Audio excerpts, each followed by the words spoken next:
I mean, again, he doesn't know who Gabriel is, right? Because he didn't come from an Abrahamic faith. The people of Mecca were pagan. Quran is mentioned, if this book was from other than God, they would have found in it many contradictions. If a book is without contradictions, that has no bearing on whether it comes from God or not. I've had phone books that are inerrant, but I certainly don't think God gave them. That we believe without understanding. The brother asked a very important question, that most of the scholars say that listening to music, watching movies, and most of the television programs, they're haram. So how can we have fun? Let me tell you, brother, at the outset, that having fun is permitted in Islam as long as the fun is halal fun. That the standard narrative has holes in it. The Prophet tells us because Satan or the devil sleeps over our nostrils. Those who oversleep and not pray Fajr on time, Satan urinates in their ears. I really do think Jesus was crucified and that he really was dead and buried. He thought that he was a son of God in the sense that he was specially chosen by God. I think Jesus really did think he was going to be the Messiah, the future king of Israel. I mean, that is, after all, why they crucified him.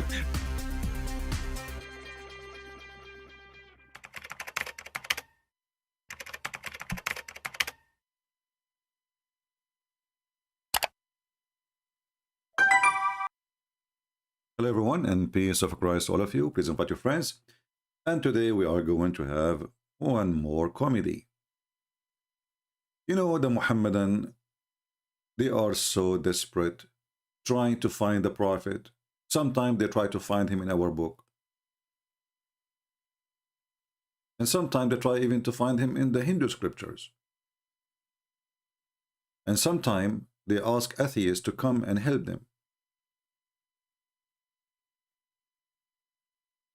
Mimi Hijab, he made a video saying that he can prove the evidence of Muhammad being a prophet in 10 minutes. Now, the 10 minutes became serious, like, 10 minutes, It's a joke. And here we remember Mimi Hijab, he invited an atheist. This is how desperate they are. They are joining force with the atheists who deny God. And the Quran says, you will never find one believer. You will not find one believer. So I wonder if this guy is even a believer or not. You will not find one believer. He is going to be friendly or loving or nice. I mean, what you call this? He called him a friend. He called him, we are welcome. He is welcoming him. The Quran forbidding Muslims to honor non-Muslims. What about atheists? So the Muhammadan, because they are so desperate to defend their false religion,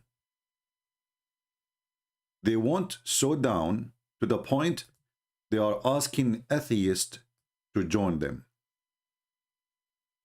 But the Quran for sure forbid them from doing such a thing. But we are talking about kids from the street like Mimi Hijab, so he can do whatever he wants. When David Wood, he asked him, your God, Allah have hands and legs? He said, who said so? And just I saw a video posted in DSI, whatever they call it, channel. He admit that Allah can be inside his creation. So in the debate, he denied it. In speaker corner, he accepted. They are kids. They can say, they can lie, they can do whatever they want, and nobody count on them. And today is nothing but an example of the stupidity. This is why nobody is watching his videos. So you will not find one of the people who believe in Allah on the last day,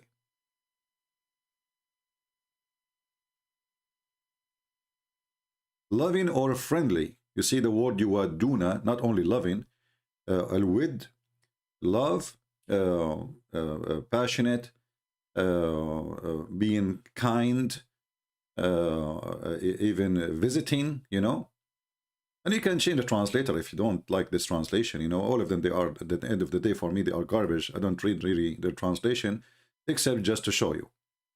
So the Quran is so clear about it. You will not find one.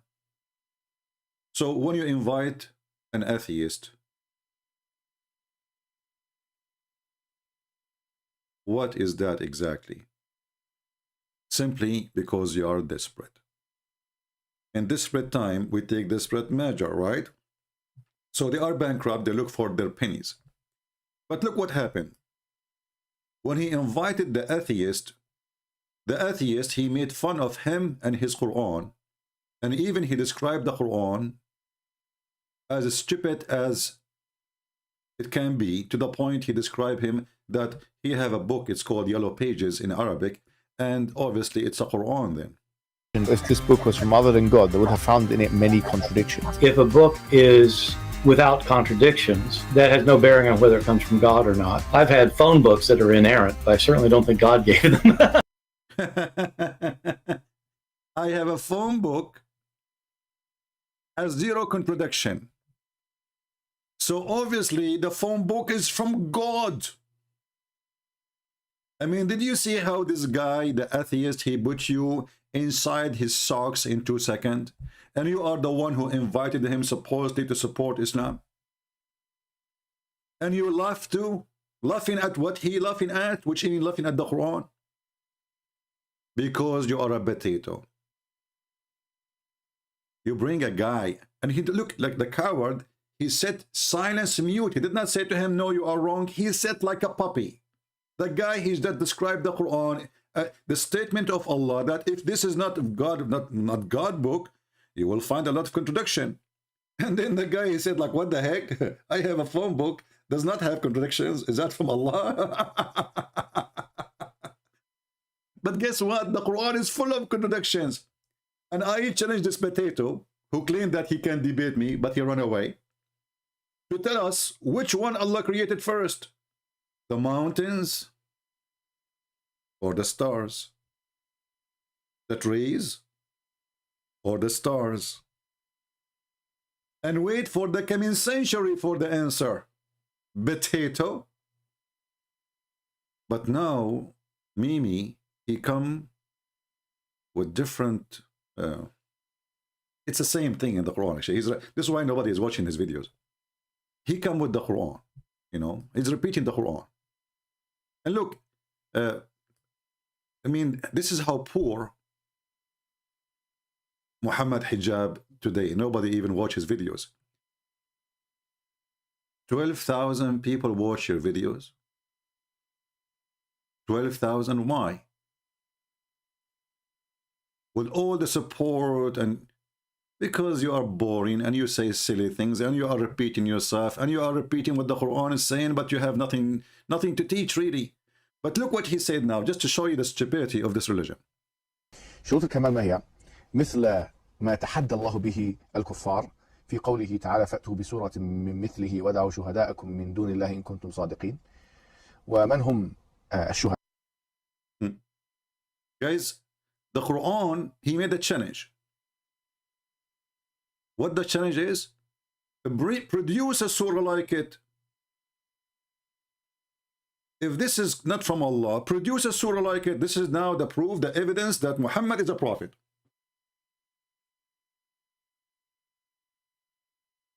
Well, produce a phone book like it.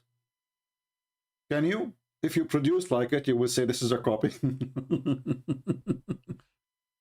Can you produce any poetry like the poetry of Imr al-Qais?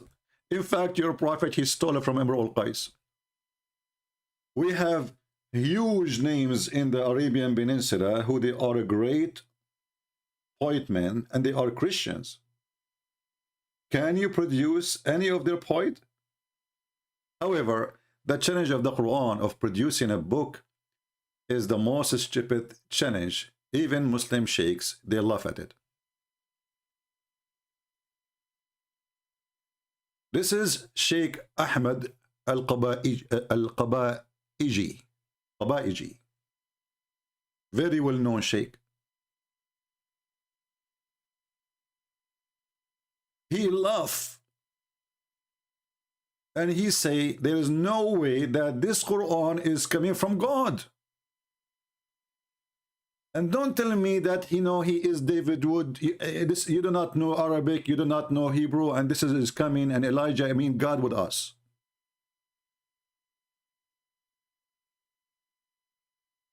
This guy, he have thousands of videos, and he is a Muslim, by the way. Or what he is saying, that the Quran is a shish kebab. This cannot be the book of Allah.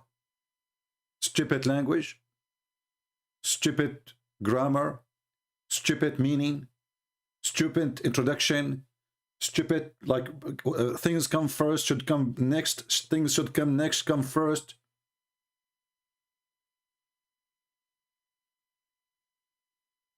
So why Muslims, even, you know, a big sheikhs, even the descendant from Muhammad, even descendant, people who they are descendant from Muhammad, they deny, as an example, as Sayyid al-Murtada, and he is one of the lords of the Shia, but he is descendant from Muhammad. He laughed at the Quran, that nobody can make Quran like it.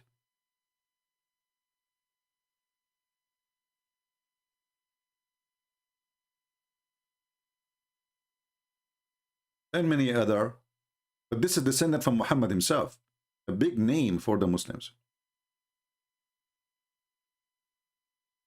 There is tons of videos, so I just type, you know, like Rakakatul Balagha fi al-Quran, and right away you will see this guy, and he have tons of videos. All of them, he is making nothing but fun on the Quran, but he's a sheikh. He's not an atheist, he's not a Christian, he is a Muslim. So to make it clear, this guy, and he have a huge followers, he is not denying Islam. He is saying this book obviously is nothing, it's not what given to Muhammad. This is cannot be the book given to Muhammad, because this is stupid. Listen carefully and love. Surah Al-Rahman. Bismillah ar-Rahman. The chapter of Ar-Rahman. He will give you examples of the stupidity, that this is no way this is coming from God. Ar-Rahman allama al-Quran khalaqa al-insan. إذن أول شيء علم القرآن ثم خلق الإنسان. He's saying, the Quran says, let us go to the verse actually.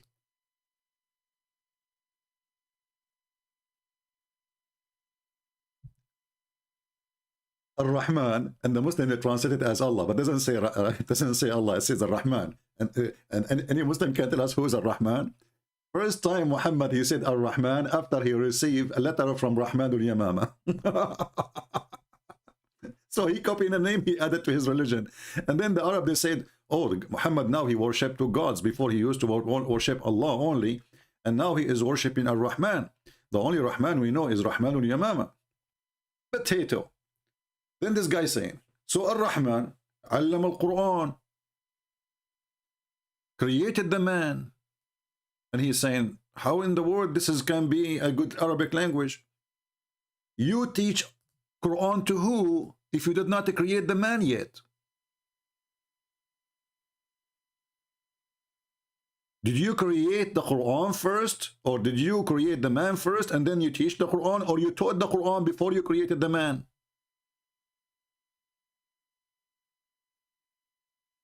تعلم القرآن علما إذا بعدك ما خلق الإنسان. He's saying, you taught the Quran to who? You did not even create the man yet. المفروض يقول خلق الإنسان علم القرآن. Supposedly he should say he created the man and then he taught the Quran. تعلم القرآن للجن. You taught the Quran to who? To genies? هو القرآن نزل للعرب. The Quran came to the Arab. There is no Arab yet. فإذا الإنسان أول ما خلق ثم القرآن. So first the human is created, then you send the Quran. And remember, the Quran came 600 years after Jesus. So you taught Quran to who? الآن يقول الرحمن علم القرآن علما علم ما ندري. So now he is saying, Allah, he taught the Quran. Okay, shouldn't you tell us still the Quran to who? هو القرآن بعدين صدر. But the Quran came after, long after. بعد وجود الإنسان. After the existence of يقول خلق الإنسان. And then he says he created the man. زين علمه البيان الشمس والقمر بحسبان. And then he says he taught him the language. Allah taught us the language, al-bayan. And then he says, and الشمس والقمر بحسبان. What does that mean? The sun and the moon follow courses. What does that mean? What exactly does that mean? And is that like a secret? Don't people, they knew that the sun have a time and the moon appear in a time, because the sun disappears so the moonlight can be visible. When the sun is there, we cannot mostly, sometimes you can't even see the moon in the daytime. But this guy, the nice thing about him, and all the audience, by the way, are Muslims. All the audience are Muslims.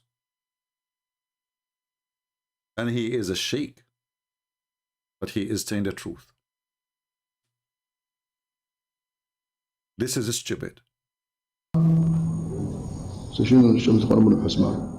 يعني تدور بحساب. والنجم والشجر يسجدان.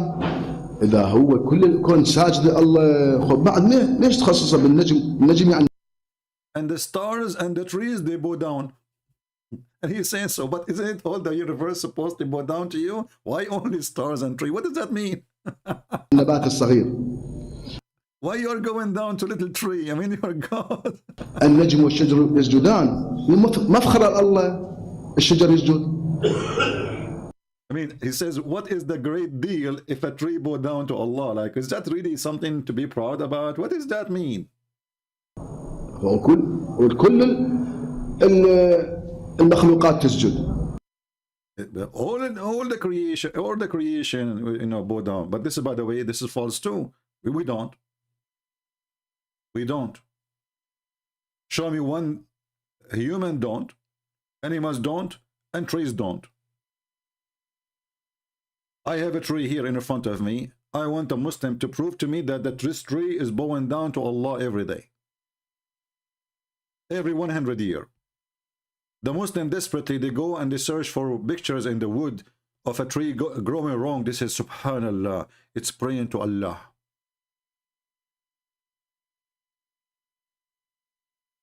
So do you see how desperate they are? And we can find tons of verses, tons of chapters in the Quran is the same as this one in Ar-Rahman. It's a stupid chapter.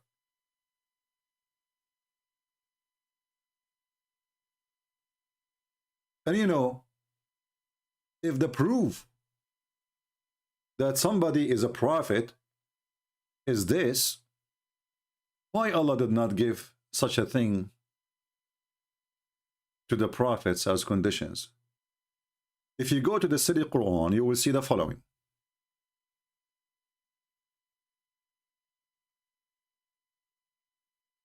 In chapter 3, verse number 183.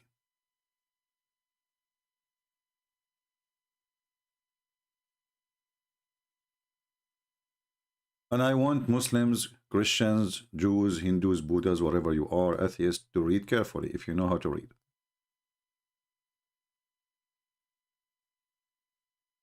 Whatever you see between the bracket, obviously it is not in the verse. Muslim, they insert it because the Quran is stupid. As this guy is saying, you know, taught the Quran to who, shouldn't you say? Like here, those who said, okay, who are they? Shouldn't you say? So the Muslims always, they try to fix the stupidity of the author of the Quran. When you write a story, because this is nothing but a story supposedly, and when you say those who say, shouldn't you say those who? How we will know? Now remember, the Quran is disconnect, which means verses have nothing to do mostly with each other. So those who say, between two brackets, the Jews, verily Allah has taken our promise not to believe in any messenger unless he bring to us an offering which the fire, between two brackets again, from heaven shall devour. So this is what the Jew says. But look what happened this here. There's two stupid things is going to, we will see. We just heard Mimi Hijab quoting the Quran saying, if this is, you know, bring a surah like this, bring Quran like this, but you will see the Quran is not the word of Allah. This is what the Jews says now. From here to here, the Jews are talking. From here to here, Allah is talking.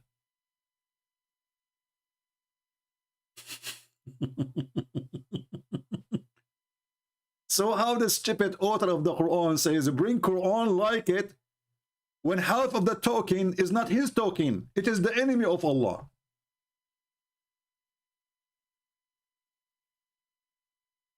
Do you understand what I'm saying?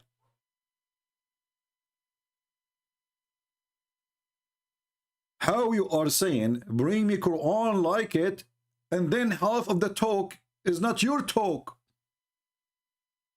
If we ask any Muhammadan, is this sentence here, from here to here, is that Quran? They will say yes. Okay, bring me Quran like it. You say we cannot. We cannot bring Quran like it. Abdul, you cannot. Yes, I cannot. This is impossible. It's a miracle. But Abdul, the one who made it, is the Jews.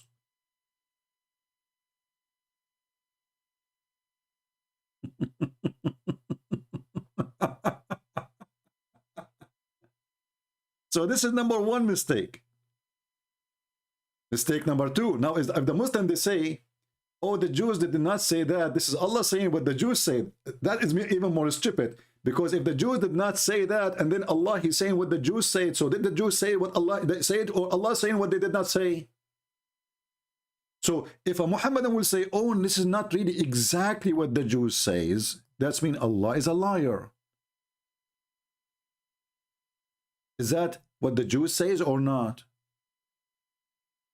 If you add a word to it, you are a fabricator. If you take a word from it, you are a fabricator.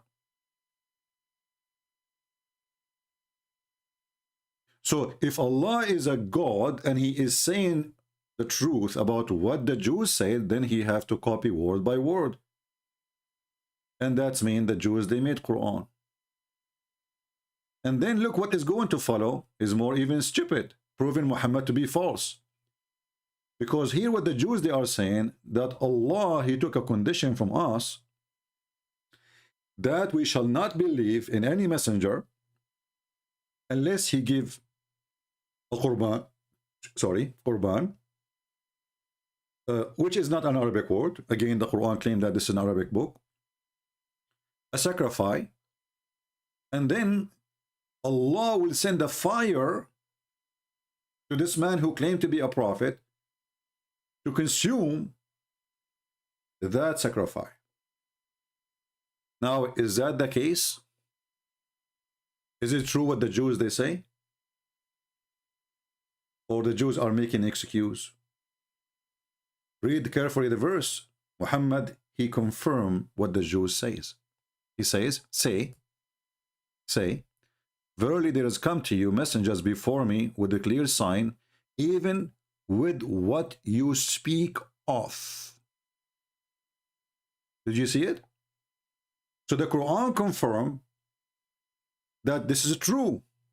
Allah, He made it a condition that if a prophet come to you, you shall not accept him unless he make an offering. And then I will send a fire from the sky as a miracle, like what happened with Abraham. And the same happened in the Quran with the children of Adam, Cain and Abel. When both of them, they were fighting over marrying the women who her eyes was fine, and the sister, she have a cross eyes like Mimi Hijab. So, verily there come to you messengers before me with the clear signs, even what you speak of. That's mean that the God Muhammad he speak of, which is supposedly the God of the Jews, he did exactly that.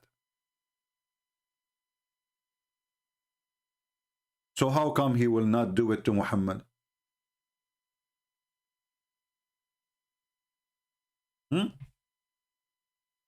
Allah, he did it. many times before. And why he did it? As a miracle, as a proof that this person is sent by me. So instead of making a video saying the proof that Muhammad is a prophet in 10 minutes, and what is that is the Quran. Or what Allah he need to light up a matches from heaven and send it down to eat the offering of Muhammad, and that's it. But he failed. And look what he said. Well, there is a prophet before me. They come with a clear sign like what you asked for, but you killed them. And here we see that Muhammad is a fraud again. Because who are they? The messengers of Allah who the Jews killed them. I have the whole Quran in front of me. I challenge any Muhammadan to tell me the names of those prophets the Jews they killed. What the Muslim will do now, he will go and search in the Torah.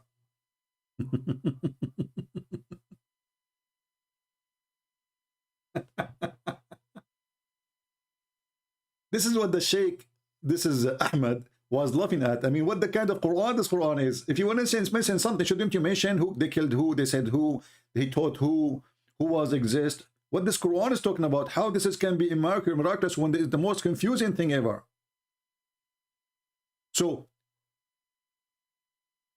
well, there's messengers came before me and they did with the clear signs of what you speak of, but you killed them.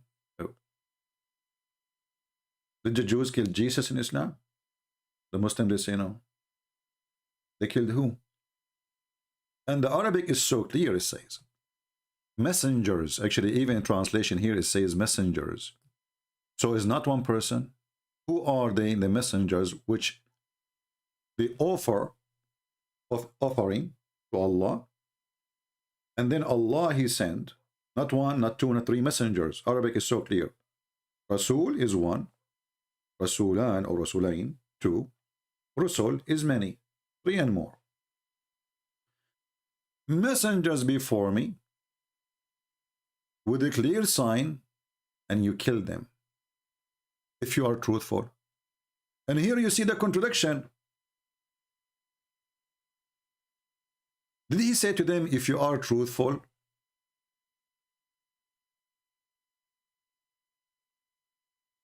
Is that a truthful go back to them asking for the offering, or a truthful goes back to them, they will believe?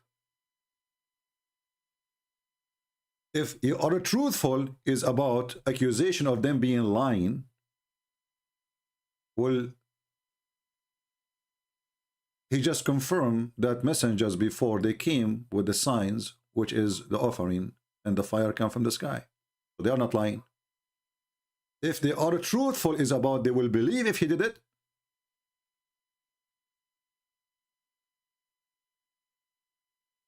Well, how come Allah did that to the messengers before, and if he knew already and he is God that they are not truthful anyway, they will not believe?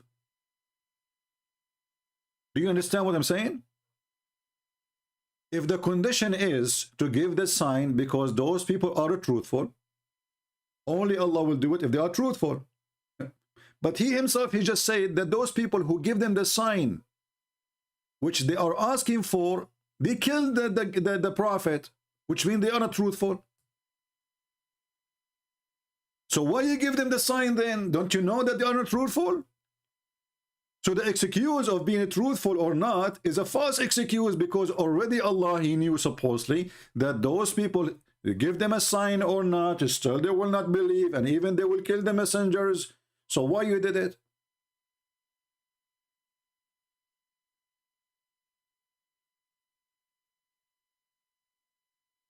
Do you see why we say Islam is stupid?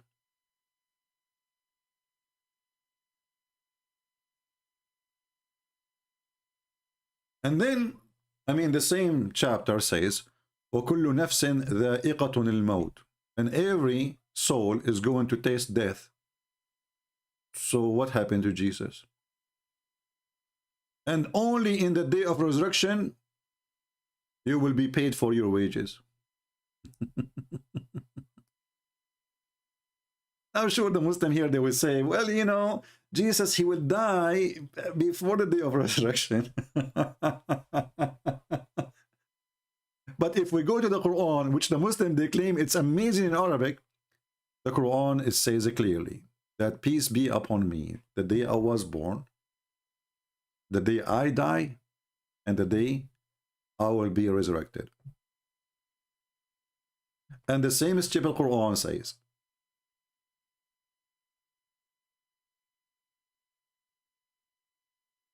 that Allah, before he takes Jesus to heaven, he is going to cause his death.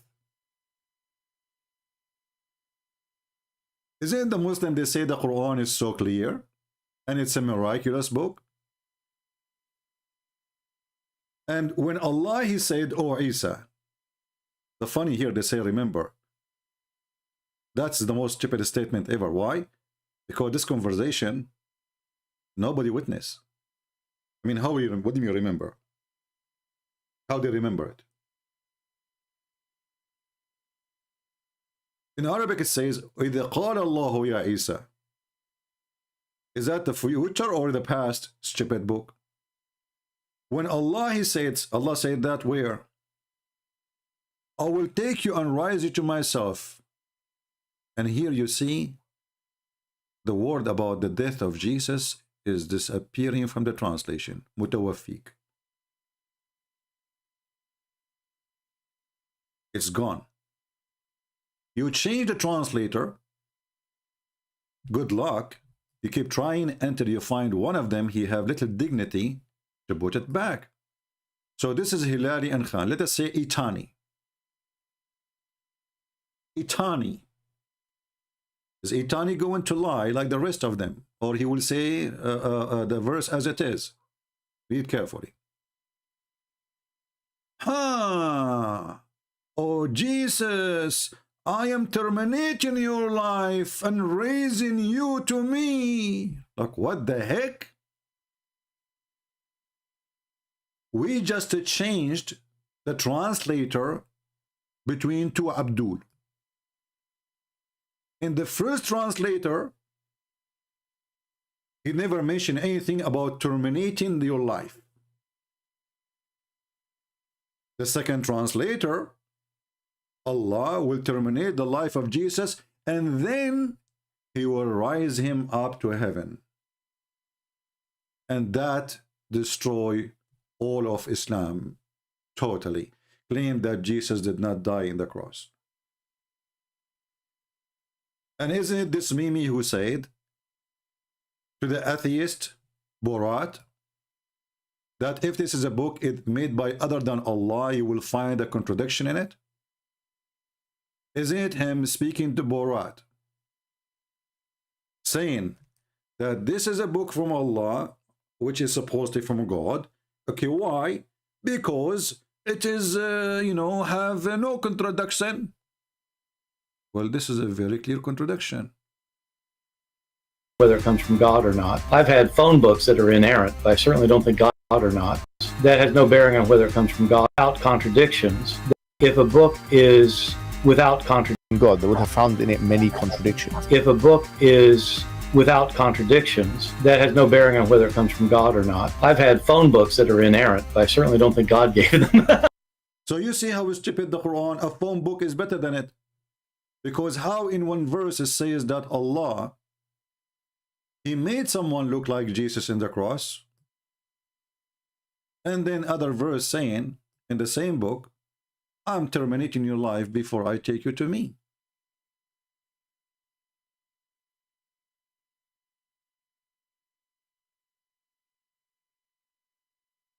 Tawaffa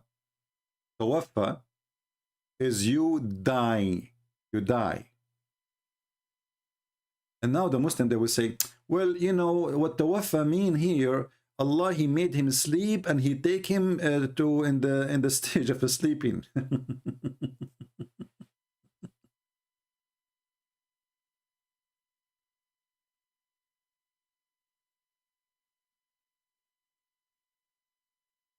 Amazing Quran. Who can make Quran like this? Who mixed between Haman, the guy who lived in Iraq, and the Pharaoh. Suddenly Haman became his minister. What kind of God? He think the Sumerian,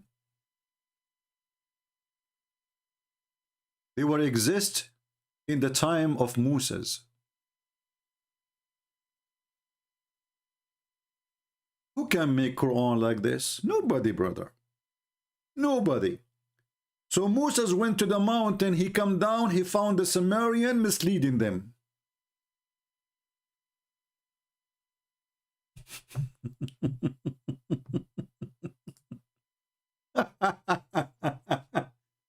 But go and ask the same guy Borat, the one your guest, ask him what time the Sumerian was exist.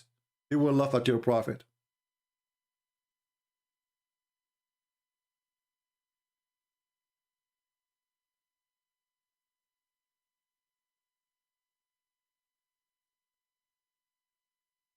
The time traveler Muhammad.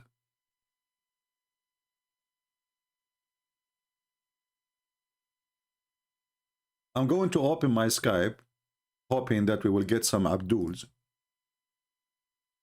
who have the courage and the knowledge to call us. For sure, this guy, Mimi Hijab, is a kid. He neither have a knowledge and neither have a courage. I will never dare. All of them, they want to debate me only face to face because it's an excuse to run away. Let us open Skype and see if we will get any Muhammadan.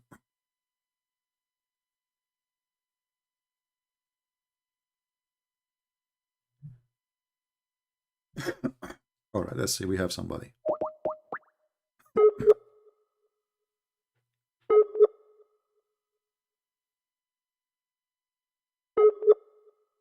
Maybe he's not online. If you are a Muhammadan, please text me and I will be happy to call you. Anyone? Don't send me hello and hi. I will not add you. I don't add people. Don't send me links. I don't click on them. Don't send me pictures. I don't open them. And if you are a Muslim, you can text me. Say, I'm a Muslim, I will call you. That's the best I can do for you. Any Muhammadan? The challenge, first of all, where Muhammad speaking about is God teaching him. Saying that if genie and mankind bring something like it.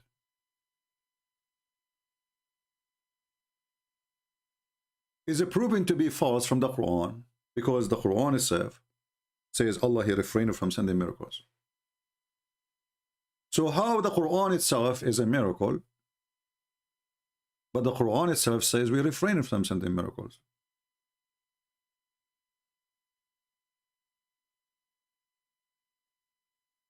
Do you understand what I'm saying?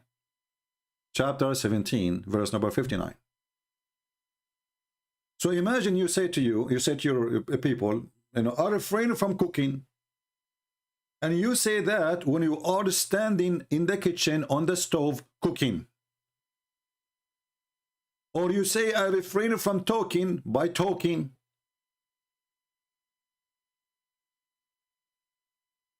Are we getting the point? How you are saying, I am prevented even from sending miracles. You are God. And people, believe in it or not, that is a false excuse. Because God, he do nothing but miracles. Whatever he do is going to be a miracle. That's why we call him God.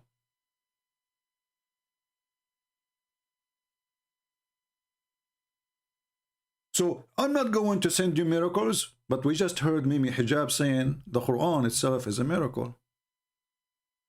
And nobody can make like it. the Quran just said, I'm not going to make miracles. And if you read carefully the excuse, you will see how silly Muhammad is, repeating the same excuse. He don't have miracles. He don't have signs.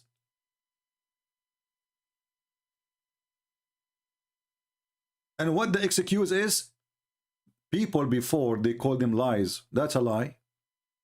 The Jews, they believe in the miracles of their prophet. And a huge part of the Jews, they believe in the miracles of Jesus and they become Christians.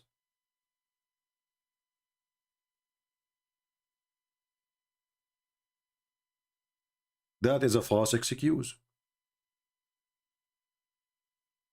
And here we ask ourselves, like, you know, we spoke about in the last 2 days about this guy who he claimed to be a messenger of God. All right?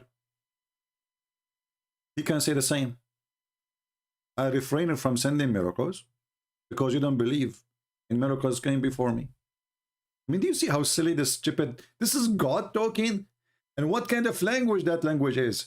Saying, God saying, I am prevented from sending miracles because people will not believe in it.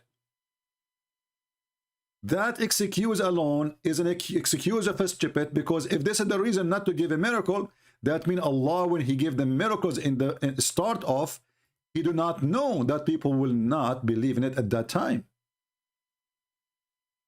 People, do you understand what I'm saying? If the reason not to send miracles is that they will not believe, that's mean that the miracles which Allah he sent before, he was not aware that those ancient, they will not believe.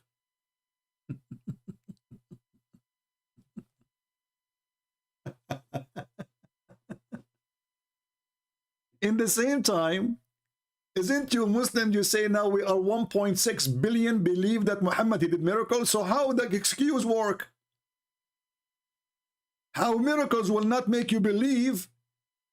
In the same time, you have books written about miracle, Muhammad converting the lizard. We search the Quran, we cannot find it. The Quran confirmed Muhammad have 0 miracles. As you see, he's prevented from being given miracles. Allah prevented.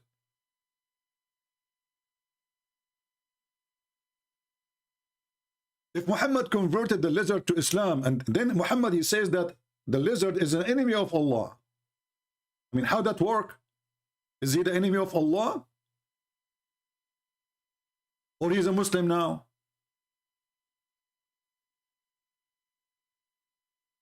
When the Muslim they say that Muhammad wanted to do poo-poo, and then he ordered trees to come to him to keep him in the shade. And here I wonder, I mean, how long the poo-poo of Muhammad was?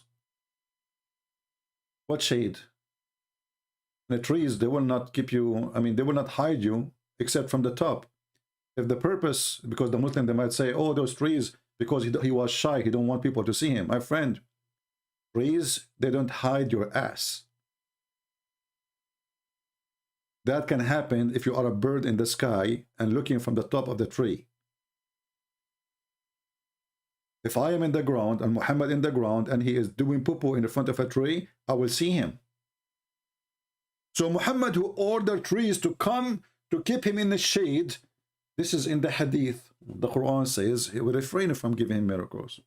Did Allah refrain, or he didn't refrain not? Did Allah change his mind?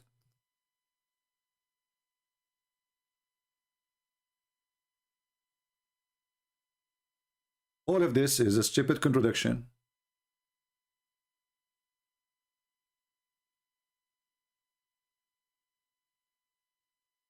And then if we search in the yellow pages of Muhammad, we will find tons of verses. People keep asking, how come he don't have one sign from his God? Just one. They are not asking for much.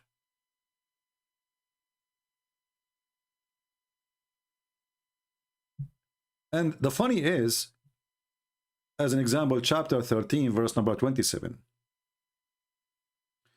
Remember, the Muslim, they say to you, the Quran speak about a miracle, which is the moon split. But this is a chapter 13, but this is not according to the revelation.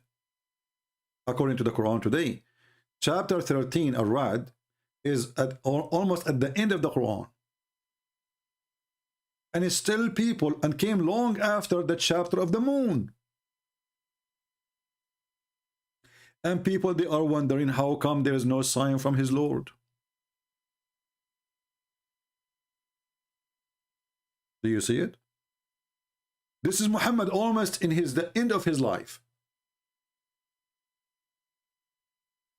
Still people asking, how come this Abdul, he have 0 miracles? He keep telling us about Musa's miracles.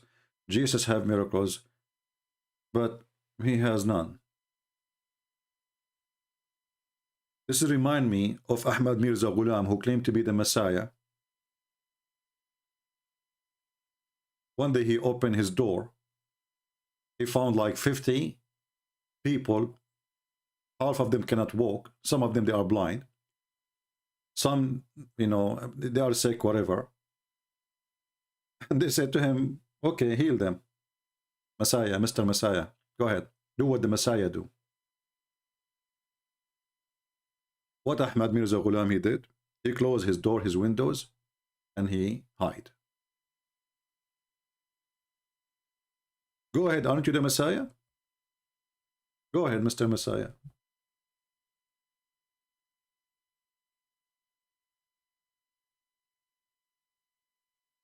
And here you ask yourself, when the Muslim, they claim that Allah, he gave the Messiah his miracles.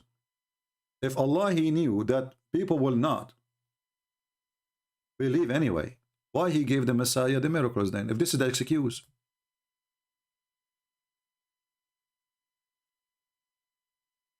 Very silly, very stupid cult. It does not even fit for a kid.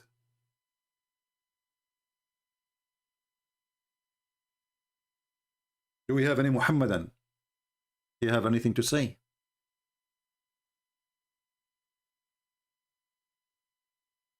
Anyone?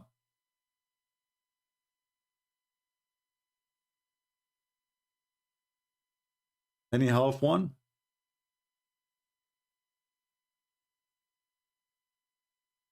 I just showed you the chapter of Ar-Ra'd. Do you see the number of the chapter of Ar-Ra'd according to Revelation, which means that in the original Quran, and the funny, the Muslim, they themselves in their books, they say, oh, this is how the Quran came. It's different from the Quran we have today as order. And yet they claim that they did not change it. And they say because the Prophet instruct us, show us. And if the Prophet, he instruct you, shouldn't the Prophet be instructed by Allah to change the location of the verses? If Allah, he choose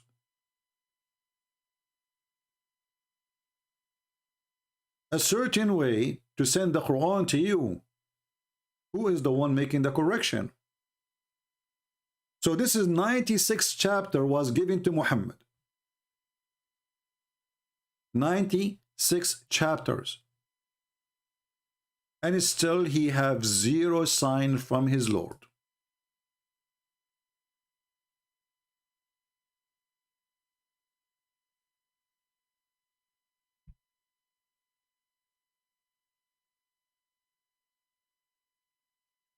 Any Muhammadan? Mr. Wazi, he is worried about if Jesus approve or he disapprove. You see how Muslims, they are in pain. Suddenly they want you to go back to Jesus. They make fun of me for believing in Jesus. They make fun of you for believing in the Bible. And then they ask you, is that what the Bible teach you? Do you think that Jesus approved what you do? Cry. So the Quran approve you to curse us. The Quran approve you to call us najis, kuffar, filthy, worse than creatures, animals. But the second we show you how stupid you're a prophet, did Jesus approve? What are you doing? But he cannot refute me.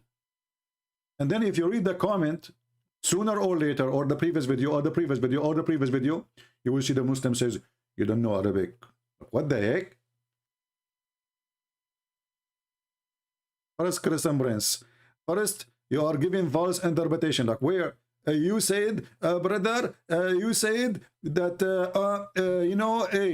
what? Okay, go back to the verses you said. Okay, show me the verses. Let us go back. Let's go back, you know. Let's go to back to the verses. Which one? Which one? You said that, like what the heck? This is Joe Biden talking or who? Give me the verses. You can't tell me you know the thing. This is the Quran, you know the thing. Who is Israel? You know the thing. You check the whole Israel, the whole Quran, you cannot find one place. Who is this guy? His name is Israel.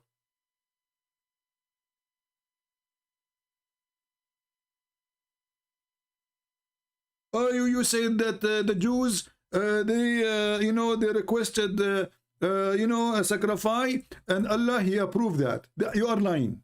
The Quran confirm it. It's in front of your eyes.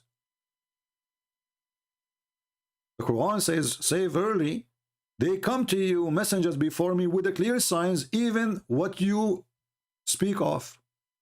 The Quran confirm it. And we can go and read the interpretation for it. Chapter 3, verse number 183. This is one of your biggest potatoes. Ibn Abbas, the cousin of Muhammad. Look what it says. Allah has commanded us in the scriptures, you see, it's in the scriptures, that we believe not in any messenger. We will not accept anyone is sent with message until he bring us an offering which is a fire from heaven shall devour, and that until Allah He send the fire which will devour his offspring, offering. As it happened in the time of the Jewish prophets. It happened. Do you see it? This is your interpretation. And if you don't like Ibn Abbas, the cousin of your prophet, and by the way, he is the only one he named by name to give interpretation for the Quran. We can give you a different one. We can go to Ibn Kathir. We can go to Al-Qurtubi, Al-Tabari, whatever you want. All of them, they confirm, as the Quran saying, that the Jews really, they have a prophet, and Allah, He confirmed those prophets by them making an offering.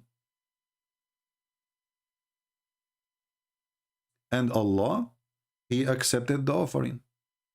God has already made a covenant on us in the Torah that we shall not believe in any messenger accepting his truthfulness until he bring us an offering again, to be devoured or to be taken by the fire. And so we will not believe in you until you bring that. So Allah made a condition on them. Okay, if Allah is the God of the Jews, which is not, namely of a grazing livestock or other kind of animals, one offer in sacrifice to God. But this is what happened to the children of Adam, Cain and Abel, and this is exactly what happened. Allah Himself, supposedly, He sent the sacrifice from the sky, a ram, and He sent the fire to consume it.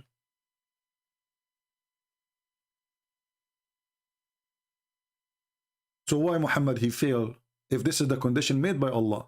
So look how stupid this religion. If Allah is the God of the Jews, and Allah told the Jews, listen to me carefully, any prophet, he come to you, he have to do this. He have to make an offering, and then I have to send a fire to consume this offering. Otherwise, he is a false prophet. Muhammad, he agreed that Allah, he put those conditions.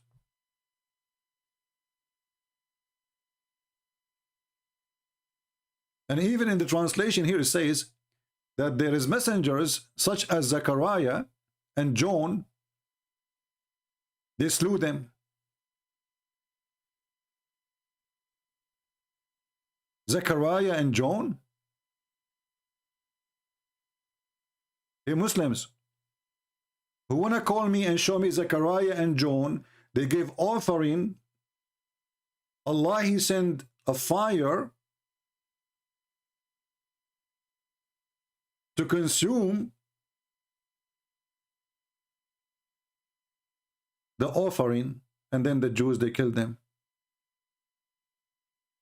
And if the Jews, they killed Zechariah and John, why the Quran never says so?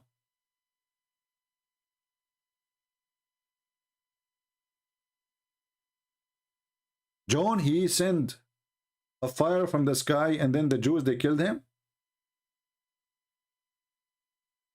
Zechariah, he made a fire from the sky, and then the Jews, they killed him.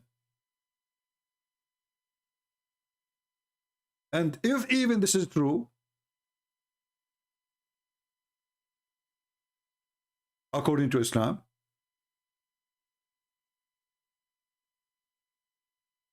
so why Muhammad did not give in the sign the same as the rest? Especially the Jews killed him anyway.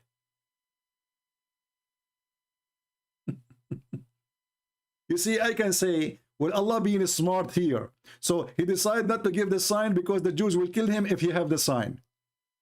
But later we find that Muhammad, he died like by some poison from Home Depot, from Walmart. Because the women not even 50 cents.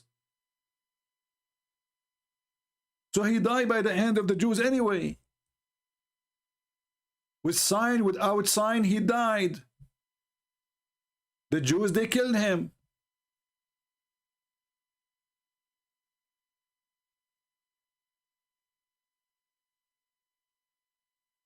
Our Skype is open and we have Zero Abdul.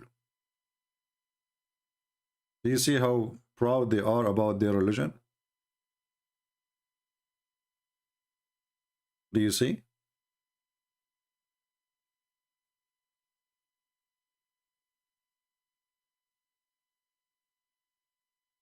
The only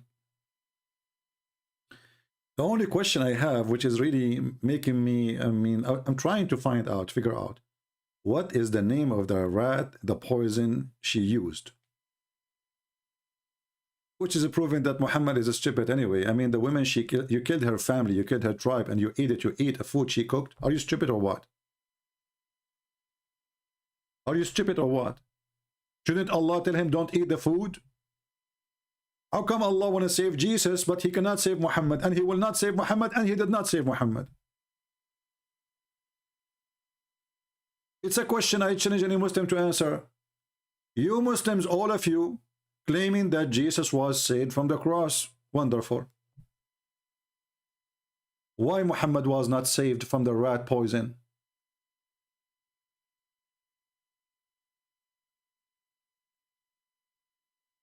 Any Muhammadan can tell us?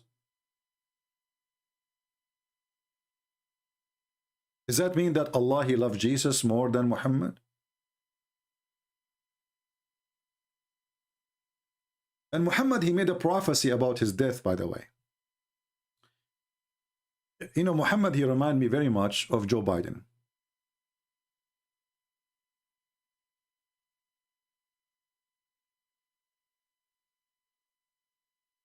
You make a speech, you come out from the speech, you heard nothing, you understand nothing. So Muhammad, his God, he told him how he will die. How he will die, Muhammad? Look at the prophecy. He either will die normally or he will be slain. Is there a third option?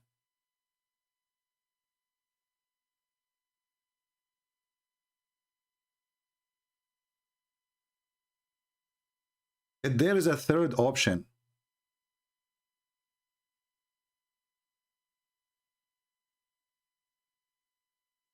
if he die or get killed, how come Jesus, he confirmed that he will be killed? He knew what will happen. He knew even who would deny him. He knew when. He knew the time. He knew the names of the people. Allah, he made a verse saying, if Muhammad die or get killed, is that the third gender now?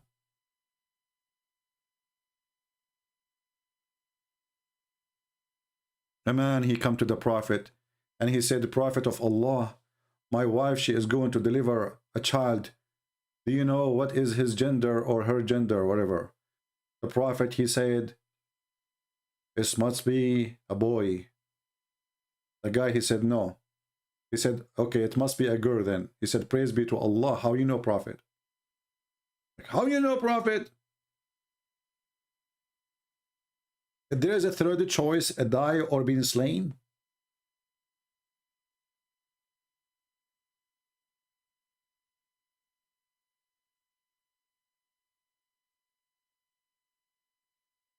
I remember once in the month of Ramadan, in the Saudi TV, they have a, you know, they keep doing that until now. So they have a question. If you answer it, they will give you 1 ounce of gold. Like at that time when the money was like rain, you know, not like now Saudi Arabia is going bankrupt. But all the money they have is not, they are not blessed. So the question was, they go in the street and they ask people the question, and the TV, this is a TV station. At that time, there was no internet. This is a long time ago.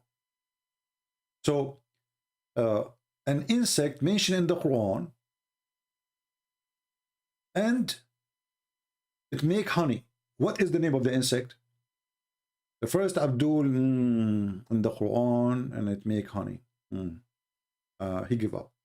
Second guy. And then the surprise is that the one who answered is not the one, he is the foreigner. He's not even a Muslim.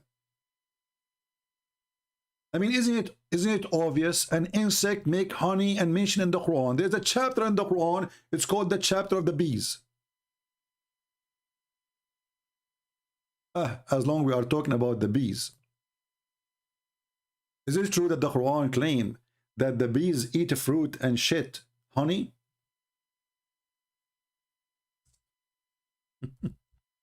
The Muslims, they claim that this is a miracle.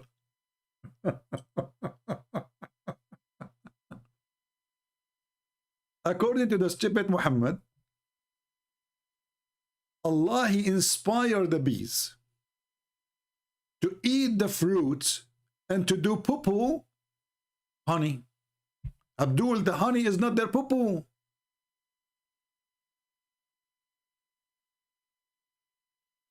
It is not.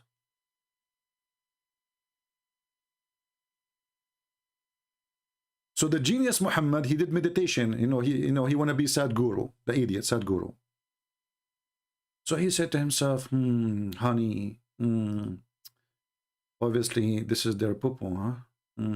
Because why they are not, they go and they eat. You see them go into the flowers, their mouth is, they must be eating there, huh? Or they go to the apples or anything, they are eating there, brother. So then eat of all the fruits. As the way Allah, he give you ways, and then come forth from their bellies a liquid. So the bees, they eat honey, they eat fruit, they shit honey.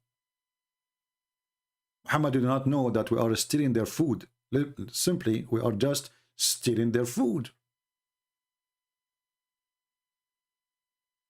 This is my challenge to the Muslims. Look in here. Look at this. Allah is proud about being a drunk, about alcohol, and he is saying this is a sign from Allah. And they say to you, who can make Quran like this Quran? Being drunk is a sign from Allah? How?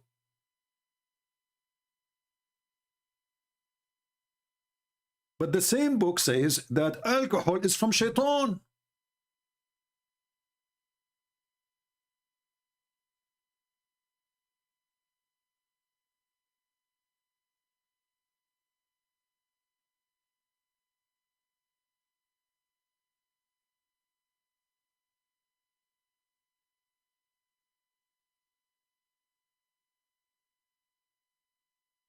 Is it from shaitan?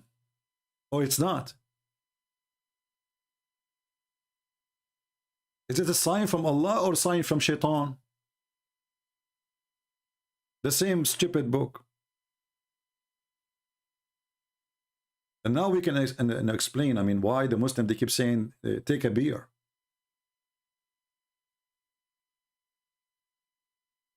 Which one is it? If alcohol is from shaitan, and by the way, here Muhammad is copying a statement from Paul. You see, the Muslim, they say that Paul is the enemy of God, blah, blah, blah, blah, blah, blah. The coward Muhammad is taking the statement of Paul, where he speak about gambling, the drunken, etc. They will not enter the kingdom of God. So obviously at that moment, Muhammad, he learned about what Paul said. He decided to add it to his Quran. And if alcohol is from Satan, how Allah will serve alcohol in his heaven?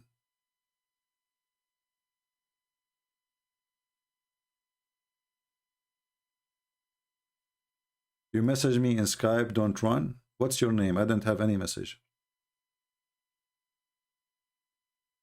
Are you the one, his name is Jax? No, Jax, this is Tuesday. Give me a message, Abdul. Be real. What is your name? And give me your Skype name. Post it. Do we have any Muhammadan? Anything, any chapter you open in this Quran, you will see how silly, how stupid it is.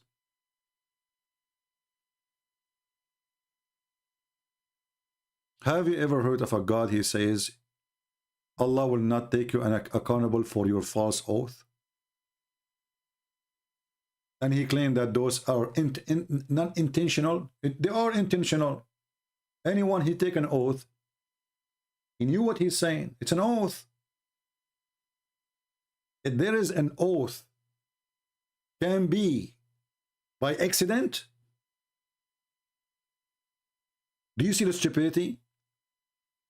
When the God, the true God, our God, he forbid us from using the name of the Lord in vain. The God of Islam says, you go ahead, take an oath. As long as you don't mean to be honest, it's okay.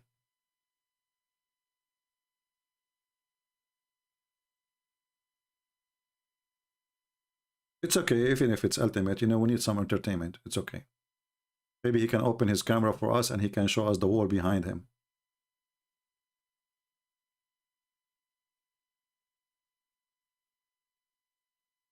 We need some pictures for an example of how dirt can affect your life. Do we have any Abdul?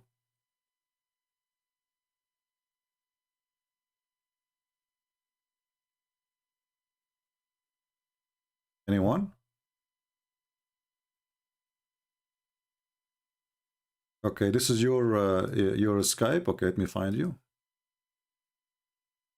No problem. Give him a chance.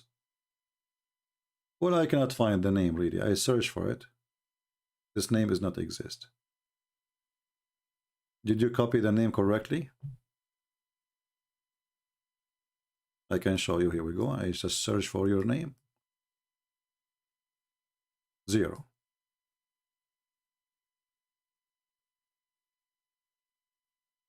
I could not find it. Okay, I'm a Muslim. Let us see. Here we go. But if we call them, they will not dare to talk. Let us call the coward.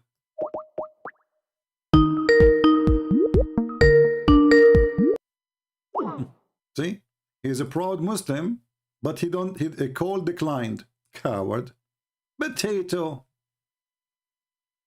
Potato, potato, potato. Potato, potato, potato. Potato, potato, potato. Potato, potato. And here we skin you in. And here we dip you in. And the oil is so boiling. You are going to be spent. Potato, potato, potato, potato, potato, potato,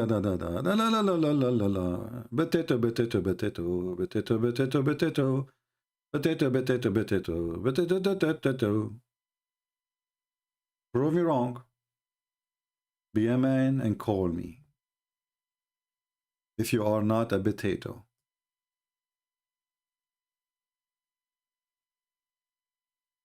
And the funny is, after we finish, you will see the comments, CP, you are giving fabrication. It doesn't say that. It's in front of you. This is your own words. This is your translation.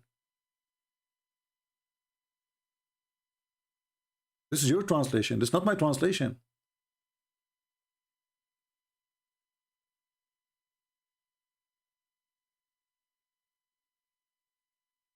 Okay.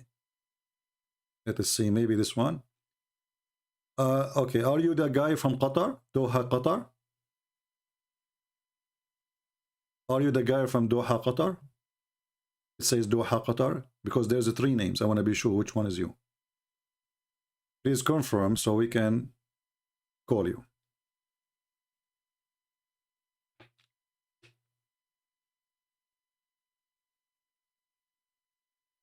Let me know if you confirm. Because I searched for the name without those dots and I found 3 names. Which one is yours? We're waiting for him. Doha, Qatar? Okay, let us call him then.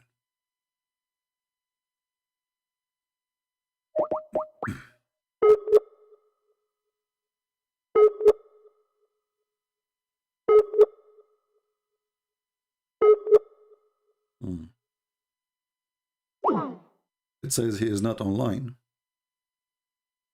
If he is the guy from Doha, Qatar.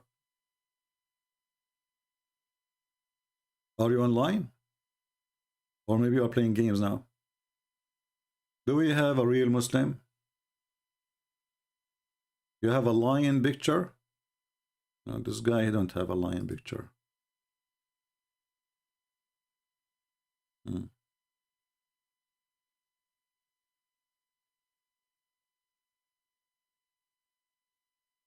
There's none of them have a lion picture.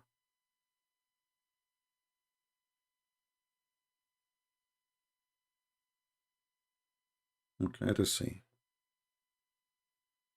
I will send you hi. Just tell me hi back if this is you.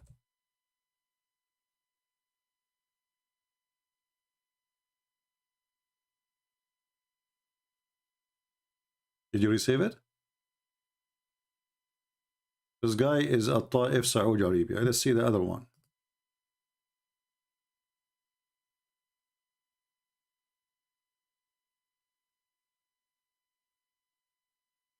This guy is...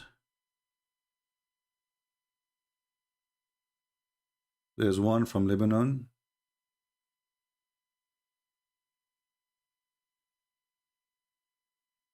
This guy from Qatar.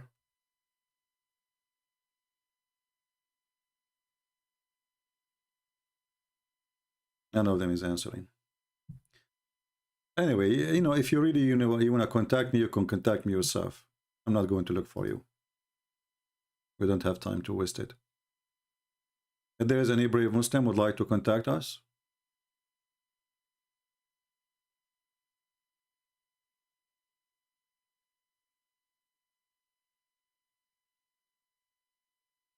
anyone?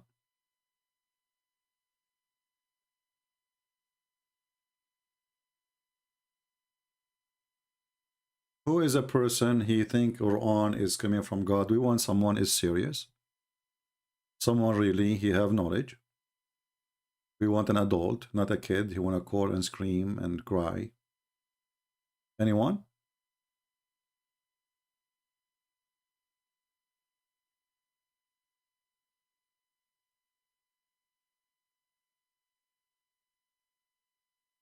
Any Muhammadan?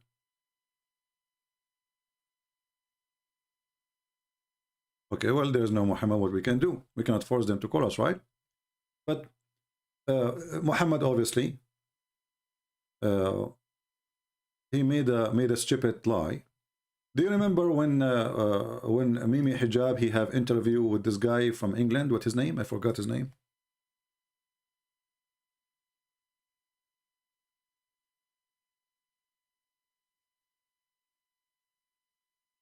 And Mimi Hijab, he decided to recite for him the Quran. And supposedly the Quran will make him believe.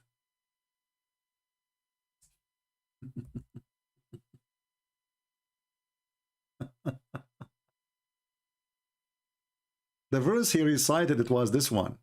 This is why this guy, he said to him, why you are reciting the Quran? What is that? You know, nothing happened to the guy. Because the Quran said to them, if this Quran sent down in a mountain, he will see the mountain trembling, crumbling. Here we go. We are laughing at the Quran. What mountain? So Mimi Hijab, he decided to sing the Quran with his stupid voice. And then the guy was looking like, what the heck? Is a Canadian? Okay.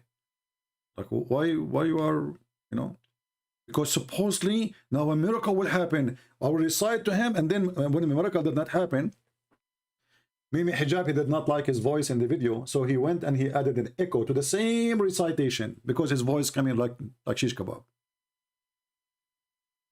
Muhammadan, they love echo, by the way. The Quran without echo is stupid. And you know, the funny thing is,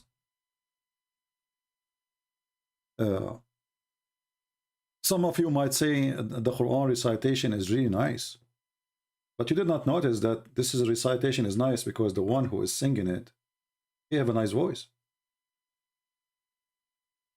Give the same Quran to Mimi Hijab and see how the Quran sound like, or Ali Dawah, or any of those shish kebab good boys. Actually, once there's a guy, he called me, and all what he do, he recite Quran. I don't know if any of you have a video. If you hear the Quran, it sounds like coming from a donkey. The same Quran, the same verses, you give it to somebody, have a nice voice, it's going to sound nice. All those who have songs, especially these days, full of F word, the SHIT word, right? The people, they buy their songs and spend a lot of money on their, you know. But the words is really disgusting. It's bad. Is that a miracle?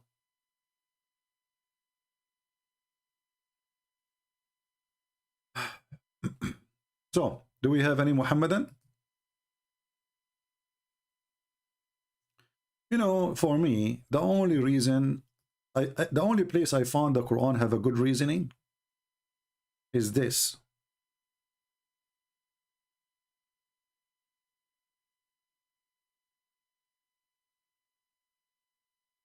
This is the only thing can make me, you know, think about Islam for a second.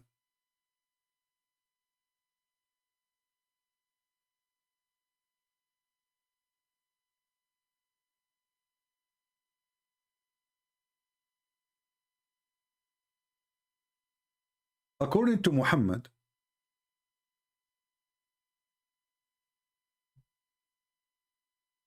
if you go to the heaven, you will have a lot of reward.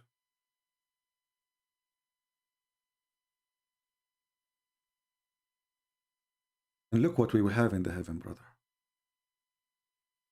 And he will send down water from the sky. Would it produce vegetation? Okay. This is in the earth. And in the earth, there's olive. Okay. There's grape. Okay. Even there is heaven. What the heck? Then we find Allah is promising us in heaven, which is the dream to have grape.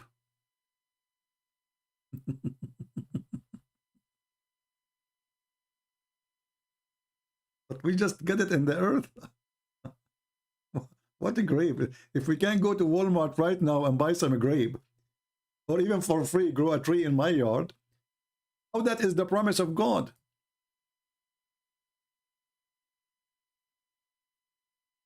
Any Muhammadan?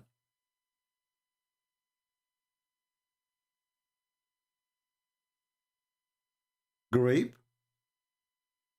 Fig? Olive? And what make it more funny, more stupid, that Allah, He is going to buy things is made at that time by the Persian who they are pagan. So imagine yourself, brother. You are in the heaven. and you will be reclining on a bed. And this bed, brother, the sheet of it is made from istabrak. Istabrak at that time is a brand of silk made in Persia, expensive. I mean, do you see how silly, how stupid this religion is? Imagine we have somebody like this guy now from Lebanon.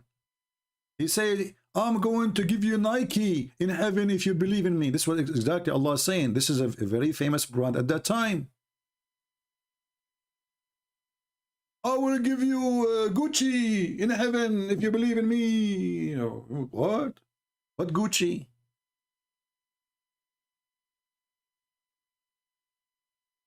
What kind of God he promised you a product made by the kuffar at that time, which is a silk made in Persia? Gucci?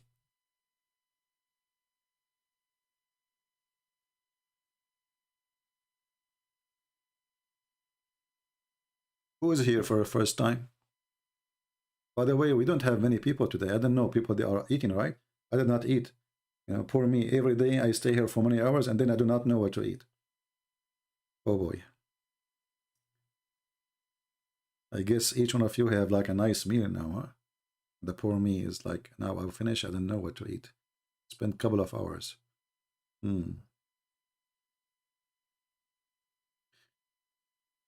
But who needs fruit, brother? Look at the Quran. Look how beautiful Quran. It must be from Allah. It must be from Allah.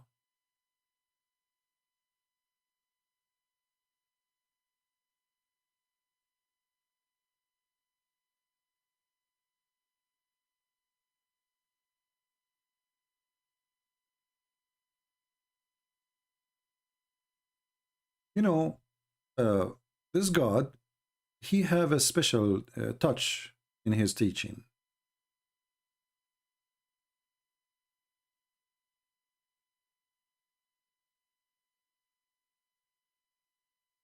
As an example, Allah, he decided to tell the Christians that Jesus is not God. And why he is not God? Because he eat. But here you see a stupid thing. Because the God of Islam, he think that Mary, she is God for the Christians. So he says Jesus and his mother, they eat food. Abdul, let us think about it for a second. So the Quran saying that if somebody eat, that means he can't be God. I will go with that. That means if somebody sit, he get tired. Correct? Why we sit? Why we lay down? Why we sleep? Because we get tired, right? Well, Jesus, he said, okay, he must be tired. Jesus, he slept, must be tired. Just as Jesus, he eat, he must be hungry. We are going with the logic, all right? So when somebody do an act, the act present a need, especially if it's a physical act. Wonderful. Allah, he sit on the chair for what reason? Any Muhammadan can tell us? Why Allah, he sit on the chair? You have a chapter in the Quran, it's called the chair. It's not even a throne. And by the way, the word kursi, it's not an Arabic word.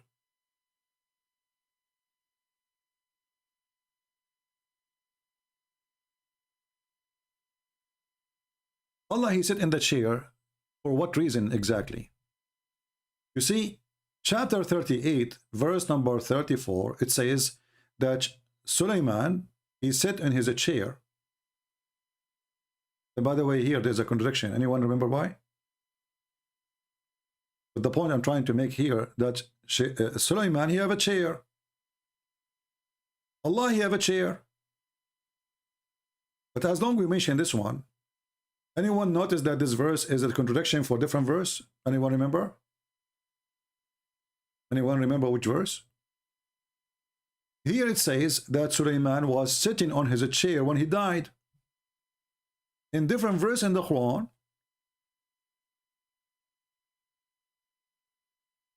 it says that he died standing.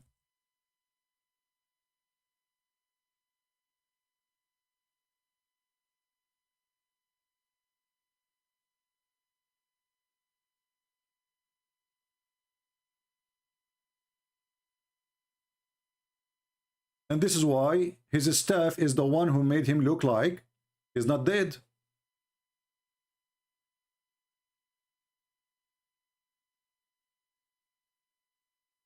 Do you see it? So Suleiman in chapter 34, verse number 14, when we decreed his death for him, nothing indicate his death to them except an earthworm eating his staff. Then when he fall, if you are sitting in the chair, you have a staff in your hand or not, that will not cause your to fall down, correct? You are sitting in the chair already. So this verse here is speaking about what?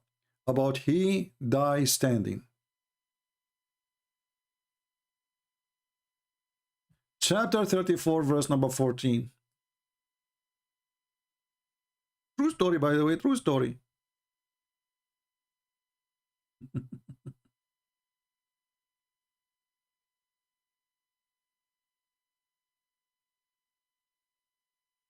This is a true story, brother. This is Ibn Kathir.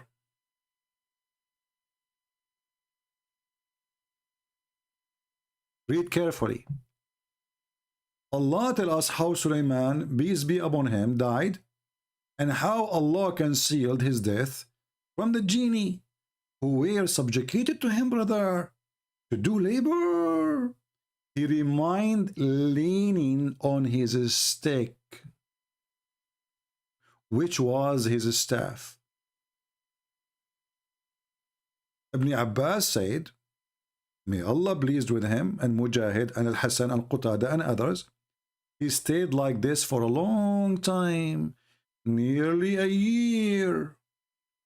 When the creature of the earth, which is a kind of worm, termite, ate his stick, it became weak. Do you see the word? It says fell to the ground, people? Do you see it? He fell where? To the ground. Correct? If you are sitting in the chair, you will not fall in the ground.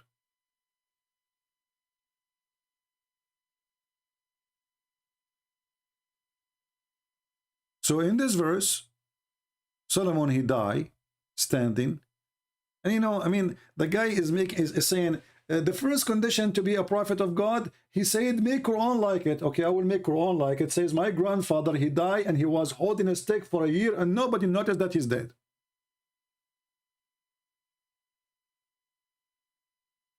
And then the whole world will laugh at me. And then there is some people believe in me as a prophet. His name is Abdul. And then they will say, look how amazing our prophet, the Arabian guy, the Arabian prophet, he is, you know, he told us a story about his grandfather who died for a year. And because he was leaning over his stick, nobody noticed.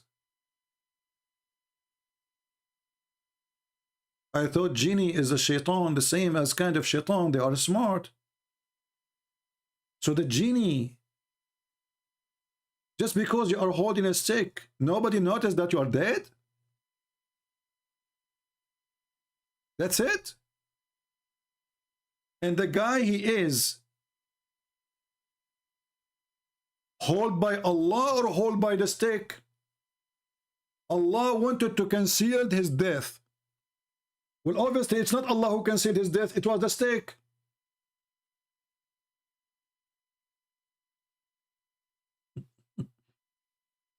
And then they say to you, who can make Quran like this? I say, nobody can make stupid Quran like that. Nobody.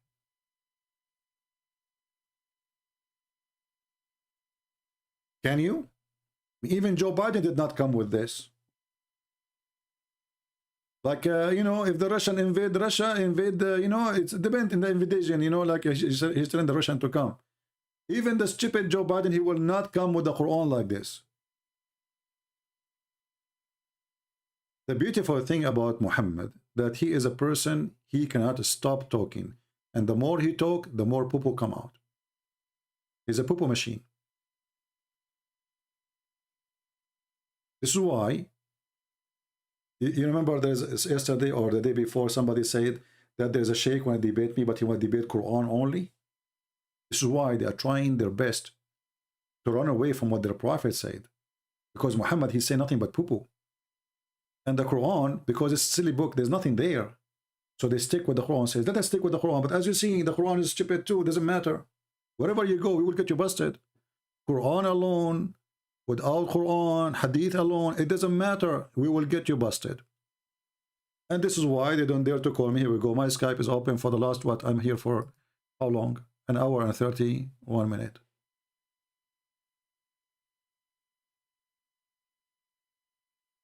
Any Muhammadan?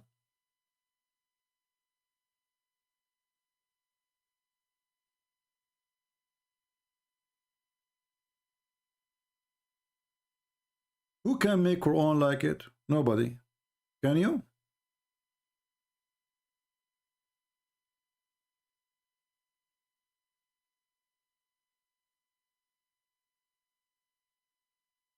Nobody notice. And remember, the guy is a king. He don't talk, he don't walk, he don't go to sleep. He is standing, holding the stick, and nobody notice. True story.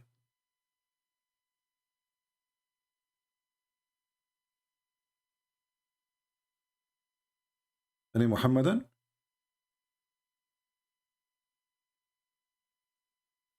How are you, Sahih Christian? Good to have you, my brother.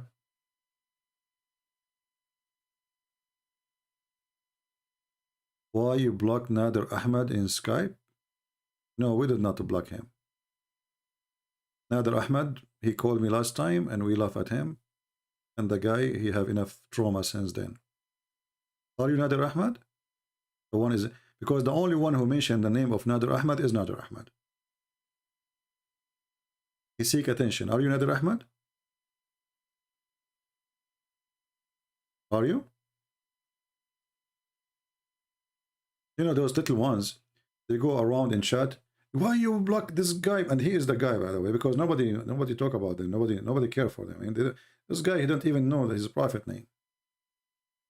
Nader Ahmed is the best of the Muslims ever I spoke to. He is the one who admitted that his prophet have sex with the goat. And he said, which one is more horrible, Christian Prince? A prophet having sex with the goat or smashing the head of the baby? Ask him. I challenge you to say he did not say that. And if you are Nader Ahmed, get me busted.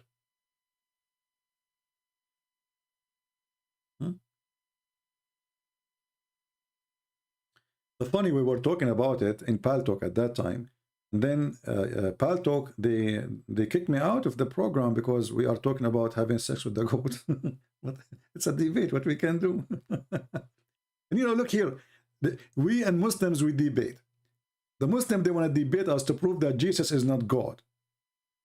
We debate Muslims, proving that Muhammad is a scumbag. I mean, do you see the difference? Jesus in the Quran is born, he have no father. Amazing. The first, he's not even, he did not walk in the earth yet. He's a miracle. So look what we debate about Jesus and look what we debate about Muhammad, and then you will see the difference. Actually, there's a comment there. Hold on. Let me go to the comment sections. There's a guy, he made a comment about the age of Aisha. Let me see if I can go there.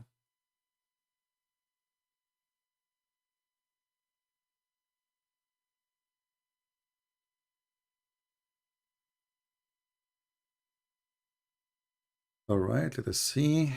He mentioned something about the age of Aisha, trying to refute me. Oh, look at this guy here. This is a smart guy. He decided to get me busted. So look what he said.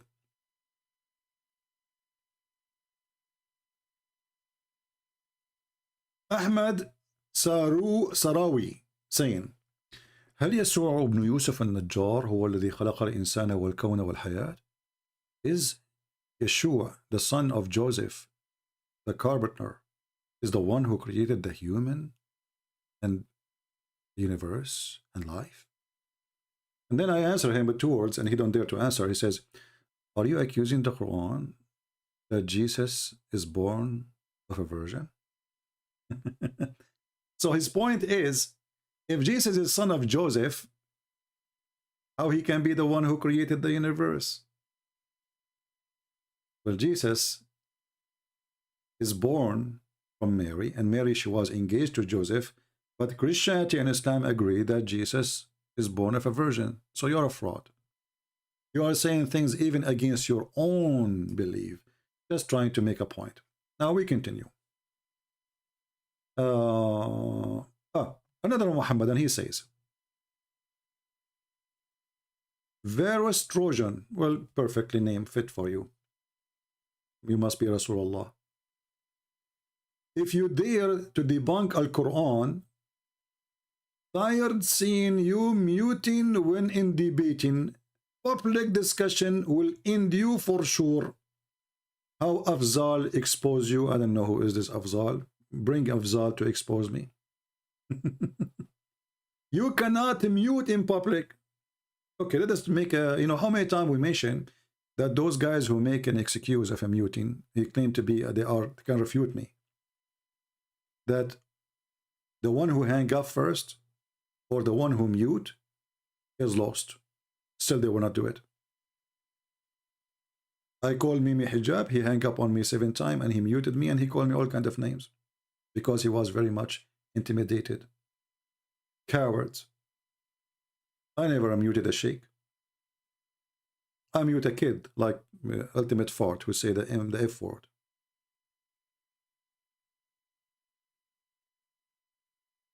Cowards. Let us see the other one.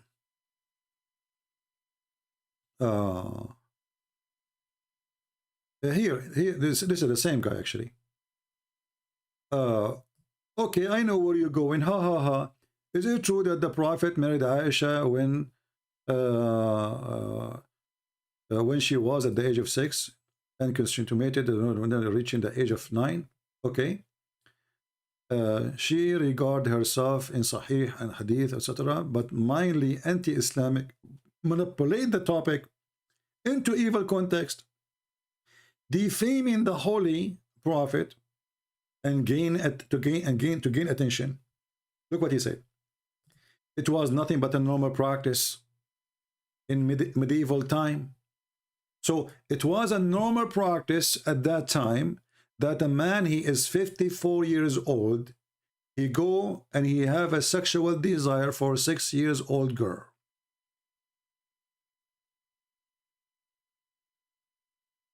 It was a normal practice at that time. You see, this is the response. And then he says, well, nobody condemned such a thing until 1905. That's false. People, they condemn Muhammad since the beginning of his claiming to be a prophet. Even Abu Bakr. When Muhammad asked Abu Bakr,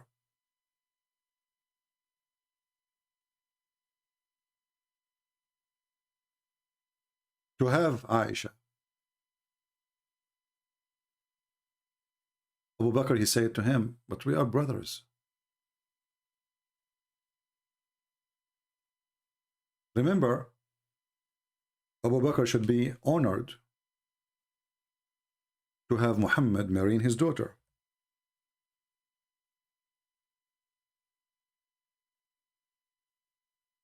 Right? He should be honored. If Muhammad is a prophet,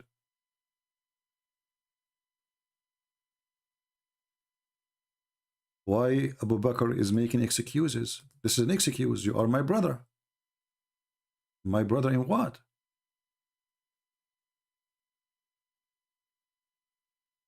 Abu Bakr is trying to escape from the filth of Muhammad, trying to avoid what he cannot avoid, obviously. Which means Muhammad, he forced Abu Bakr to accept. And this is Sahih al-Bukhari.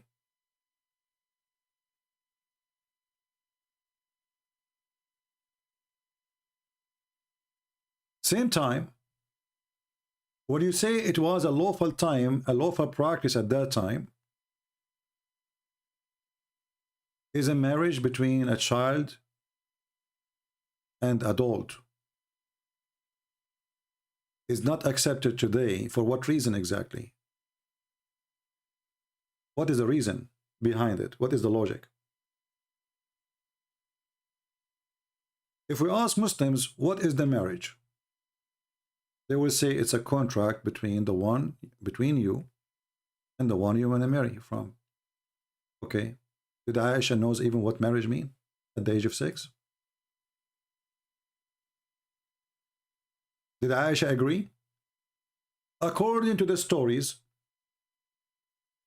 Aisha, she was playing with the swine.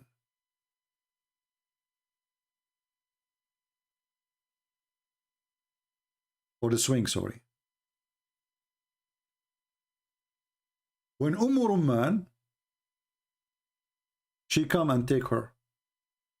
She told her, now you become married.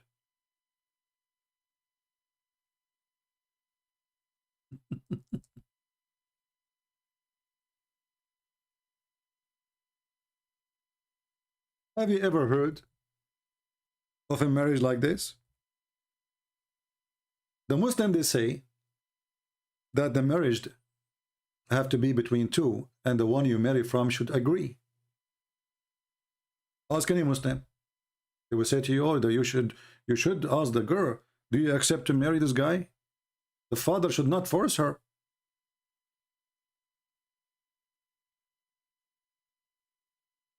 Aisha, at the age of 6, she was forced, and Abu Bakr was forced.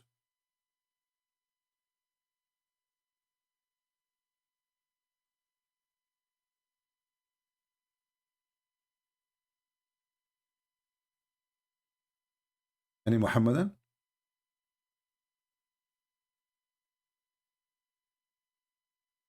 And then the Muhammadan, they try their best to deny that Aisha, even when she became almost 15, still she didn't have her period. And they fabricate by making videos.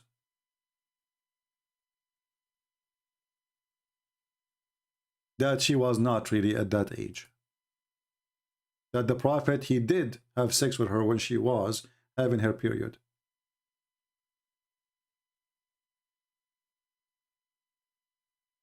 Let me find you something which is funny.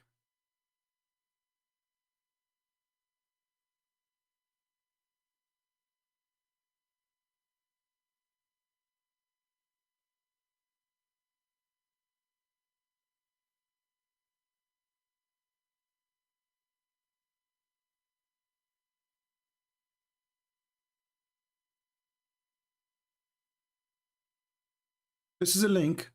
I would like to give it to you all. And this is a very official Islamic website, a terrorist website. I don't know if the link is showing. Is the link showing? How many articles, how many Abdul, Fifi, Mimi, Susu, Dudu? Oh, she was, but sure. And she have her period. And you know, and even they make articles saying that she was 18 years old. When Aisha, she was 18, Muhammad was dead a year ago. And this is the Muslim website written by their sheikhs. Refutation of the lie that the Prophet married Aisha when she was 18. So look, imagine how they lie. The hadith says she was 6. Aisha, she confirmed that. All Islamic books confirmed that. And then they made an article saying she was not. All of this is just to deny how horrible and how ashamed they are. You see, when somebody, he tried to fabricate and add lies to cover something, that means he's ashamed of it himself. And here they are showing you all the reference you need as a refutation for the false Muhammadan who they claimed that Aisha, she was mature. Now, as long the Muslims agree that Aisha, she was not mature, so who is the one agree for the marriage? Muslims. Who is the one agreed for the marriage? Let us do a little search. I will search in Prophet Google. Can a man, a father, let's say a father, force his daughter into marriage in Islam? I'm not going to show you my opinion. I will show you the opinion of Islam. Parent forcing their daughter into marriage. I am a Muslim. I have asked question about my friend who is being forced to marry someone by her parents. She wanted to marry someone else. The guy who is she being forced to marry is more educated and more wealthy, blah, blah, blah, blah. The answer: it is not permissible for a woman to be made to marry someone she does not want. What does that mean?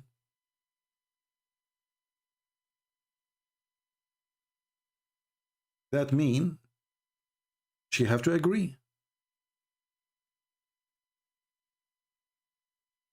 Okay. And then they start quoting you reference, which is funny reference.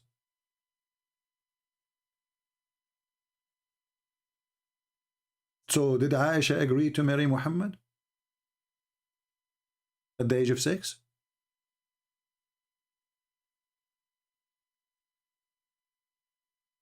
Any Muhammadan?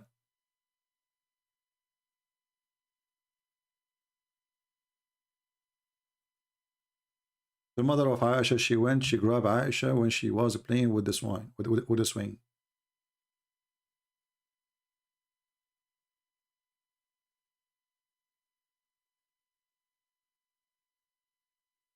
Do we have any Muhammadan here would like to call us?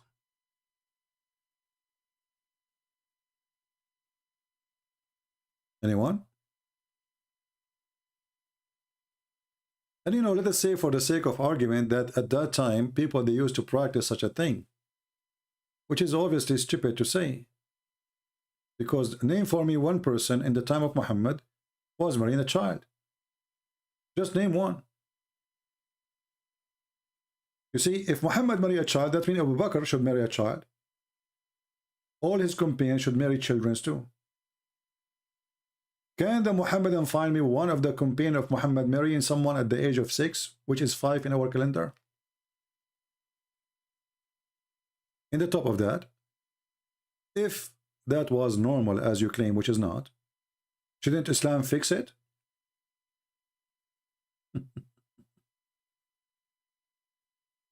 Do you fix the wrong, or you approve the wrong?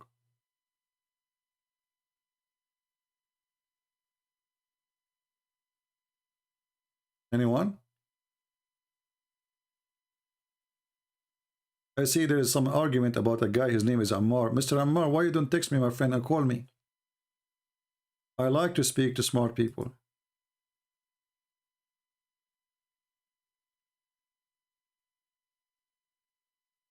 Do you like to call me and prove us whatever you want to say?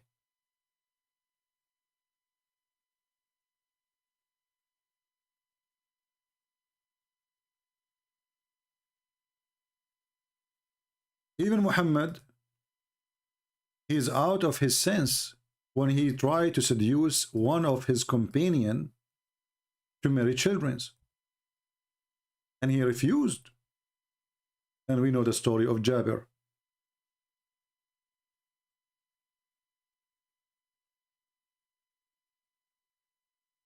And the story of Jabir actually is a clear proof that Muhammad is a fraud. He's satanic. Regardless of marrying children now.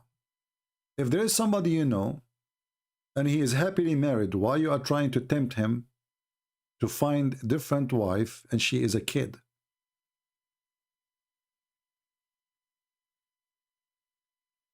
And then this guy, his name is Jabir, obviously, he have way more dignity and he have more sense and logic than the madman Muhammad. He said to him, well, I married a woman so she can take care of the orphans, which is the children of my father or his brother.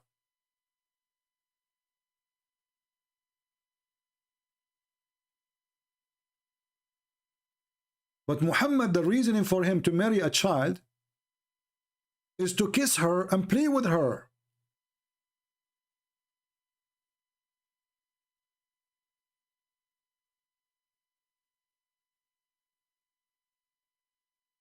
Play with her?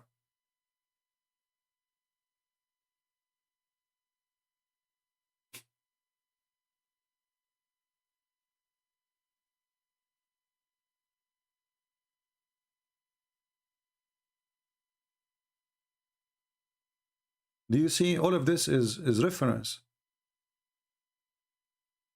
This guy Jabir, he said to him, I cannot marry a child like them because I needed a woman to take care of them. I dislike to marry a girl like them. Them who? The orphan. He have orphans. Allah Messenger asking the man, why you did not marry a child? Why you marry a mature woman, a widow? So you might play with her. Look at the reason even for marriage. And this is the mentality of a pedophile. Pedophile, they enjoy being with little ones. It's a sickness. And the reason they enjoy it, for sure there's many reasons, but one of them, that a child will be amused with you, whatever you do. You tickle her, ha ha ha, she is laughing. It's very easy. You give her a candy, she is happy. A woman, she will not be happy for a candy. So the sick pedophile, he is giving his reasoning for this man to marry a child. He said, why? Why you didn't marry a child? So she might play with you and you play with her. She might amuse you and you amuse her and she amuse you. Look at the reasoning. I said, my father or my brother died and left for me a bunch of girls, that little girls, orphans. I dislike to marry a girl like them. So I married a lady. Do you see how filthy this man is? Here Muhammad is doing many evil things. He is trying to tempt my man to not to like the wife he have already. He is happily married. And to go after a child. And all the reasoning he have is just to play with her.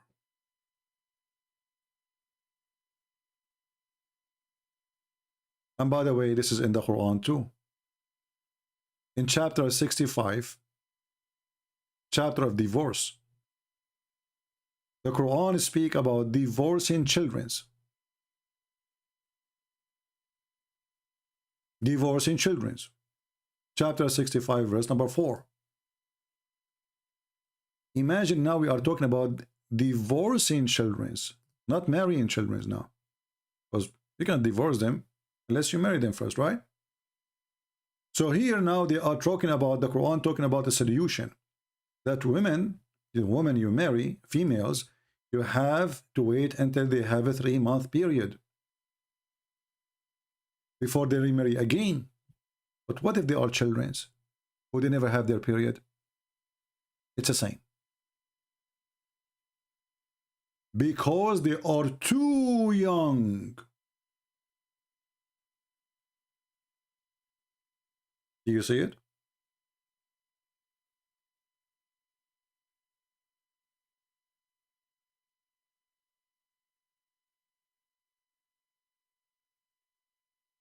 And what the proof that Muhammad is a prophet? Bring Quran like this. This is the Quran. Talking about divorcing little babies. In the book of Tahrir al-Wasila, which is a Shia book, there's no age, by the way, in Islam, which age you can have sex with a child. According to them, if she can handle it, it's fine. So if she is 6 years old and can handle it, it's fine. If she is 9 years, can handle it, it's fine. However,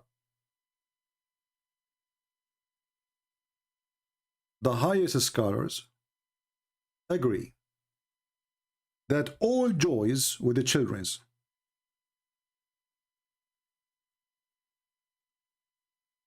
even the infant,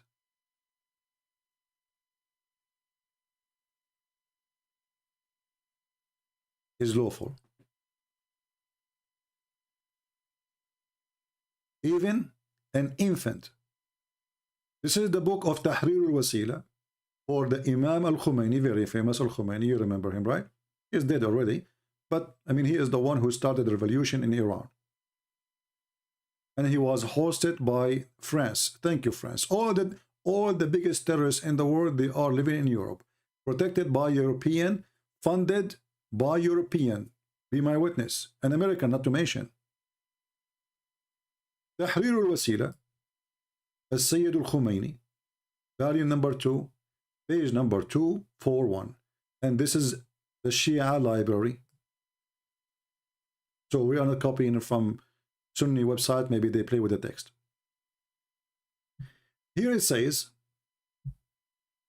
it is not lawful to do boom boom to a wife before she become 9 years old. But she's a wife. So what do you do? Why do you marry her then? Look what he said.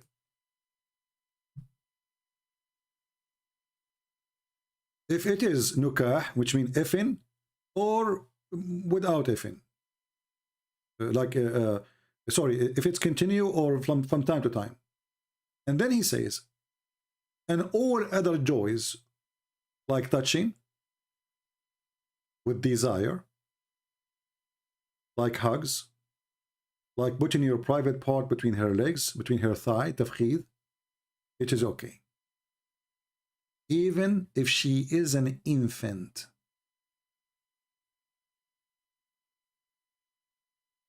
And if he did if her, by the way, there is no sin. That's what it says. وَلَوْ وَطَأَهَا قَبْلُ التَّسَعِ وَلَمْ يَفِضُّهَا لَمْ يَتَرَتَّبْ عَلَيْهِ شَيْءٍ. If he put his private part in her private part, but he did not break the skin, it's okay. And this is Google translation. We can translate to you.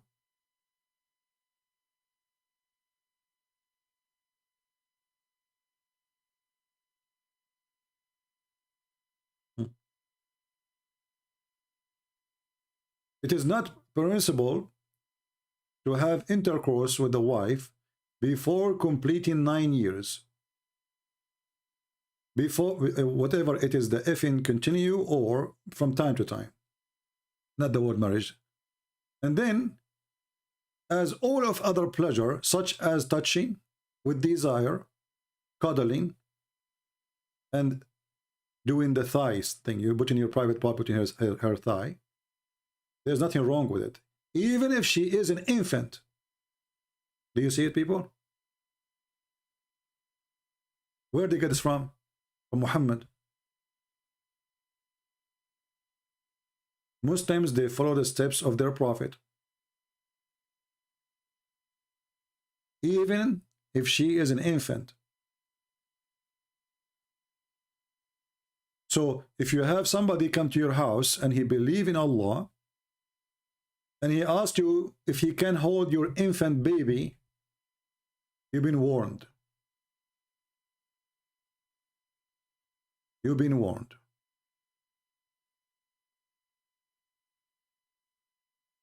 Even infant.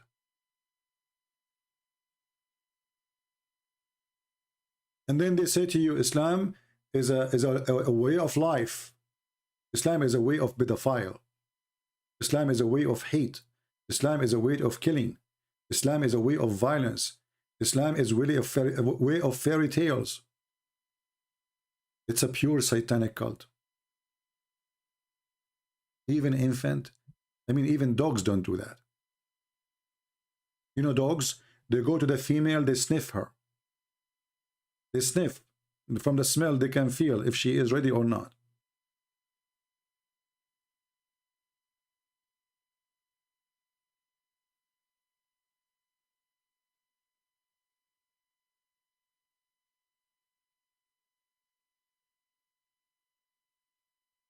Do we have any Abdul?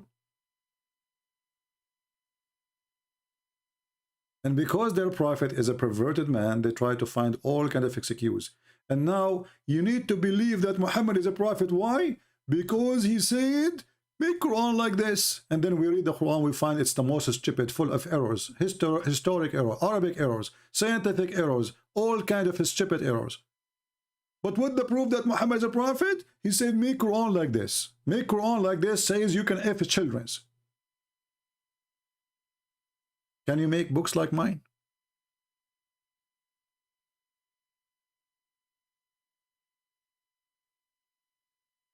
Well, I'm not going to keep you for long.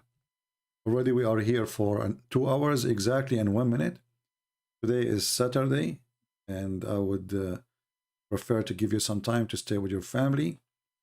And when we have the 20,000 again, we will come live on air. I hope we learned something good for today. And I pray that the Muslim, they will see the truth. Sadly, Muslims, they think when we speak against Muhammad, we hate them. We don't. We hate evil. We hate evil, and we hate to follow evil.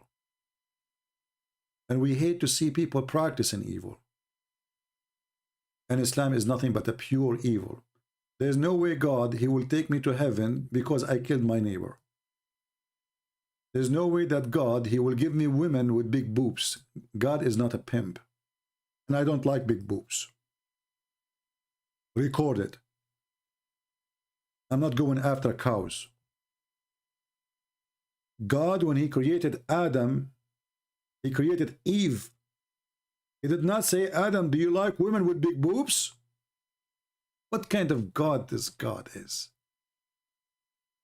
Boobs. Even you're not ashamed. You try to tempt me to believe in you, Satan, by saying to you, I will promise you, if you believe in me, if you follow me, to give you women with big boobs.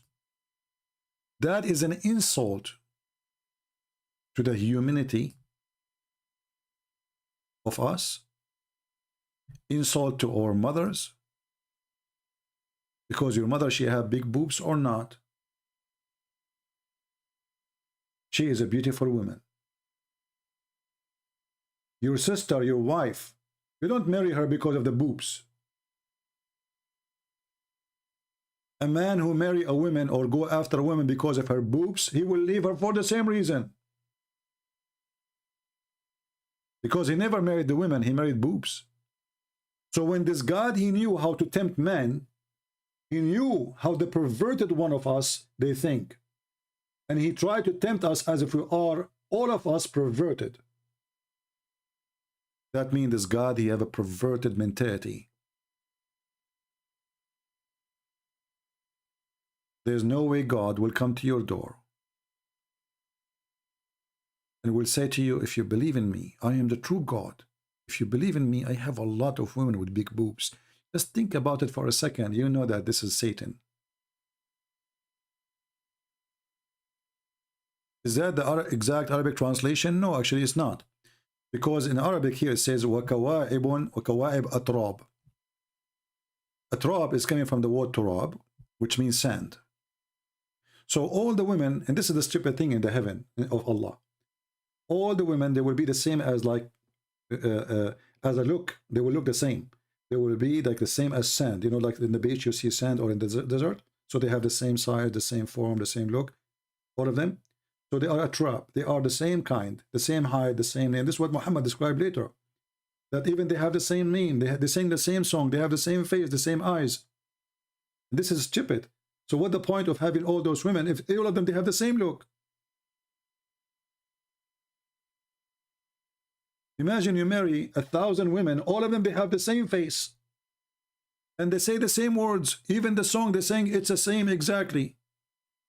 That is stupid, because sleeping with one is sleeping with all. The same hair, the same eyes, the same age, the same look, the same height, the same weight, the same breast, the same whatever. So what the point? And then here, speak about kawaib, and those kawaib is the firm. Like, you know, when you have a balcony coming out, you see, in Arabic we say Kaaba. Kaaba, it's a cube. You know, the Kaaba is a cube. So those breasts, they will be coming out like the Kaaba in their chest. They will coming out standing forth, strong and big. And all those women, they will have the same size. And those are description for women who they are going to be the virgin, not the wife of Muhammad. Once a Muslim woman, she said to me, oh, there is a hadith says that Allah, you said you did lie. You said that there's nothing, there's no promise for women in heaven. I said, well, so what is the promise? She said, well, the prophet, he said that Muslim women on earth, she will be 70 times more pretty in heaven. I said, really? Okay, is that something you like? She said, yes. You said there's no nothing, there's no proof for, there's no promise for Muslim women. So you will be 70 times more pretty. But even this one is a pretty for the man, not for you. I mean, you cannot even leave the house. Nobody can see you except one man. But look what happened. And right away, she, you know, people start laughing at her. I felt sorry for her. If all women on earth, Allah will make them 70 times more pretty. So let us say we have a woman, her name is Aisha. Well, type in Arabic, hold on. Aisha. And a woman, her name is Hafsa. We call her Hafs. And a woman, her name is Dudi. Who care for the name?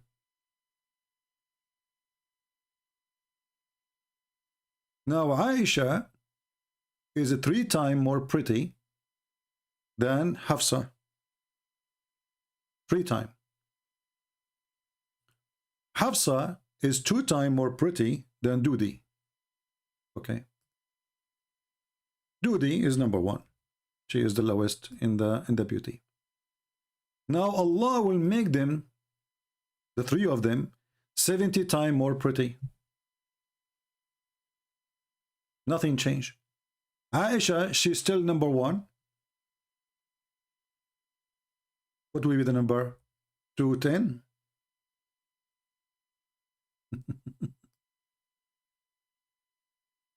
Hafsa, she will be 140 times more pretty. And Dudi is 70 times. Nothing changed. The poor Dudi, she was ugly in earth, she is ugly in heaven.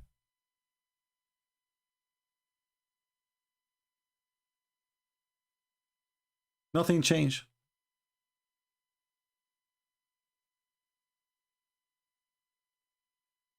And then when people, they saw what happened, I mean, people, they start laughing, and she left. This is in a real seminar, you know. This is in a seminar. This is not here, in, you know. Because I wrote this on the board. I have a board next to me. People, they die laughing because nothing changed. Use your brain. So he promised you will be 70 times more pretty, all of you. Nothing changed.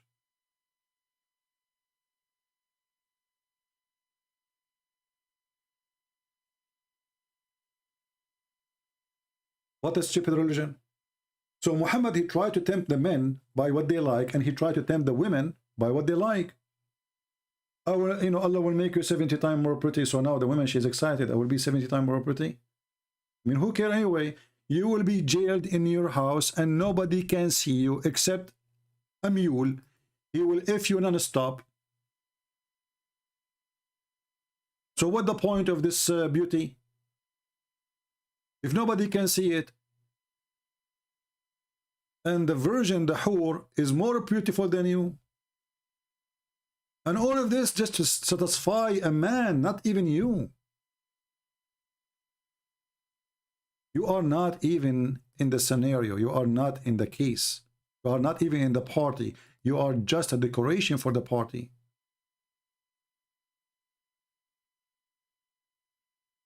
When the Quran says that those women, they will be jailed in their tents. So now imagine you have a wife and she is pretty. Okay? But you forbid this woman even to see friends. No friends. No people visit nobody. You are going to be jailed, restrained in your tents. The only one can really see you is one guy. Foki, he's saying, CP faked a debate that Farid debate him. Hey, my friend, we thought that Fifi is a man to debate me, but it turned to be not him. So this is not against me, this is against your Fifi. Why you don't tell your Fifi to be a man and let me call him then, if he is not the one who called me? People thought that is his voice. He faked. He faked. Why you ask your man what is missing?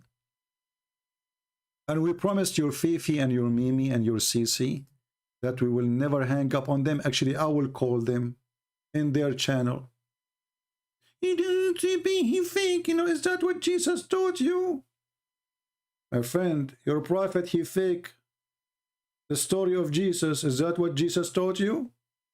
Your prophet, he taught you to have sex with the children. Is that what Jesus taught you?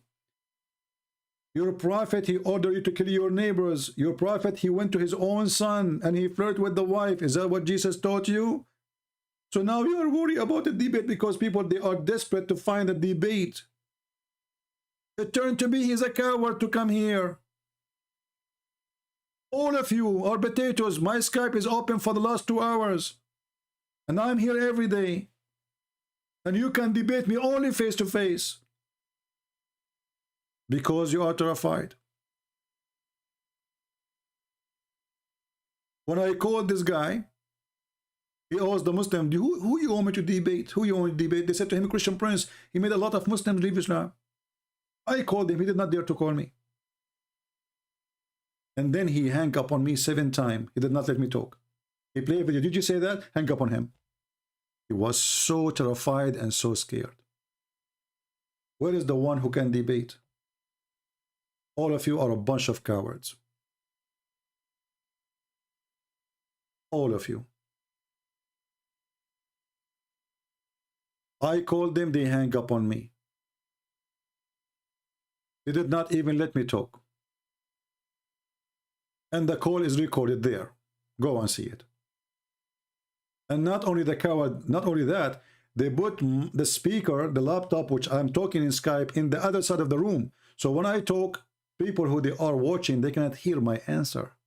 See the setup? Cowards. Cowards. They knew they are no match. And this is the only excuse. How come you ambush the apostate prophet? Ambush me. You Muslims ambush me. You ambush the apostate prophet. How come you don't do that with me? One of you call me without telling me that he have Susu and Mimi and Titi and Fifi with him. And ambush me. Do you dare?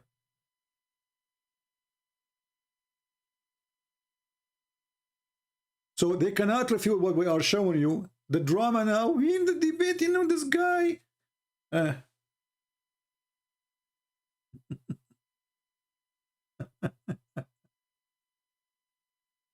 They try to change the topic to make it about something else. And my friend, if lying is haram, I will understand if Muslims, they believe in lying is haram. Let us say you are saying that this person, he lied, right? Well, isn't it your prophet, he says you can lie in 3 cases, to your friends, to your family, and to your enemies? So if lying is halal in Islam, why you are accusing people of lying if lying is okay? I don't understand the logic of those Muhammadan. Is lying haram? Who is a Muslim want to tell me if lying is accepted in Islam or not?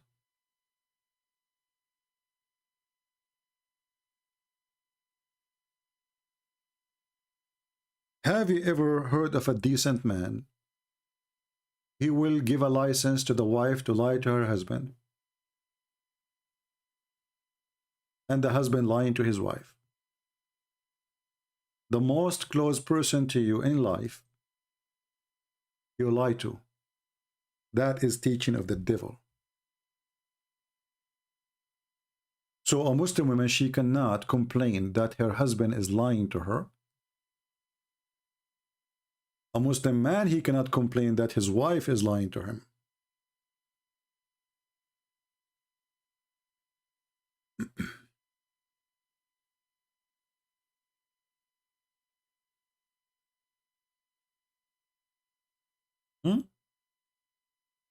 Is that true?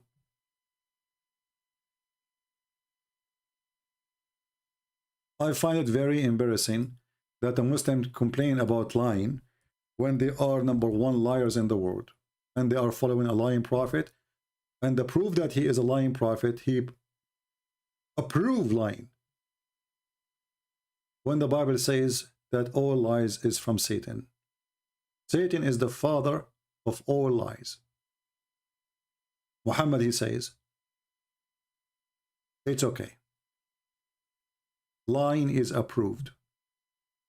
It is lawful.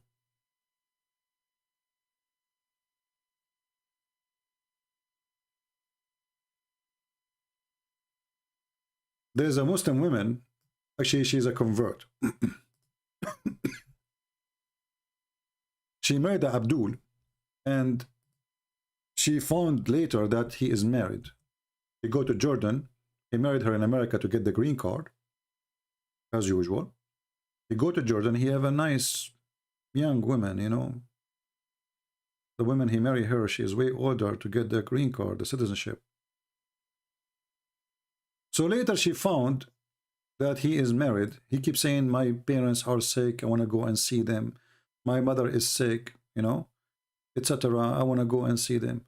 So she found out that he is really married. And then she went in the internet to Islamic website asking for solution. Says, I discovered that my husband is lying to me. He married to a new wife. The answer was, let me see if I can find you the you know. The guy, he said to her, the sheikh, first of all, you have no right to ask him such a question.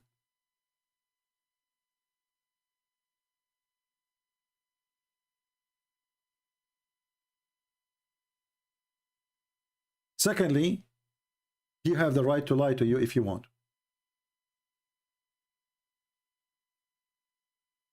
Can you believe it?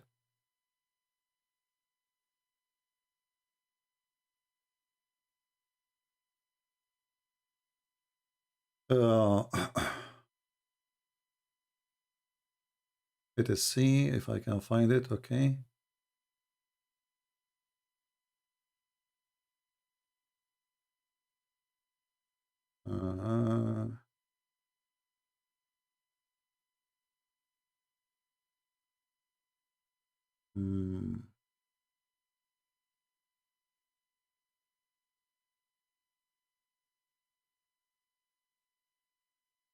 Okay, this is a different one. This is about lying too. I found the one about lying, but this one. Let's see. This one says there is a virus.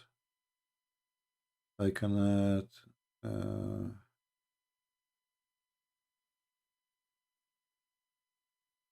I guess this is a different one. Let's see.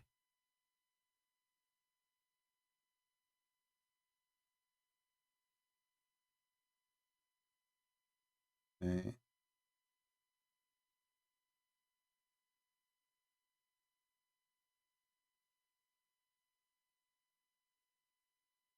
Yeah, this is another one. I'm just trying to find the fatwa.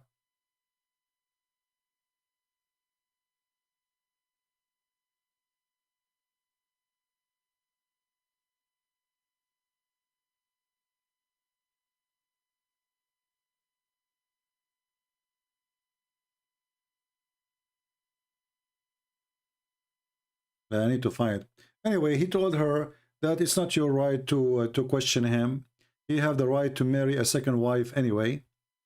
So what is your problem?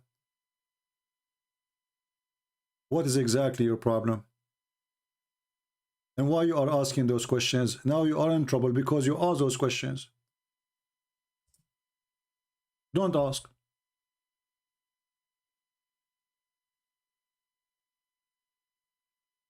You should not ask.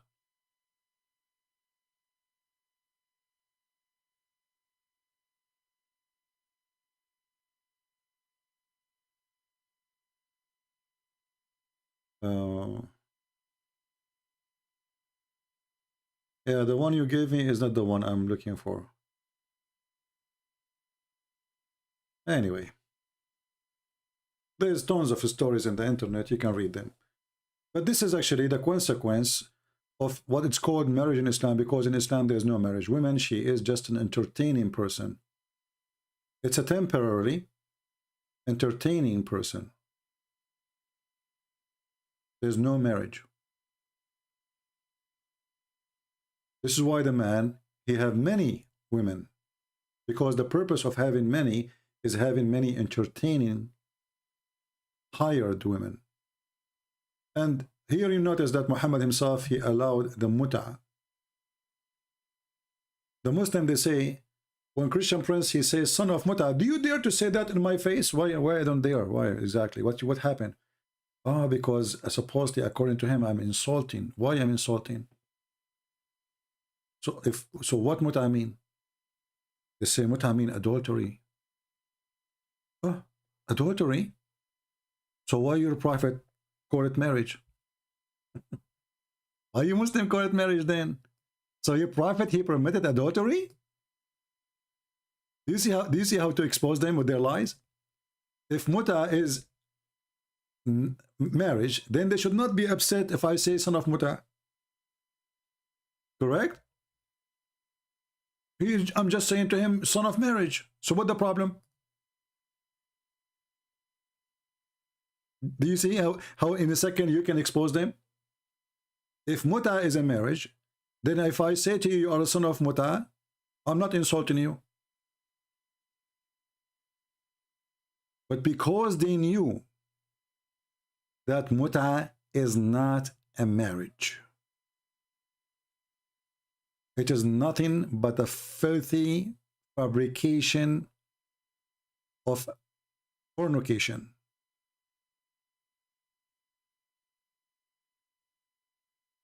This is why how you can test them. Just say son of mut'ah and you will see how will be upset he is. And then you ask him, is mut'ah marriage? He will say yes. So why are you upset?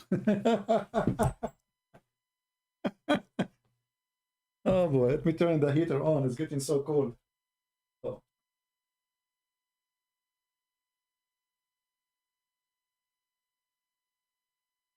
All right. So look how silly. Okay, Foki. Foki, thank you very much, Foki. Foki is desperate. Foki, he cannot refute about what we are saying. So Foki, he decided to come with this. Look. Look at this.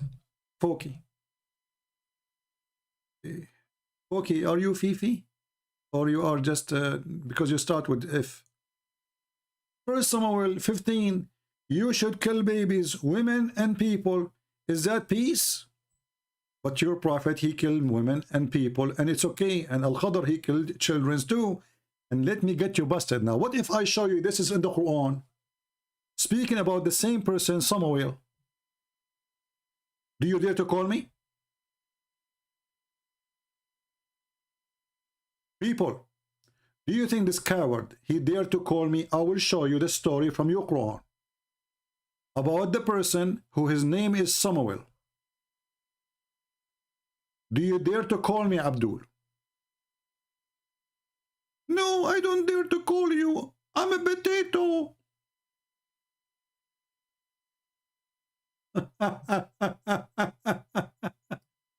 You know, you remember yesterday when this woman, the rocks, she posed for us, and she said the woman, she is half the price of a man, and then we find that they are the one who believe in that. And now exactly the same. Those things you can say to someone else, not to Christian Prince. You are certified ignorant like your prophet.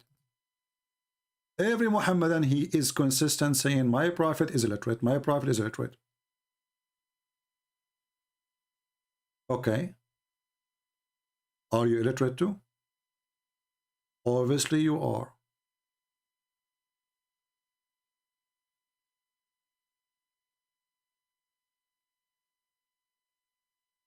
Let me show you, you idiot, the story from your book.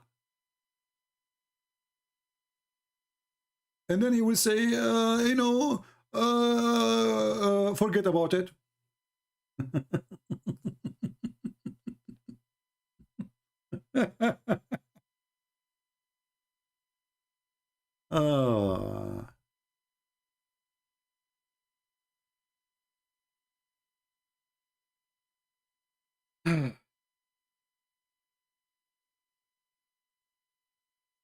I have all your Muslim laundries in my head. And you Muslims don't dare to call me because you're afraid of your laundry. That is exactly what you're afraid of. Otherwise, now I will have a long list of people trying to call me. Let me get you the reference, potato. You know, kill babies, is that a beast?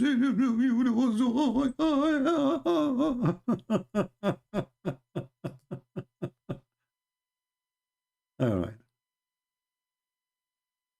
Let us see.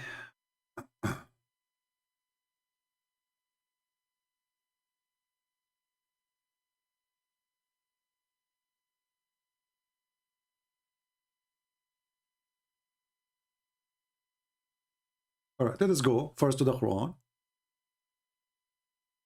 Is the Abdul still there?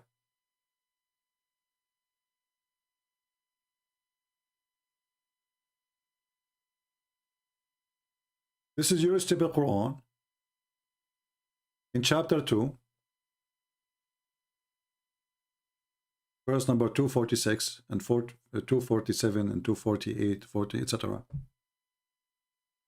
Speaking about Samuel.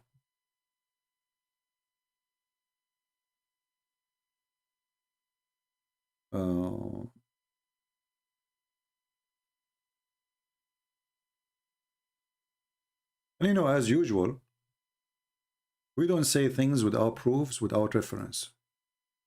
This is your stupid book, Abdul. But now, as usual, the Quran is a stupid book. It doesn't say details. How we can understand the details? We go to the interpretation.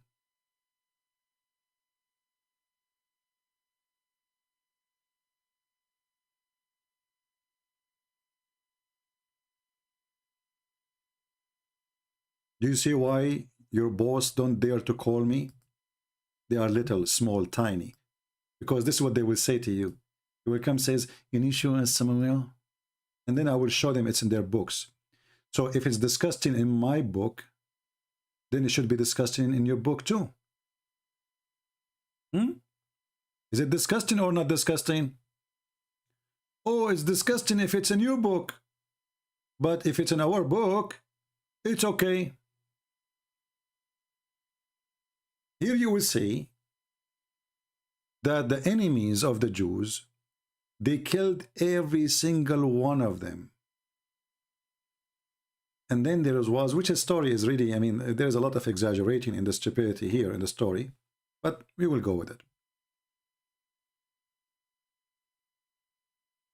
So they attacked the Jews and they killed everybody, and there's only one person who he left. His mother, she did not deliver him yet.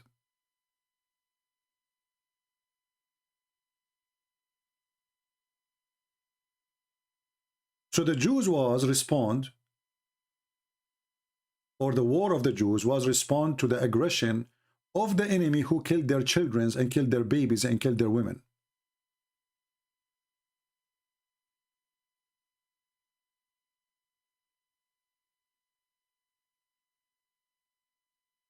They killed everybody. And for sure, the story in the Quran is stupid to say they killed everybody except one person. And how the person became a king there if everybody is dead? But who can count in Muhammad what he say? He's a stupid man, he say as he wish.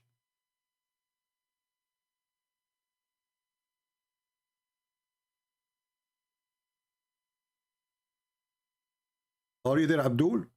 So I will open for you the interpretation of Ibn Kathir and Al-Qurtubi and Al-Tabari, and I will make you read, and you will laugh at yourself, because even your scholars, they defend what is in the Old Testament. And they say that Samuel was a prophet of God, and he killed the enemies because they are bad criminals. So how come the Abduls in YouTube, they go against their Quran?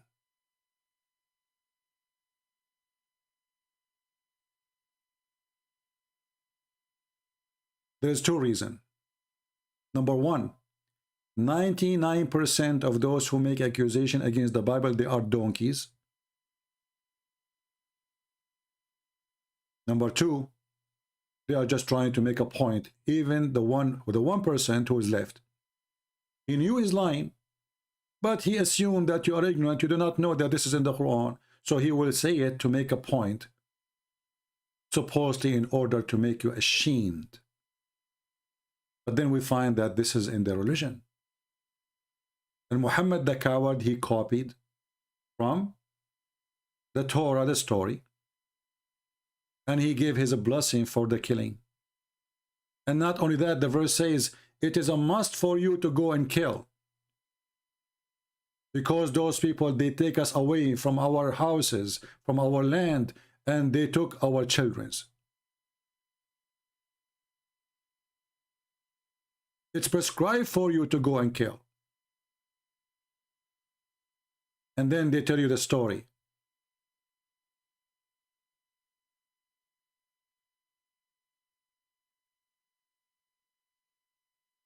Their enemies also capture a great number of them. Their enemy, they killed a great number of them. Their enemies killed the children of them, the women of them, until there's only one woman left. Just one woman. Some they say only women who have babies, they did not deliver yet, they did not kill them. And that is from the tribe of Levi.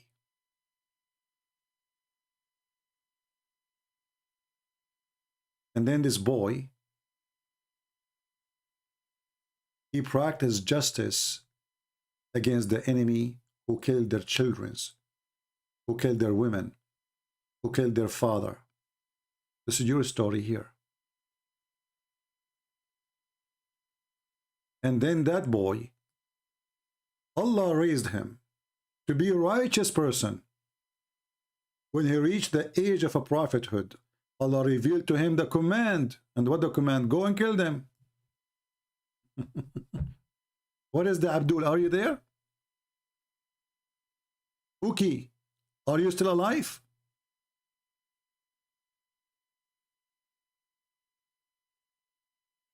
Are you? Who won the link of Ibn Kathir? So later of those, actually here we cannot find the link.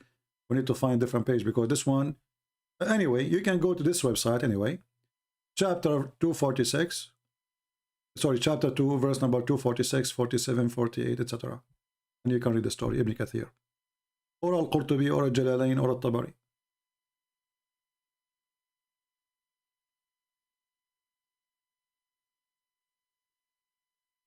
Lion, where the war was, the Muslims was what? Let me see where his text. Okay, let us take. You see here, he's changing the topic now. He don't want to talk about it no more. It's not a shame no more, because now we find it in his Quran. Do you see the hypocrisy of those cowards? And look now what he's saying. Remember the Prophet, he says, lying to your enemy is permitted. Lying to your wife is permitted. So they are practicing their right to lie. Read carefully. Lunin, is that war where the Muslims were attacked? That will you do? Abdul, first of all, Muslims is the one who attack. You're a false prophet. He sent the message to the king of the Roman, or the ruler, saying, convert or die. Aslim Taslam. And you're a prophet, he says, attack the Romans so we can get the blonde diggers. Your prophet is evil. The same one he attacked people like Bani al-Mustaliq. They did not fight him. They are not even in war with him. They were not aware even that Muhammad, he did not even send them a warning. Convert or else. He killed all the males. He captured all the children and the females and he raped them. Do you see it? You are just a potato.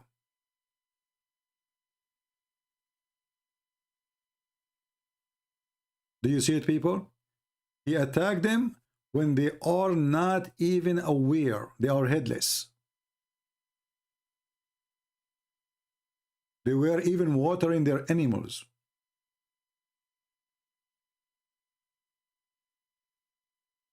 Do you see the coward? People living in peace, watering their animals. Muhammad, he attacked them. Why? And then he took the women and the children's.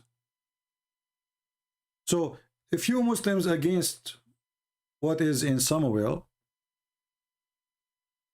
why you are not against what your prophet did then? And as you see, the story of Samuel is in the Quran, chapter 2, verse number 246. And by the way, it's full of errors. The story in the Quran is just a stupid story. Talut, Mr. Talut. Do we have any brave Muslim?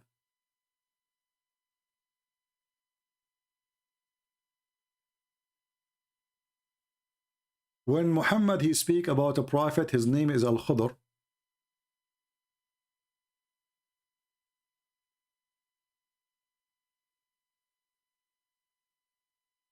He killed a child. Who is the one who ordered the Prophet of Allah to kill the child? Allah. Why? Because the child later, brother, will be kafir. So the Quran approved killing children if they are going to leave Islam. This is your Quran.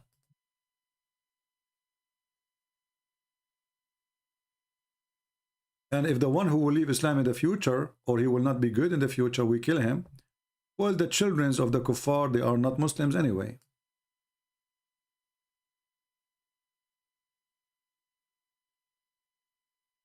Medina were not attacked, they converted to Islam. Yes, this is true. The Medina is the city of the Jews. He killed them all. It's called Yathrib. Even the name, he changed it.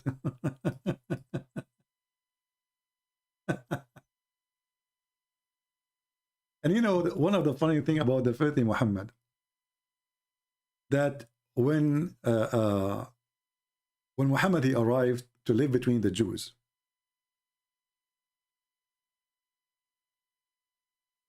he saw the first time people fasting. First time ever he see fasting. So he asked the Jews, why you are fasting? They said this is the day when Moses he crossed the sea.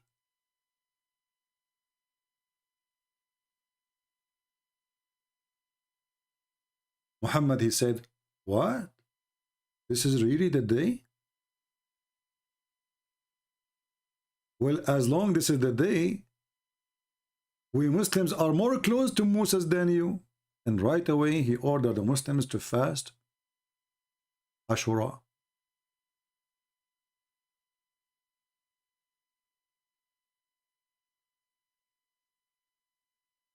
Here you ask yourself, when Muhammad he copied a fasting of the Jews without going back to his God. He just heard a Jew saying, this is the day when Moses he crossed the sea. Right away Muhammad he decided that this is the day for us to fast. He did not receive an order from his God. Do you see it?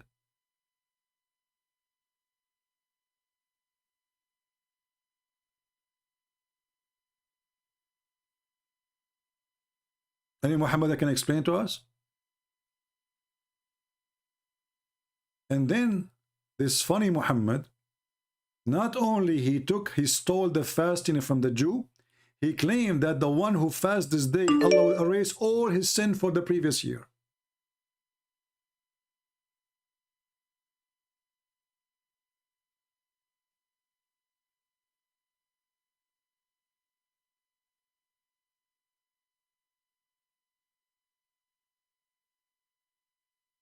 Don't send me messages in Skype, I will block you. Skype is only for Muslims.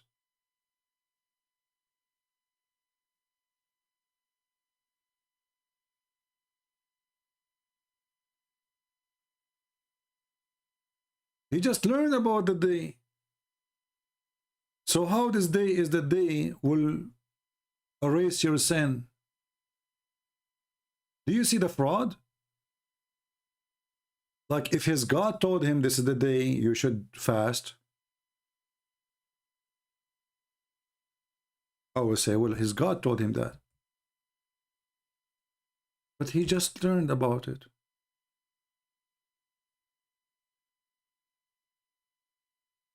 And then he claimed that the one who fasts this day, Allah will erase his sin for the past year. And then Muhammad, he learned about fasting of Ramadan from the Sabian. So he decided to forget about it. What happened?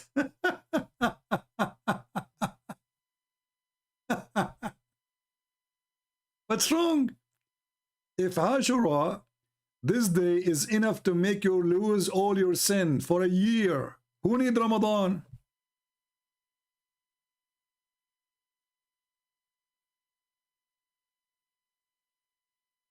Why you replace it with Ramadan? You found different fasting, so suddenly Ashura is not important. Look here. Look at this. The day of Ashura, the one who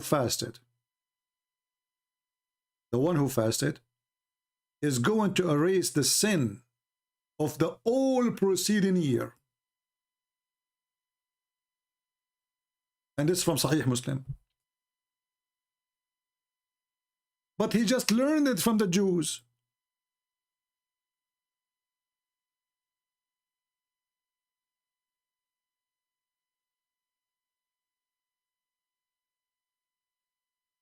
And after he learned from the Jews, and it became that they erase all your sin for the coming year.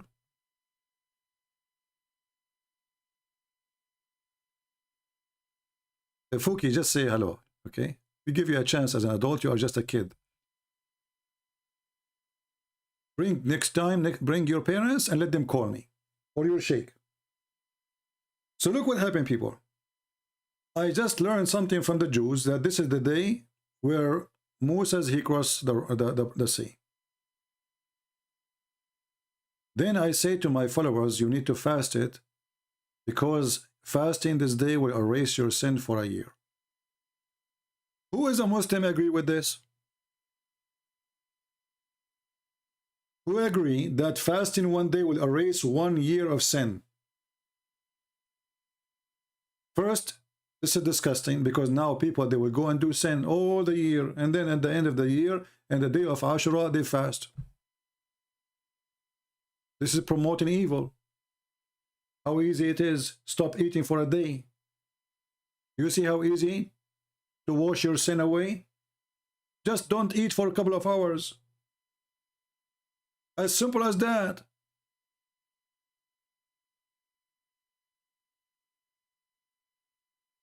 Where Muhammad he got this is from, and if it is what he claimed, then how and later he says it's not important. Fast Ramadan. Do fast Ramadan erase your sin for the last year?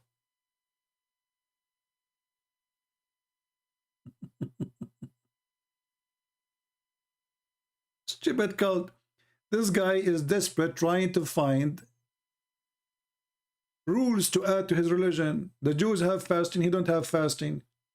He saw the Jews fasting, we fast. And then not only that, when Muhammad, the Muslim, they said to him, you know, the Jews, they fast in the 10th of Muharram. He said, okay, next year, inshallah, we fast in the 9th. Like, what the heck? How this day is the one, if you fast, is going to erase your sin, and then you change the date just because you want to look different from the Jews? Is it up to you to change the date?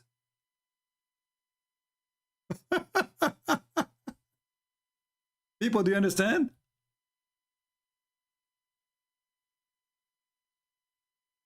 If this is the day, this day, if you fast, it erases your sin. Then Muhammad, because his companion, they say, "But you know, this is a great day for the Jew. Didn't you say we should not follow them, do what they do?" He said, okay, next year, inshallah, we fast in the 9th of Muharram. Do you see the stupidity?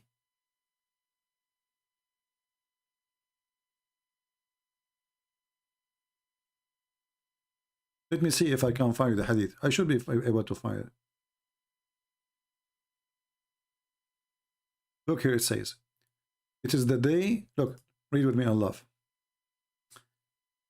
When the Prophet came to Medina, he found the Jews fasting in the day of Ashura, i.e. the 10th of Muharram.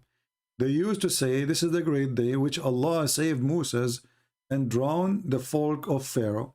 Moses observed the fast on this day as a sign of a gratitude to Allah. This is what the hadith is saying. Okay. Then Muhammad, he jumps, says, well, you know what? I am more close to Moses from you. I will observe it. So it was this day which Moses, he observed. Wonderful.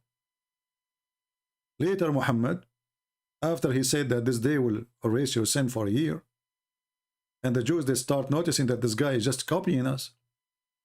Then suddenly he said, okay, let us not do it in the 10th of Muharram. Let me try to find you the hadith. Hold on.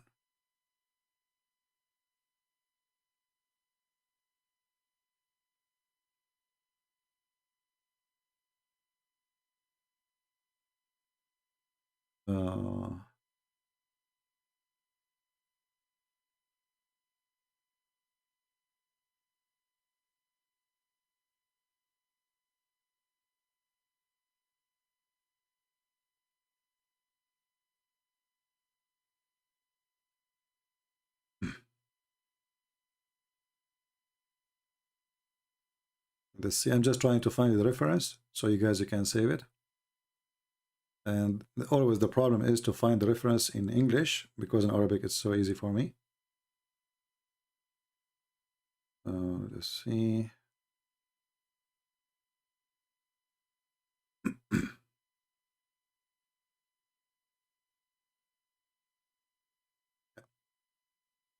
I think this is the one here.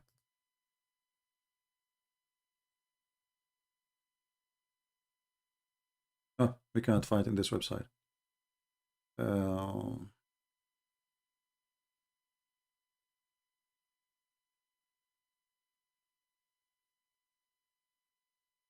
try to find another one.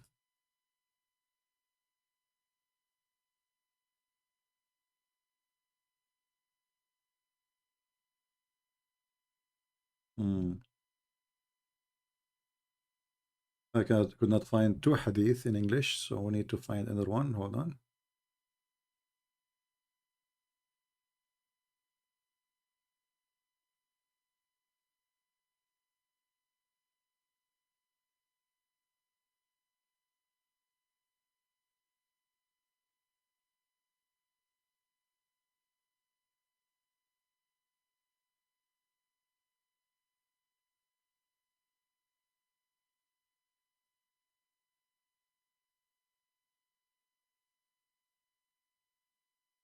Give me a minute.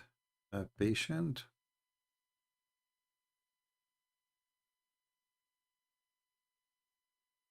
Okay. Maybe we'll find this one. Let us see.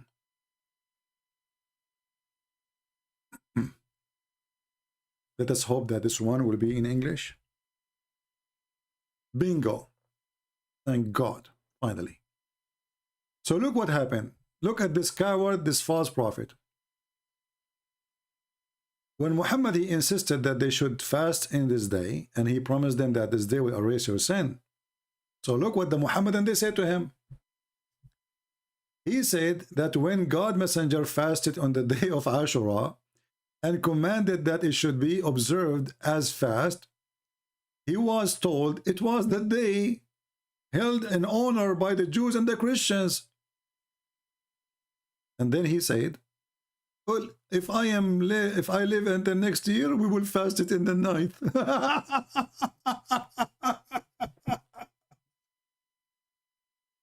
But if this is the day you are honoring because of Moses, he fasts in that day. Why you change the day? Do you see the fraud? People, do you see the fraud?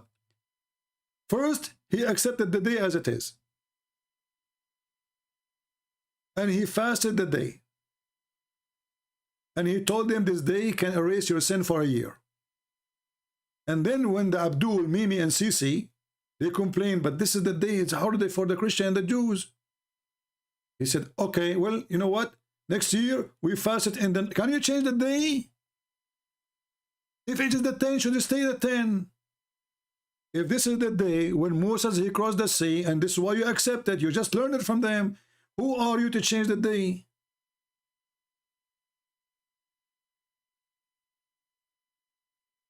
You see the false prophet, what he do? If this is the day, how we can change it? So what if the Jews, they respect that day? What is the problem exactly?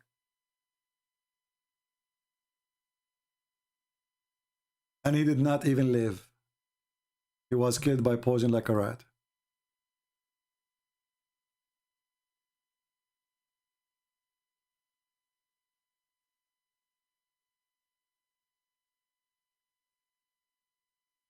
Clear evidence that Muhammad is a fraud.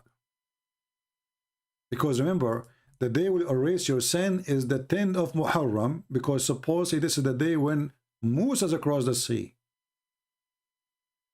So if you change it to the 9th, you are fasting in the wrong day.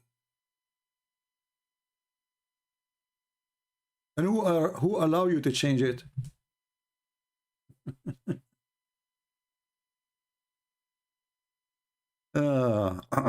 Anyway, did we have a good time learning, guys? I was going to go an hour ago. You see, guys, what you do to me. I almost says goodbye. That was 2 hours exactly ago. I mean, 1 hour ago. Now it's 55 more minutes. Oh boy. So actually, I will try to put a timer next to me. Maybe I should make it maximum of 40 minutes, because honestly, sitting in the chair for long, it hurt. It hurt my back. It hurt my knees. You know, staying for many hours without moving is not really fun. And then, you know, people, they think that this is just for me coming here. I know I like to speak to you. I like to, you know, to see the good ones here. I believe I have a family here who loves me, and I love them too. But sitting for many hours, speaking about Islam is a punishment for me. It's not fun. But in the same time, I got a big reward when I see Muslims leaving Islam. The topic itself is a punishment. It's evil, it's disgusting, no fun in it. Screaming, shouting, people bully you. There's no fun in this topic. Nothing good. Because the topic is the evil Muhammad.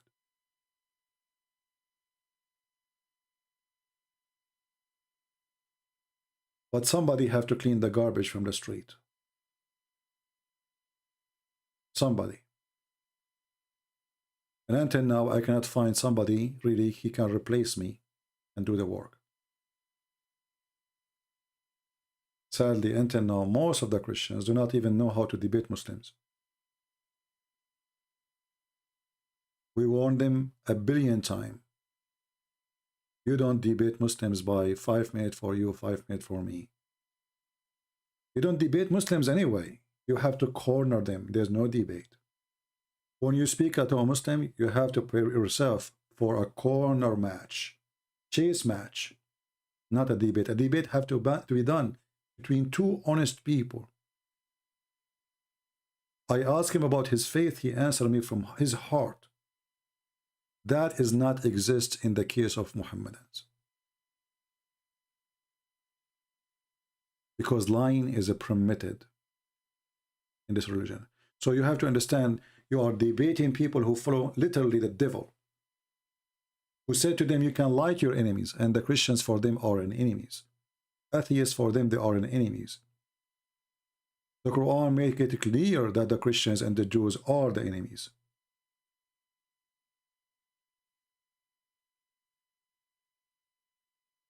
But until now, the Muslims, they take advantage of the ignorance of the Christians. So you will see somebody, he bring a sheikh, like this guy, what his name, James White.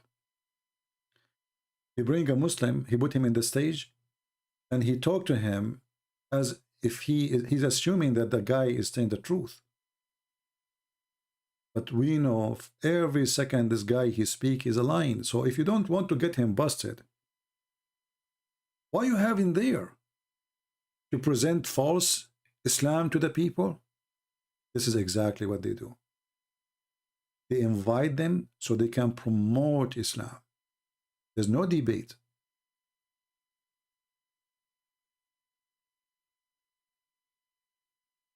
Always remember that you cannot debate a liar, but you can get him busted. I don't know if you understand what I'm saying. What I meant by that with my limited English. You cannot debate a liar. You cannot. But you can get him busted with his lies. And this is what the Christian should always consider, that I'm not going to debate him. I'm going to get him busted. Or there's no debate in the debate. Do your God Allah have hands? Who said so? If there's a contradiction here, who said so? They lie. And then we show them from their own interpretation. And then they say to us, oh, this is a man. And then we show them what their prophet said. Oh, this hadith is weak. And hadith is weak. It says Hassan. It says good. No, it is not really. This is the publishing house saying that. But in reality, it's not. So you are not debating. You are not. The debate always have to be between somebody is faithful and he speak in a faithful way. Not somebody is lying to me about his religion in order to win an argument.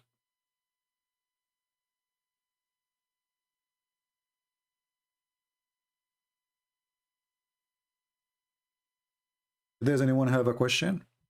Otherwise, we will stay for 2 more hours. Before you go, Quran 355, Mutawafika, that means death, correct? Yeah, we mentioned that already, strength. If you start from the beginning of the video, you will see it. We mentioned that verse you are talking about. Anyone have a question? Do we have any Muhammadan before we leave? Mayday, Mayday. Last call. You know, once, I was, like, this is what the Muslim they used to do, by the way, with me, when I am in Paltalk. I stay like for 2 hours, 3 hours, 5 hours, 6 hours, 10 hours, 12 hours. You know, if I tell you guys, you might not believe. People go to sleep, come back, I'm still there. And I was really happy. I made a huge number of the Abduls leave Islam. And the Muslim who challenged me to come to Paltalk is the Muslims who brought me there. I never heard of it. But what they do, when I say, okay guys, I'm leaving, suddenly the Abdul, he put his hand up. I challenge you. Hoping that Christian Prince will say, oh, I am sorry, I'm going to go now. And then he will say, see, he ran away from me. They are not doing it no more. Because now they knew, even if I am tired speaking for a day, if you call me right now, we will continue until tomorrow. So who dare? Abdul, who dare? I just said I'm leaving. I'm tired. It's your opportunity now to win the match. The guy is tired. Who dare? Nobody.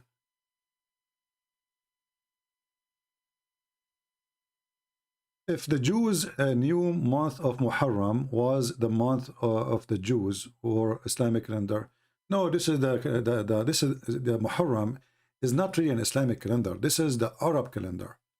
Muhammad, he copied the calendar of the people, the pagan Arab before him. Nothing less, nothing, anything else.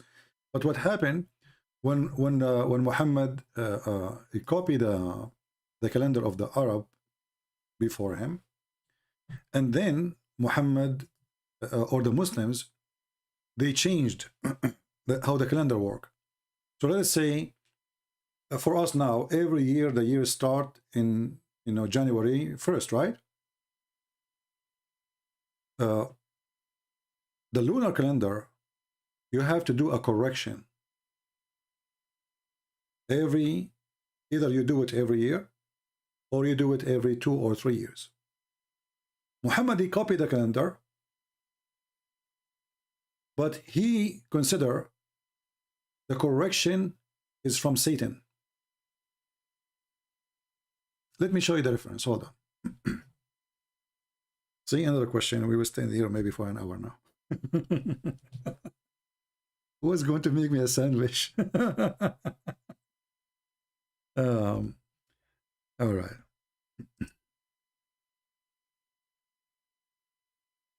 Let us find the reference. And again, this is a proof that Muhammad is a fraud and he is a stupid. Not only a fraud, he is literally stupid.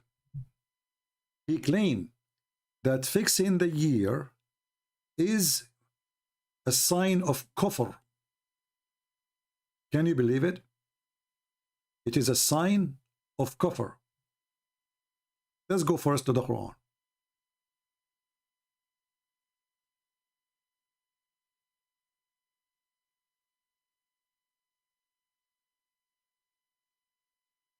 Actually, this is a good question. Maybe we should make just a video about it. If you go to chapter 9, verse number 37.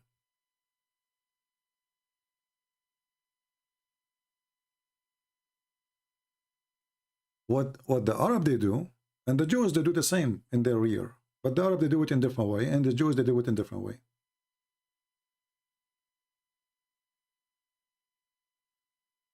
Muhammad, he don't understand, because he is a false prophet, that the correction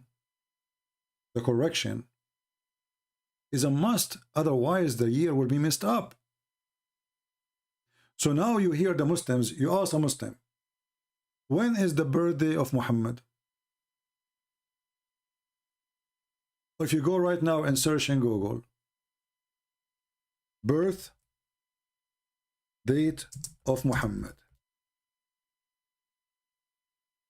this year. Look with me. This is an example. In 22 is going to be October 8. In 23 is going to be September 27.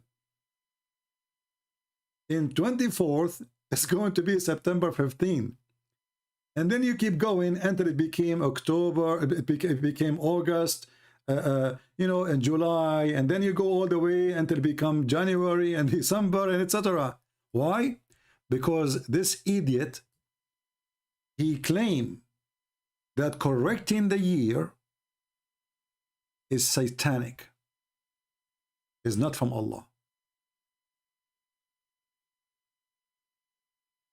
Do you see it? So because now he opposed it, and he claimed that this is a violation from against Allah. So the Muslims now, they cannot fix the year no more, and the year keep changing. So January became in August. The whole month is shift. Not just a day, by the way. The whole month are shifting. Like now I show you the birthday of Muhammad, but in reality is the month is shifting.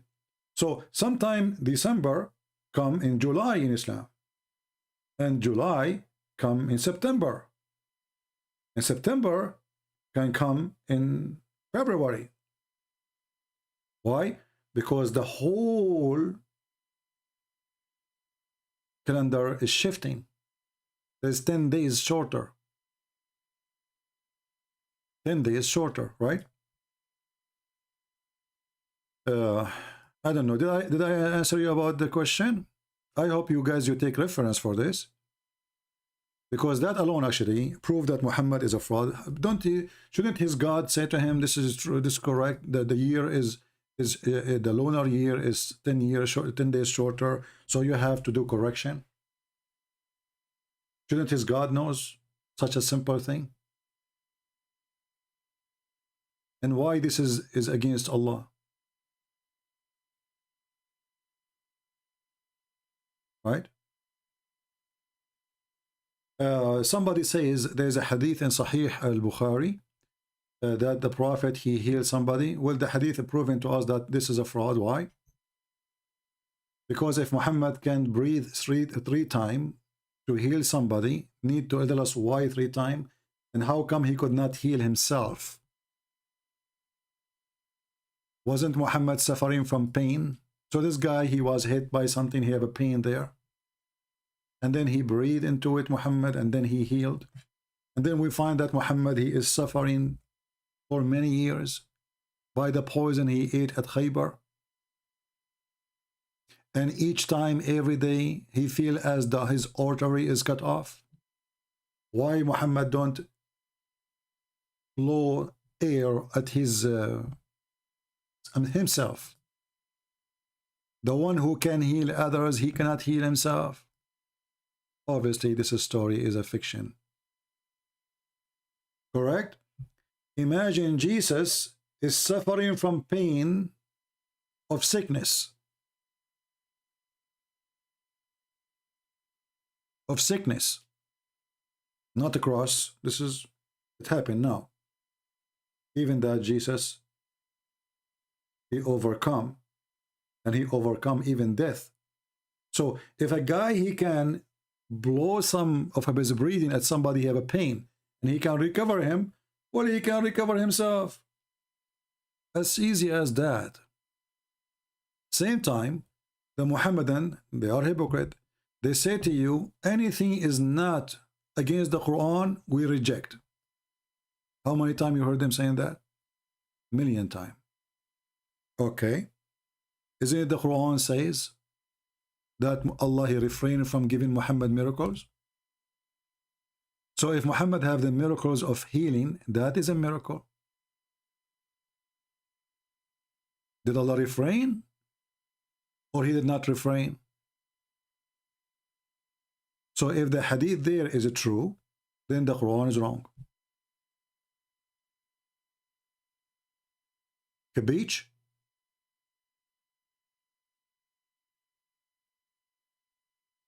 My friend, you don't need to show me this hadith and that hadith. The same goes to everything. And I answer you already. I think this guy, he have a maybe slow internet. This answer goes to all hadith about healing of Muhammad. Doesn't matter what hadith. So you do not need to post for me this hadith and that hadith and that hadith. Either the Quran is telling the truth, and then the hadith is false, or the hadith is false and the Quran is telling the truth, because they oppose each other. Same time, if the hadith is telling the truth, then the hadith too is telling the truth that Muhammad, he could not heal himself. And it's going to be very funny that Allah, he will support Muhammad to heal somebody pain, little wound is hurting him, you know. But he cannot heal himself. All right. Anything else? Yeah, and Muhammad, he suffered from black magic. And not only that, he suffered with his penis too, because his penis was not functioning. Because remember, the black magic not only controlled the mind of Muhammad, controlled his penis.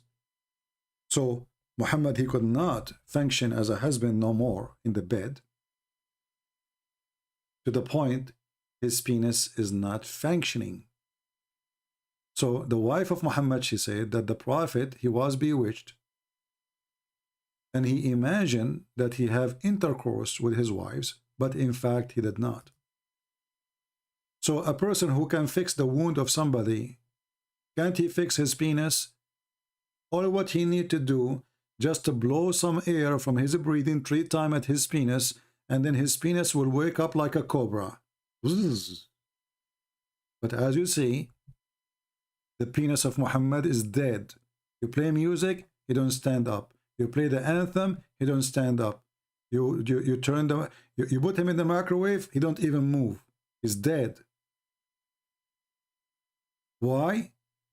According to the Muslims and Aisha, he was bewitched, and according to Muhammad, by the way, because he agreed that he was bewitched, and then there's 2 angels, they came, as you see in the story here, actually, it's mentioned in this story, that 2 angels, they came, and they found that somebody took some hair, maybe from his butt, and they control Muhammad from far distance.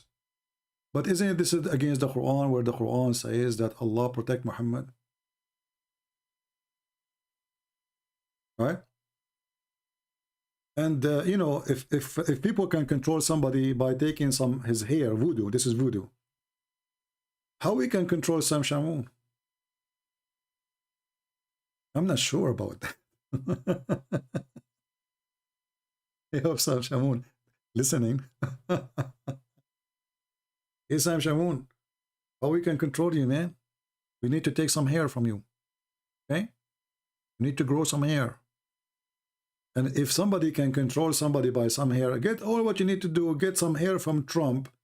When he was a president, you can control the whole America. All what you need, just some hair. And how easy it is. And do you see how easy it is? Anyone you want to control, just get some hair. Hey women, you want to control a guy? Get his hair. If he is bald, I'm sorry, it doesn't work. But you have to get some hair. If not from his head, it doesn't matter from where. So, and then they say to us, the proof that Muhammad is a prophet. Look at this guy. He was bewitched, which means he was under the control of Shaitan. His penis is not working. His Allah, he forsake him. He tried to commit suicide. What the heck? He was killed by poison. I mean, name one thing. His wife, she was a child. He approved lying. A king, he dies standing with a stick. And then the Muslim, he find that the Quran is the proof that Muhammad is a prophet because we can't make Quran like this.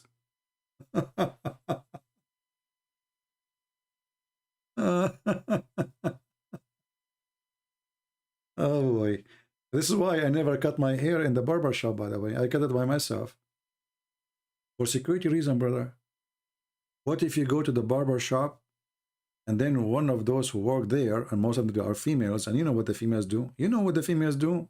Isn't it the Quran says, إِنَّ مَكْرَهُنَّ عَظِيمٌ. Like, what the heck? Really? So why, Muhammad, you want to have a lot of them?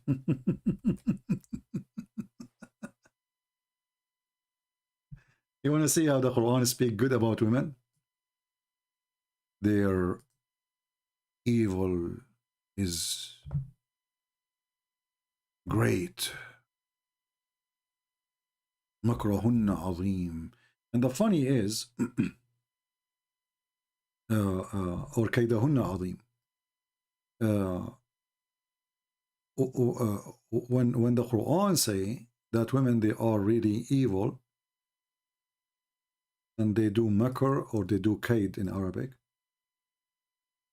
the Quran admitted that Allah, he have nothing to do with his creation.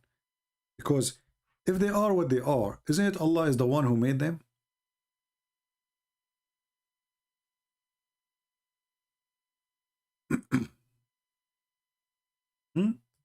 Muslims, who is the one who made them in such a way? So what the point of saying that they have such a thing if they have it? If they are pure evil, are you warning us or you are complaining?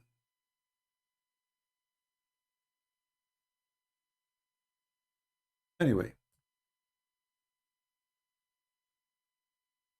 Abdul Muhammad, he said something. Abdul Muhammad, he cannot prove it. Abdul Muhammad, his God complained about women. Abdul Muhammad God, he cannot fix it. Abdul Muhammad God complained that women are evil, yet he want to promise us a lot of women there. Abdul Muhammad.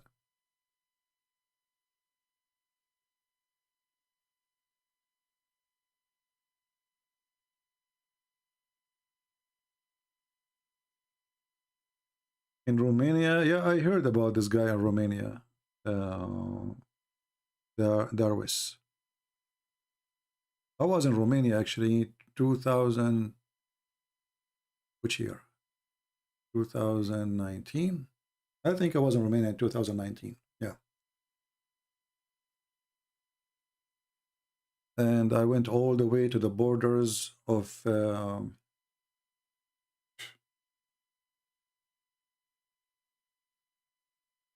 and I forgot the name of the country. You know the country between Russia and Romania, what it's called? Moldova. Yeah, actually I went all the way to the river. There's a river there between Romania and Moldova. You know, you cross, you go to Yashi. You know, I'm sure you're Romanian, you know Yashi. So I went all the way to the river. Actually, I was going to go to Moldova, but then I changed my mind about it.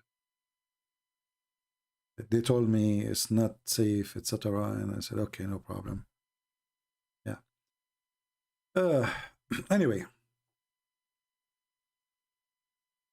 Do we have any Abdul? Not Maldives, Moldova. Maldives is an island.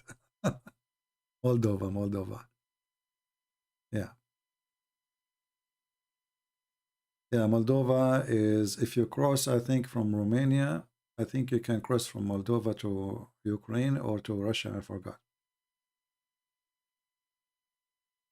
My friend, we will talk about all the hadith, that's it. You know? Yeah. Any other question? Beside that, Muhammad, he can heal people and we prove it to be wrong.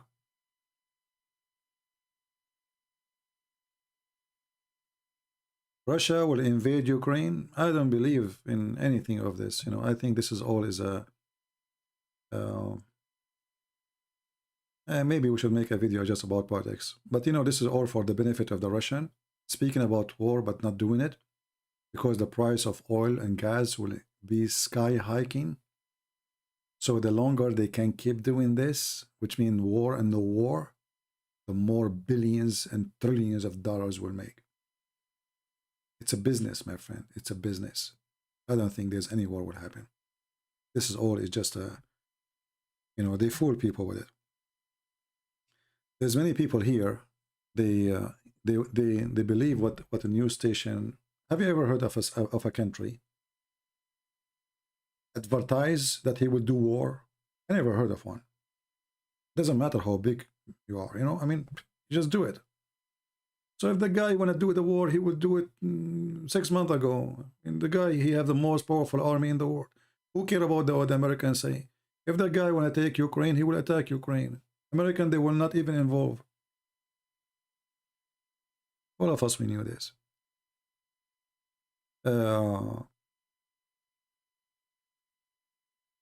So you know, if they say to you he will attack, you know, Ukraine, I believe it's just a pure business, so they can increase the price of gas and the price of when I say gas, mean oil, you know, oil and gas for heat like propane and natural gas.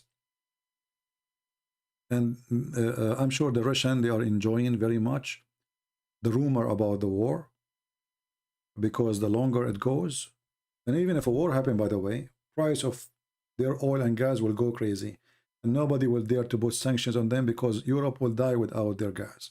So Putin is laughing at what they say in Europe. You know, who will put sanctions? You will die without them. You will freeze, especially if you attack now in the winter time. And Biden, he said it's okay.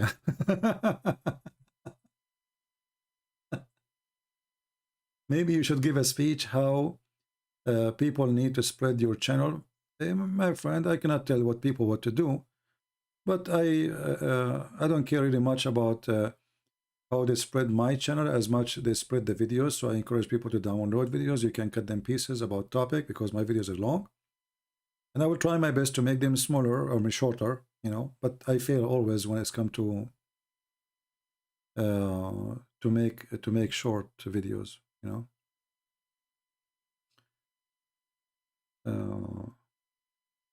Yeah. Anyway, I don't believe there's any war will happen in Ukraine. And me, myself, I hope not, because simply it's two Christian countries and death is going to be happen between both two Christian countries. And the only one will enjoy that is Erdogan and Azerbaijan, etc. They are praying for it, actually. So I hope that both they will be smart, because if the Ukrainian, they trust the American to protect them, they are fooling themselves. American, they will sit watching you the same as they did with Georgia. When the president of Georgia, he called George Bush refused even to answer the phone. But 48 hours before George Bush, he promised Georgia protection. This is why the poor Georgian, they stood for the Russian. But when the war started, American, bye-bye. Right? They hide. So I hope the Ukrainian are smarter than the Georgian, and they will not believe any promise of the Western countries, because when you go in war, you will be alone, and no America, no Germany, no England, no France will even care. Nothing. And this is what happened before. So why they will do care now? So I hope that's the Ukrainians are smart people. They will not jump into such a war, and they will avoid it as much as they can, even if it is the Russian who they are doing the aggression, because it is not smart to go to war if you will lose anyway. You know, this is not about being a hero. You have to be smart. You know, the Arab ones, they decide to go to war and they gather 5-6 countries to attack Israel. And then they lost Jerusalem. Right?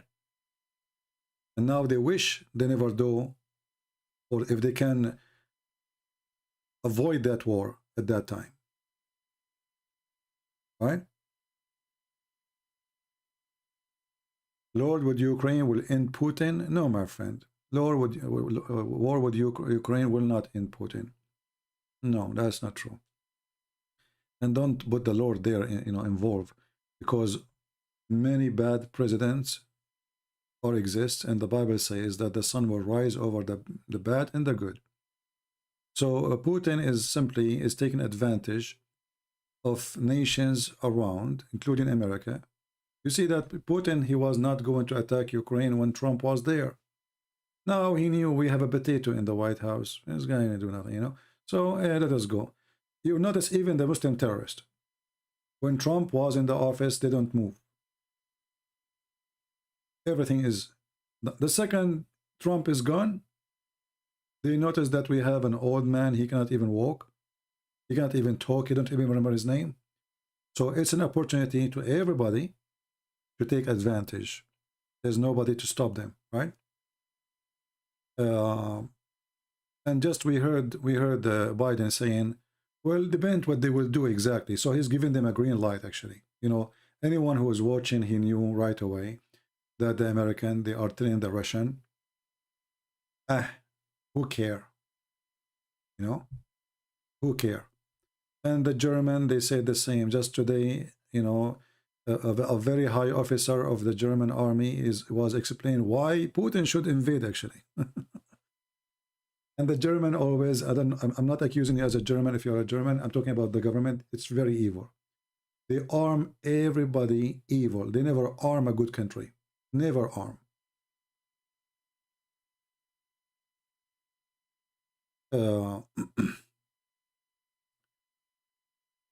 Things is messed up and politics is really ugly. Putin is power hungry. My friend, all of them, they are power hungry. But I will tell you the benefit. If Putin, he attack Ukraine, what is the benefit for USA? And I believe USA is trying to push Putin to attack Ukraine, because they will use that as an excuse to put sanctions on Russia, and then they will stop the gas line, which is going all the way through Europe to Germany. And then the American, they will sell their own gas. This is what Trump, he tried to do, but the Russian did not give him the excuse. So now if Putin, he did that, then this will be a golden opportunity to the American to cancel that pipeline, and it's almost done. The pipe is almost done. So that will be a big victory by money, not in the war mean, for the American. But the Ukrainian will be suffering. So there is a benefit from this war if it happened. For many, the Saudi, the American, the Venezuelan, everybody who sell oil, even Iran. The only one, the real person who will enjoy it is the American. But I believe that this is not a reason for Putin not to attack, because they are not suffering and they will not. Russia is a very rich country. At the same time, they knew nobody dared to touch them. The American, they will never even dare to put their head up in the front of them. Nobody who dare, I mean, those Russian, they can destroy the whole earth, not America alone. So talking about war, saying stand up for the Russian is a joke, for nobody can stand up for them. I can say the Ukrainian, they can stand up to create a civil war against the aggression, and I feel for them. I support actually the Ukrainian, because obviously Putin is being filthy now by attacking his neighbors, if he did. But Ukrainian, they will be alone. They will be fighting alone. They will suffer alone. All the promises is a false promises. Right? They are false promises. Do you think Trump will become the president again? Well, if you ask me, I hope Trump will not become a president again, because Trump is a dump. I support him. I supported him. I was happy that he won. But Trump is dumb, is stupid too. But he is better stupid than the one we have in the White House now. The one we have in the White House is certified donkey. Trump is a mule, you know. Sometimes he do what horse does, so he's smart sometimes, and sometimes he kick you in your nuts. So Trump is not really the best, but in the scenario we have right now, he is the best between the donkeys. All right? So we hope Trump will become a president, but he is not my favorite. However, he is the only one in the shelf for now. And trust me, if Trump he become a president, Putin he will, you know, he will not be playing around. Everybody knows playing around. Nobody care for America no more. Nobody even respect America no more. We have those mentally ill in the White House and the liberals controlling the country. They stop gas line. Have you ever heard of people they don't want to get a free gas, free, and they want to buy gas? Welcome to the donkey party.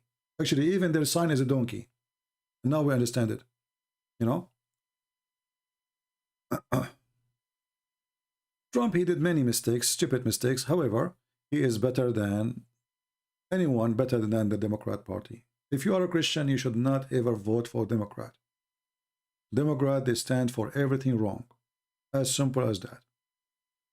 Everything against God, they stand for. They stand for abortion. Anything wrong. So Democrat, well, there's no question. It is Antichrist party. Literally. For everything they stand for is evil and stupid in the same time.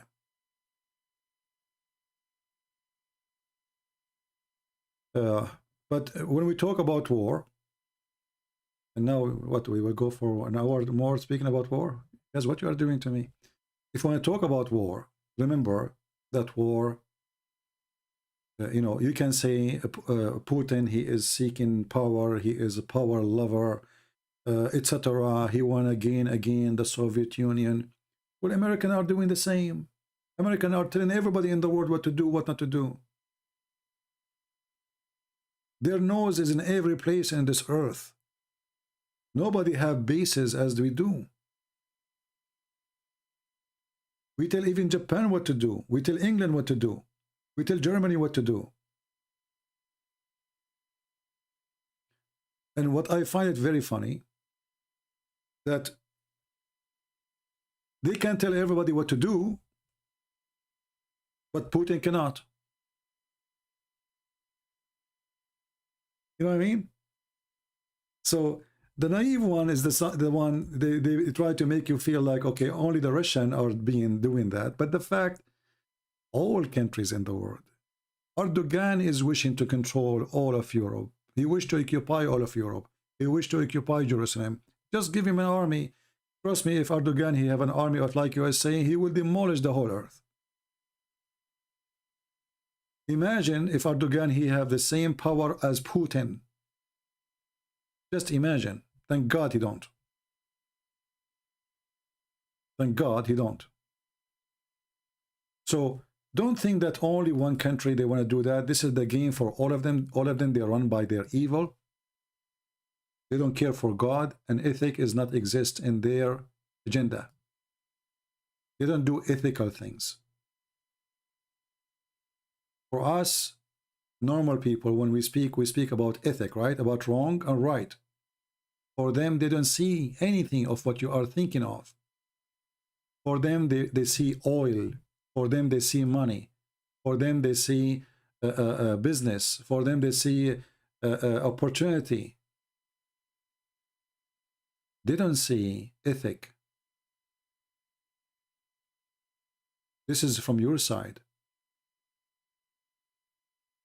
And now you will notice that Joe Biden is focusing, doing his best to make Iran powerful again, because Obama is a Shia. And he is trying to lift all the sanctions from Iran. Isn't it obvious? Obama, this is the president right now is Obama. So everything is messed up. The same as it was in the time of Obama, because Obama did not leave. We got him back by Joe Biden. So Iran, they will lift the sanction on them. They will have a lot of money. And then now, if we are going to punish Russia, cut their pipeline, then we need the Iranian to open their pipeline so we can cover what is missing. Are you getting the point? So this is why the American right now trying to fix their relationship with Iran and Libya, so we can have enough oil, and then we can put sanctions in Russia, and we will use the Ukrainian as an excuse. It's a game. It's a dirty game. Same time, we can sell better price for our gas and our oil in USA. So all of this is a joke. Have nothing to do with ethic. And poor people, they think about ethic only. And I am one of you who think about ethic. But for them, they don't think about it this way. Somebody is saying, what do you think about Bitcoin? If you have Bitcoin, I say to you, take your money away right away before they steal it from you. If you have Bitcoin, if you are investment, they will rip you off. Sooner or later, this Bitcoin, all this numbers, whatever call it, currency, is going to disappear. And millions of people will suffer because of their greed. This is not a real money, my friend. You don't even know where's your money now. Just to show you how stupid this currency is, Fox News yesterday, they announced in an interview that Bitcoin is going to collapse. The day after, 50% of the value is gone. Okay? Just because of an interview in Fox News. Do you understand? An interview, because the people got scared. They saw Fox News saying that, everybody started selling. They lost 50% of the value. 50% in one day, 24 hours. So don't be a fool. If you have a saving, don't put it there. Don't put it there. Don't be greedy. Take your money. They will steal it. You don't know even where is the money. And what is this money is about? It's not exist. So don't invest your money in something you cannot even see. If this system or program disappear, where do you go to get your money from? Where? Who is the one is behind it? They don't even know. Have you ever heard of somebody, he put his money in a bank, he have no name? You know what I mean? Do you want to put your money in a bank, have no name, have no address, have no location? If you do, you are really lost your mind. Literally.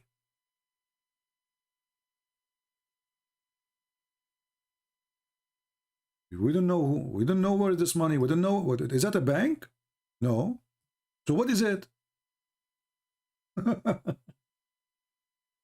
But you know, people are greedy, and this is what happened with a scam. You know, there's many apps they send you, like, you know, like I heard about an app was exist in Romania, was exist in Greece, was exist in Italy, was exist in Spain, and lately they appear in Egypt. They changed just the name of the app. They say invest. If you give us $1,000, we give it to you $3,000 within a week.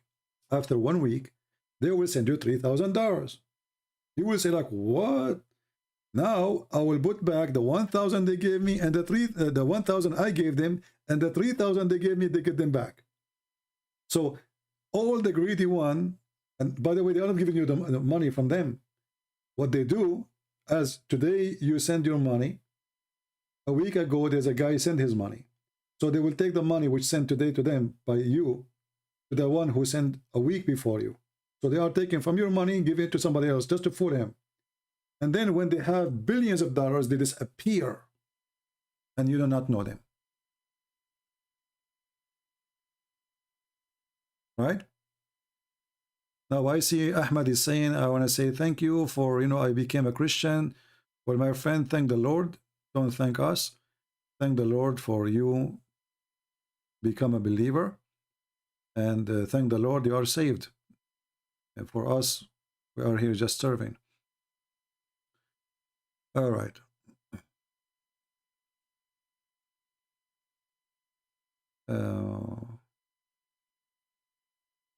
Actually, there's one of you even sent me an email. I forgot to talk about it because it's not really my topic. He said to me that Erdogan, or in Turkey now, they have a great opportunity to buy property and get citizenship, and it's very cheap, etc.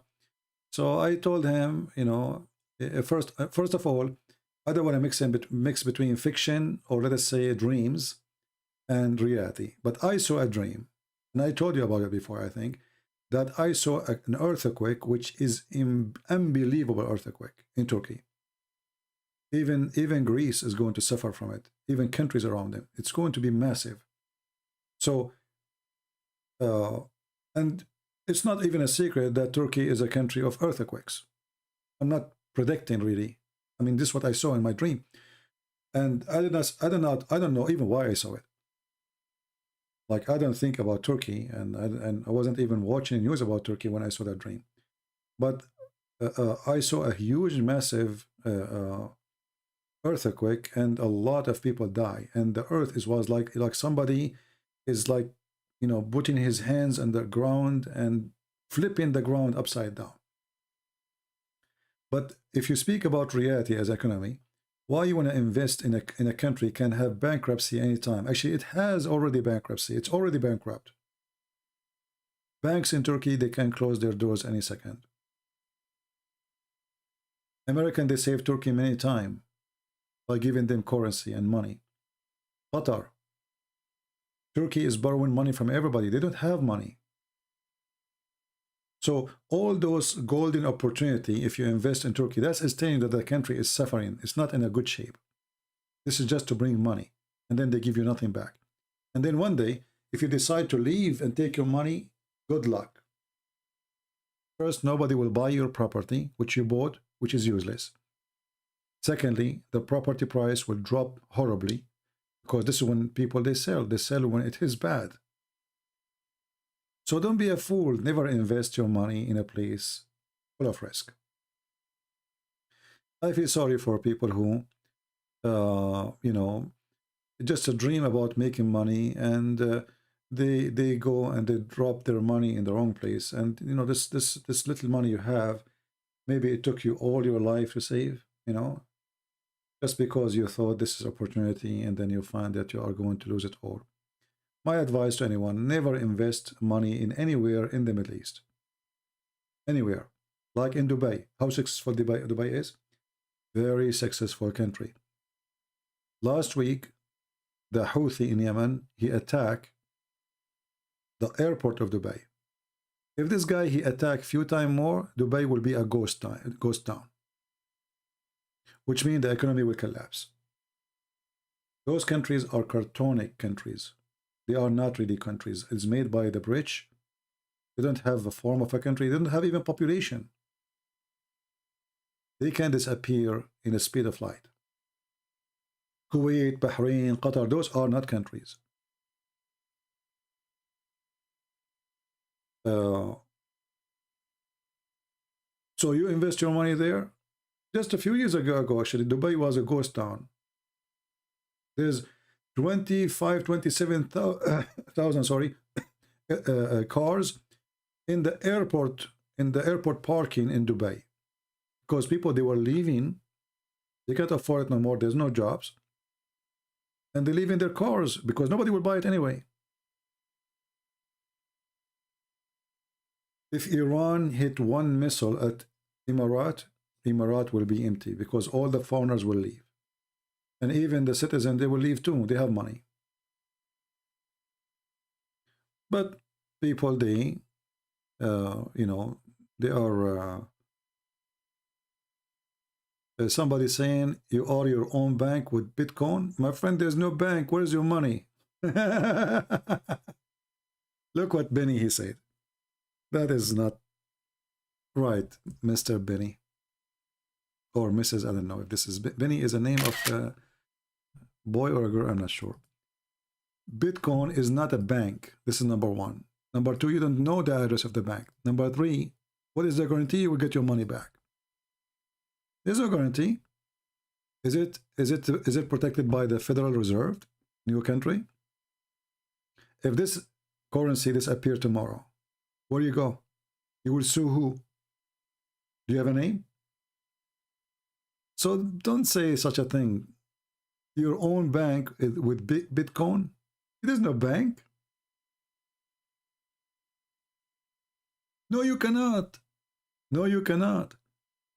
First of all, it's forbidden in many countries, which means if you try to use it, if you open your computer and you log in some countries, you go to jail and you stay for 15, 20 years. And in the same time, the one who controls the system, nobody knows who is he. So he can cancel your account, he can take your money, and he can say to you, bye-bye. All your money is a username and a password. So even if somebody steals your password, he got your money. And there is no money for real. It is a fraud. Yeah, you will see, you will see. People will cry badly. People will cry really badly because of those currency. Just in one day, yesterday, let me show you now, just to show you how this bank is a fraud. When a TV station like Fox News make an interview saying that this coin is going to collapse, and then second day 50% of the value goes. 50%. Not 5%. So where is what are you doing to yourself? So if you are a person who bought this currency for $70,000 a week ago, and now it is 35.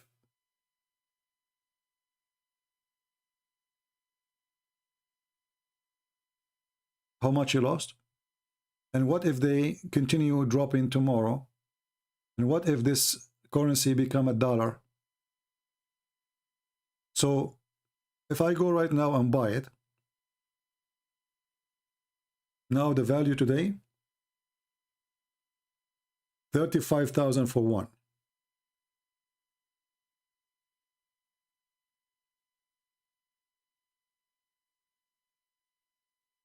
What if tomorrow the value become, what if I buy now $35,000 currency from this currency, which means 1, and tomorrow it become 10? There's no value for it. How in the world half of the money is gone in one day? Because it's not money. It's not. It's a joke. It is literally a scam. And do you know who is the one having your money? Where you are sending your money? Mafia, drug dealers, who? Nobody knows. Nobody knows. Anyway, I asked you vax and donation in your channel Bitcoin. You know, my friend, I don't take Bitcoin and I don't deal with it. And even Patreon, I don't think they accept it. I don't want this currency. I don't want to have anything to do with it. Regardless if I have money or not, I will never use it.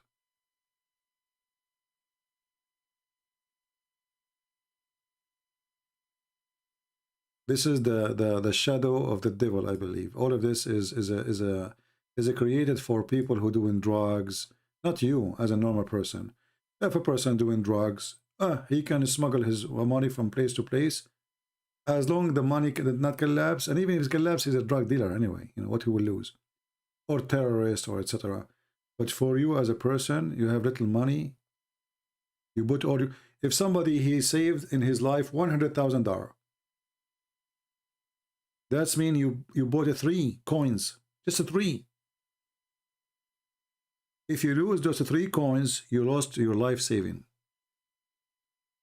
Why you want to do that to yourself?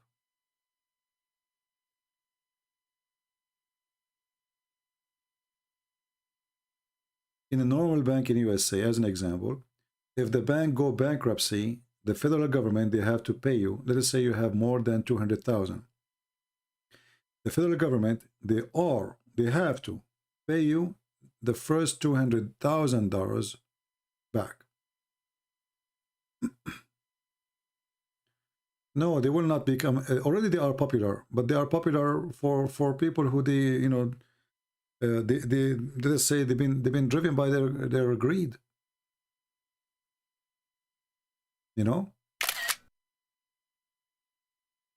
one guy, like what his name, the guy, the owner of Tesla, if he made a statement now against it, you will lose the money. I mean, one guy, he can control it. Maybe he's one behind it. We don't know. But if this guy, he made one statement against the currency, the Bitcoin or any currency, this currency value will go down to earth. Just one person making a comment. Any business is controlled by a comment is not a business. Do you understand? So if the owner of Tesla make a comment about this currency or that currency, depend in the comment. If he says it's going to increase, people will buy because people are fool. This is the rich guy, the most rich guy. So if he want, he can make money actually from making comment, because he can make comment negative today. Or if you sell, the price will drop down. He buy it. He make a comment tomorrow saying, no, I was wrong. It's going to increase. And then he is the one who took your money.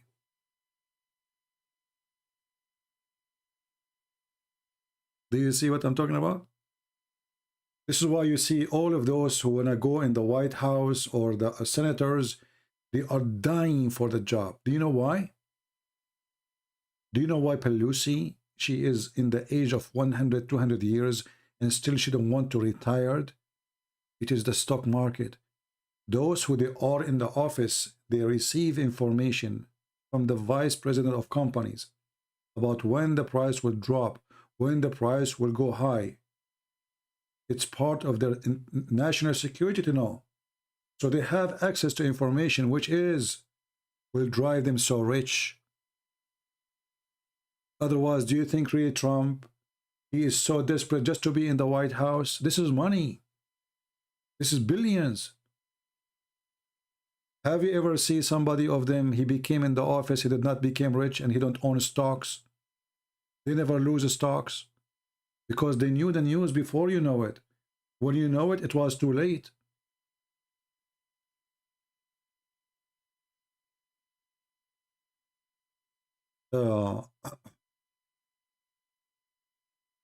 And all those, companies, they would love to call you because they need you. Say tomorrow the price will drop, sell. Right? Yeah, insider trading, yeah.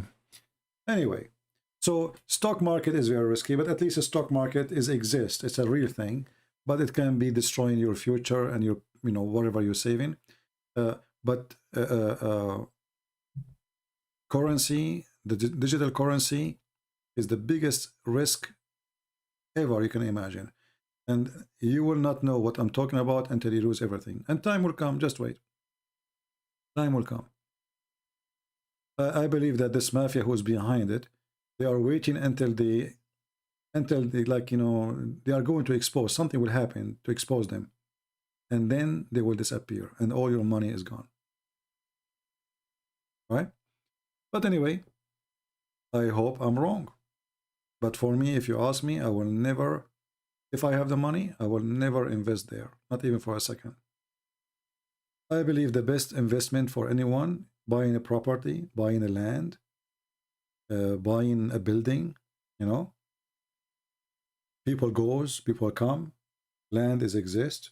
You go, even you go, but the land will not. Risk is little, and usually property, especially if you buy when it is cheap, don't buy when things is going crazy. Buy when people are, let us say, when the market is bad, as simple as that, when the real estate is not good. This is when you buy. This is the only secure place. You can make money from it always. Money can come back to you. There's no risk. Any other businesses, the stock market, there's a huge risk. This is why in stock market you can make a lot of money in one day, but you might lose them the second day. In property or real estate, It's not the case. So if you are a person who have little money, you don't want to destroy your life. You spend your life. There's people, they don't know what to do with their money. So they put some money in stocks. Who care? Right? They put some money here, some money there. Who cares? It's like gambling for them. But if you are a person who have little money, don't be greedy, because this is what happened, by the way. People who they are poor, they are desperate to get rich, and this is your weakness. So you watch, you see this guy, he made a lot of money here. This guy, I want to be that one. And then you jump, and then you find that you lost everything.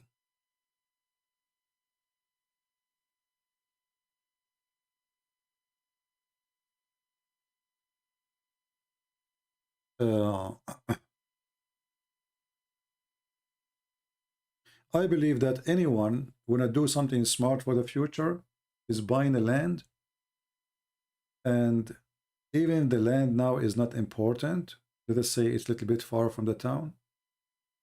All cities are expanding. I know people who bought land for almost nothing. Why? Because it's far.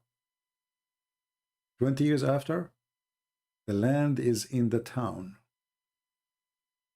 and they made a lot of money from that. So invest wisely, and don't be a fool, and don't be greedy. It takes time, but it's going to bring back to you your security.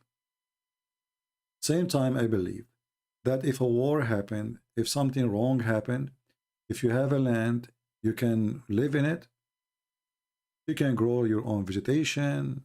You can stay away from the public, because cities will be a place of hell if the world go in chaos. As an example, you know, we are now, until now, we are living with this crazy corona. So imagine if this corona was more aggressive, and not few millions die, hundreds of millions, and people, they start killing each other, fighting over even food. Then you will wish that you live in a village or in a mountain where nobody lives, because security will disappear. There's no government can control a crowd which is hungry. No government in this earth. Crimes will be everywhere. Killing, riot, stealing is going to be a way of life. The gate of evil will open. See, human being, he behave somehow as long there is somebody forcing him to behave, mostly, or he do not need to misbehave, like he is not hungry. But if one of those two disappear, human being is a beast, and he is the worse than a wolf or hyena. So if you have a piece of land, you can go and live with it, grow some vegetables, whatever, you can live, some chicken, some. But if you live in a city, what you can do? No jobs, no food, no water in your faucet, and no money in your pocket. Right? Do you think Corona is a real or planned? Well, I cannot speak of it because I don't have the real data in front of me. I'm not the president to know really what's happening. I hear like you in TV. But for me, I never saw anything have to do with it. Yeah. Anything else?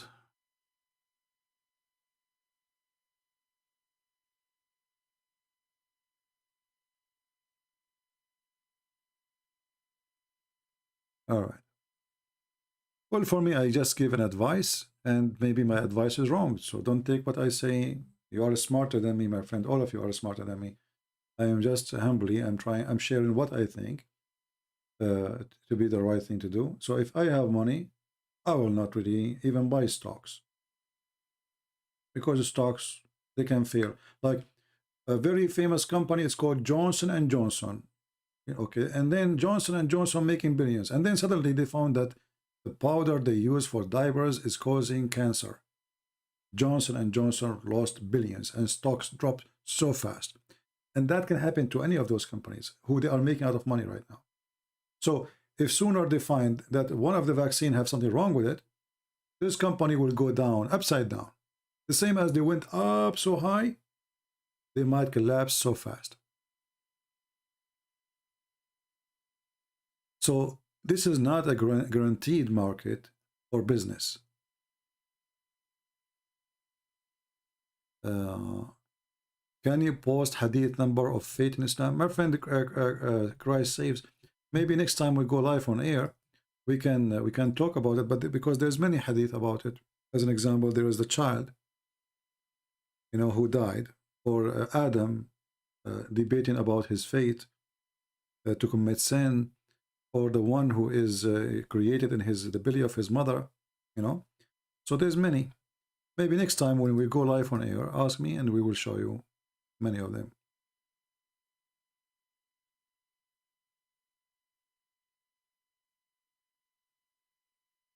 Are you vaxxed and boosted? What does that mean? Speak English to me, my friend. What do you think about Russia? Well, for me, I believe that for me as a Christian, I think about any Christian as a Christian. So Russian, generally speaking, they are Christian people. Ukrainian are Christian people. So anything happened to both of them, I feel sad. For Christians should not be killing even Muslims. Why Christians will kill Christians? That is not right. So for me, I look at things in a different way. I don't look at it as politics. For me, any war between the Christians is painful, and there is no winner. Both of them, they are losers. This is why I pray that Russia and Ukraine, they will not go in war, and peace will happen between them. They will find a solution. Somehow, somebody will be able to help. And, madness will take you nowhere. Right?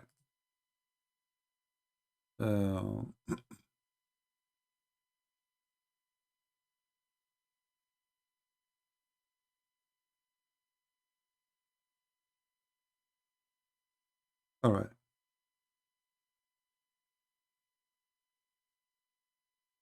This is the rocks, guys. Yes, last time she came here and she said that the women, she have half price. Do you remember her? She sent me a message in Skype. The women, she have half price. The rocks, did you see that this is in your religion? Did you laugh at yourself? That the women, she have half price? And the verses you gave me in the Old Testament is not about women buying them and selling them.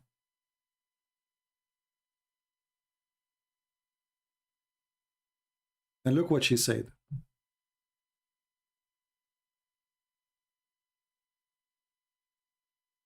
Listen to all of this top tier shitty, this is her language, her tongue, financial and medical advice. And yet you sheeple take him seriously. Okay, I will give them advice from your prophet. Is that okay? All right. So people, if you have a cancer, you take Niglaseed.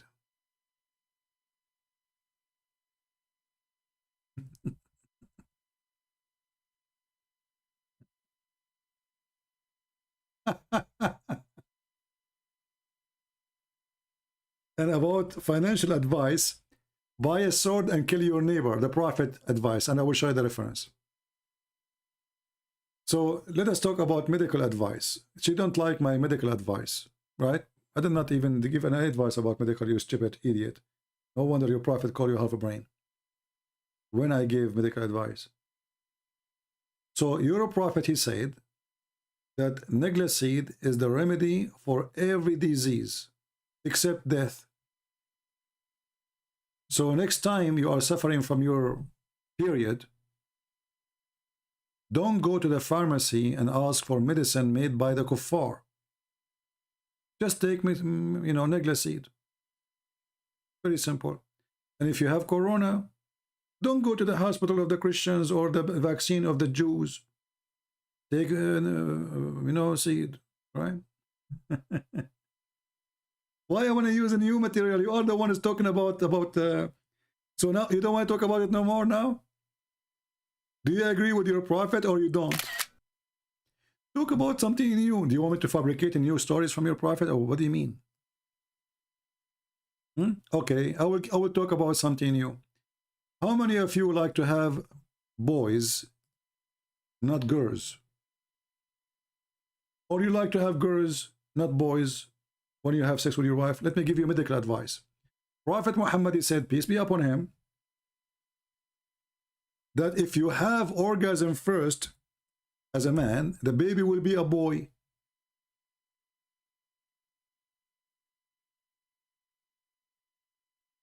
If the women have orgasm first, the baby will be a girl. Here we go, I became doctor, and now according to your prophet, stupid prophet, the one who have orgasm first, he decide the gender. So based on this, the racks, when your father slept with your mother, he have orgasm next. Your mother, she have orgasm first. And that's why you are a female. See, Alhamdulillah.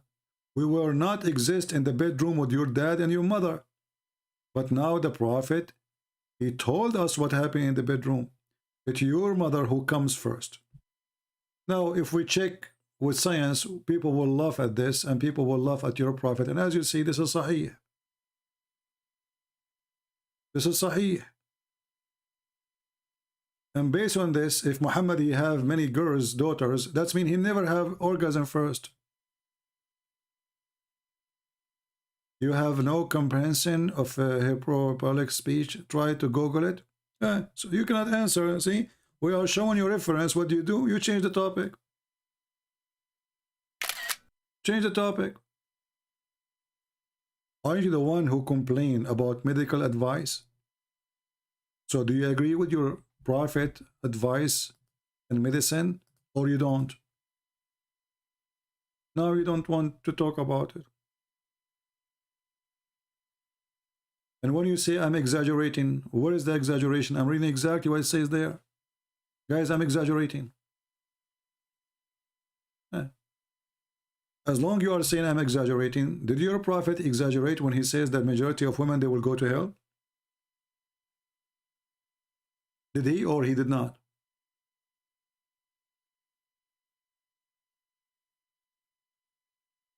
Do you have the courage to say if he exaggerate or he was saying the truth? I'm waiting for you. You see, I was going to go, but now we want to have fun. The Rex, is it exaggeration from your prophet that most of women, they will go to hell? I'm waiting for your answer. Please don't let us wait for your intelligence.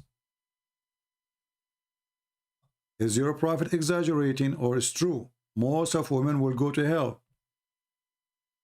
And he was speaking to Muslim women. Are you going to play dead now? Are you searching Google?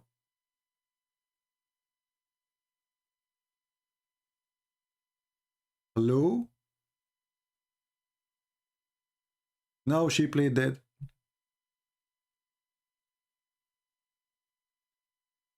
How stupid is that to say? The majority of women, they will go to hell. Okay, what is the solution? Muhammad, give me your earring. So now if we give Muhammad the earring, we go to heaven?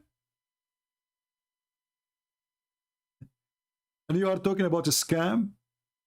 Have you ever heard of a prophet? If you give him your earring and your bracelet, you go to heaven?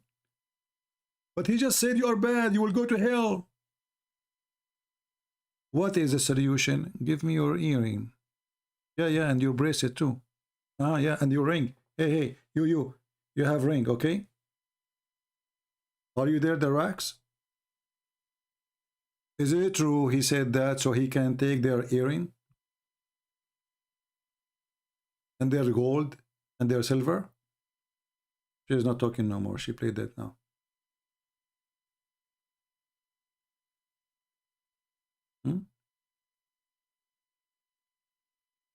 Give me your earring. That is a scam. Do you have earring the racks? Do you want to go to heaven or to hell? There's no problem. Guys, She is not answering. I said, is he exaggerating that the majority of women, they will go to hell? She did not answer. She said there's no problem. What do you mean there's no problem? What kind of a prophet? He claimed that you will go to hell because you have your period.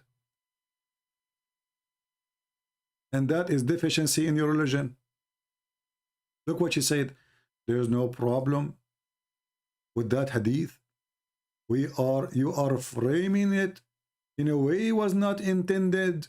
It was said a specific group of women who were known to be. What a big fat liar you are. The hadith in front of me, I want you to show me where it was a specific group of women.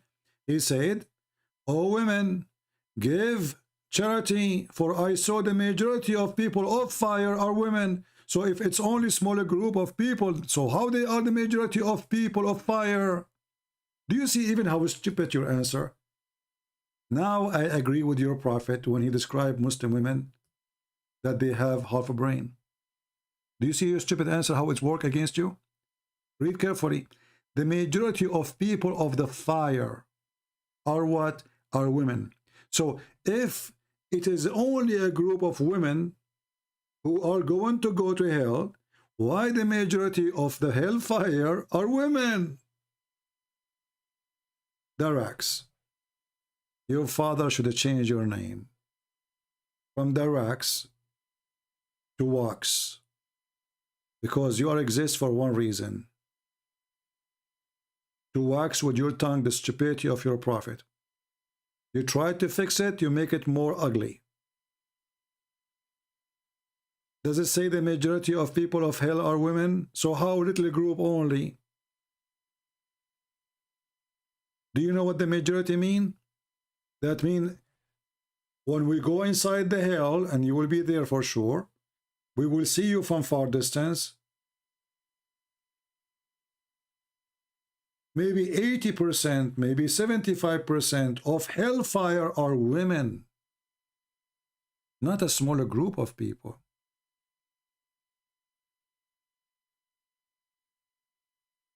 In the same time, how in the world you will go to hell because you have your menstruation? And how stupid it is to say that women should have intellect defection or defect in their brain. If this is the reason for a woman to go to hell, because she have a defect in her brain, that means Allah is stupid. Because isn't it Allah who made her in such a way? So why she is going to pay for being defected? Stupid religion.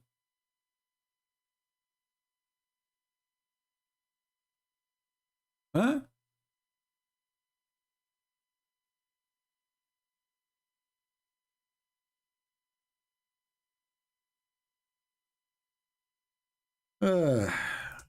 Why you don't let your man, your dad, call me so we can laugh? Because, you know, I'm not really interested in half a brain creature.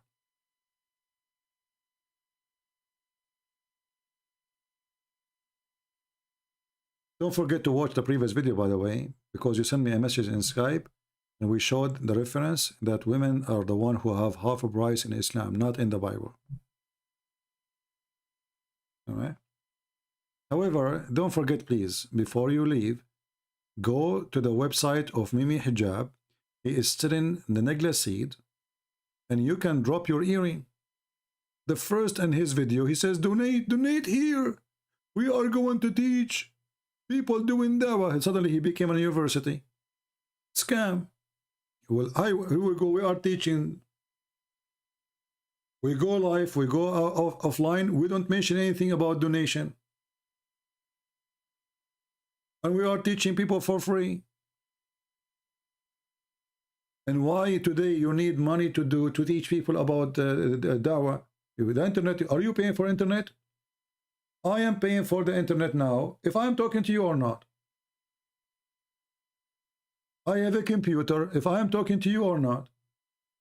So if people would donate to me to cover cost of internet, well, internet costs you what? $60, and that's it. That is a scam. crying for donation every 2 seconds when you talk. And you are the one who can save the Muslims.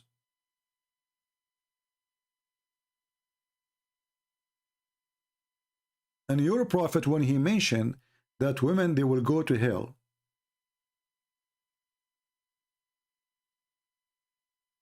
what was the solution? Is it them to change? No. To repent? No. So, how we can fix it? Give me your earring.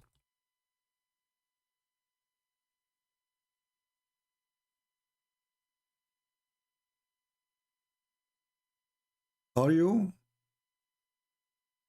insisting that I am exaggerating?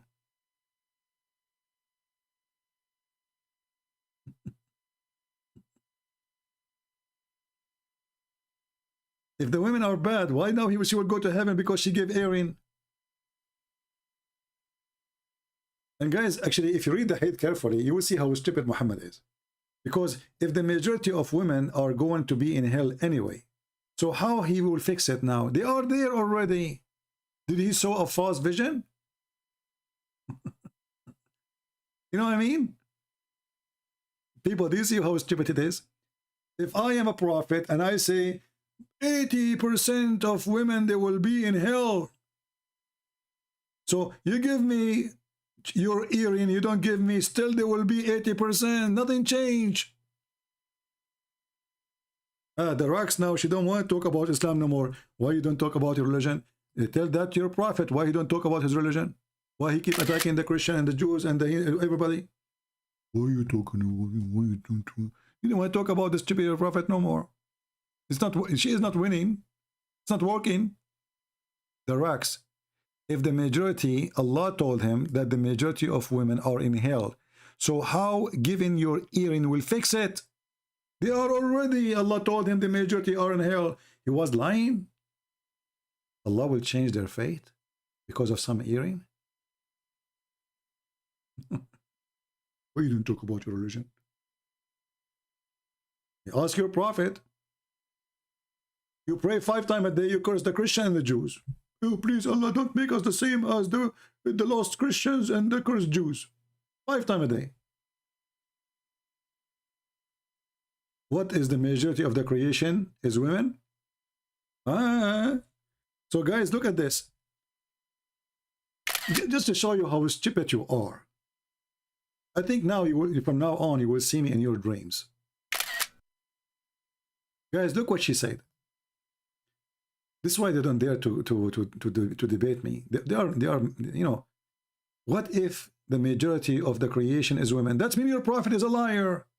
Because he is telling them that the majority will be in hell because supposedly they are bad.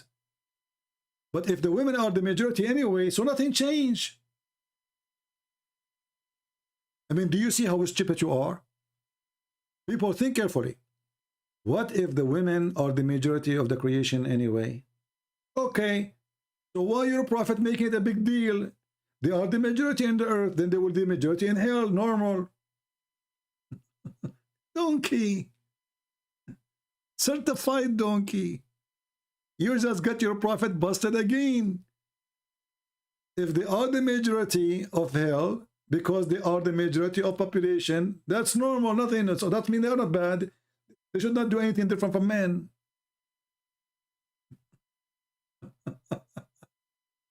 I feel sorry for you. You have a very little tiny IQ. An ant brain. An ant brain. This is why the Muslim brain is very expensive. Never been used. Brand new. Brand new brain. Never been touched. Like our brain is open box, abused and used, you know, over and over. Right? Stupid people. What you can do? Give it charity. Give it charity to Muhammad, guys. Give him his earring. And why Muhammad he accept the earring? What he will do with the earring? And if you ask the women to give charity, well, where the women she give their charity from? From the pocket of the husband. So why he don't say the same to the husband then? He was scaring the women. Give me charity. All scammers, they do the same. Now, call us, even some Christian, they do that. Call us right now and receive a blessing from God to forgive your sin. This is Muhammad. Scam. Giving charity will not forgive sin. You don't bribe God.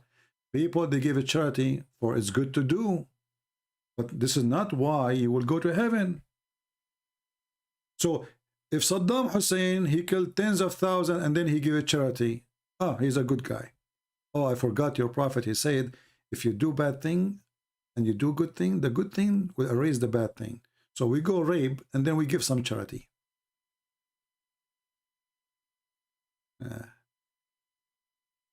I'm very thankful for the Chinese when they said, he lived as a donkey, never came back as a horse.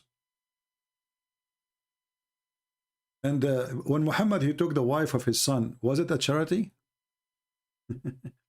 When the prophet, he made a verse says, any Muslim woman, she want to give her private part to the prophet so he can boom her. Is that a charity? I never heard of one like this. All cult leaders, they want two things, money and sex. All of them, with no exception. What is the business of God to say that this woman and this woman and this woman and this woman, I mean, who's left? The whole town. Look at this. Even the cousins. And the funny is, I permitted for you to have sex with your wife. Already they are his wives. Don't you think it's too late? And then any believing women, she want to offer herself to the prophet. Is that a charity? Is that a charity? Vagina charity? What is the purpose of a Muslim woman? She offer herself to the prophet. What exactly she is doing?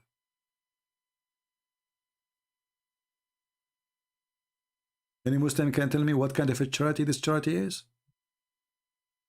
So you see, the Muslim, they make fun of this guy who claimed to be a messenger of the sky, right? This guy. But this guy is a very nice person. He did not say, I want women to offer themselves as a charity.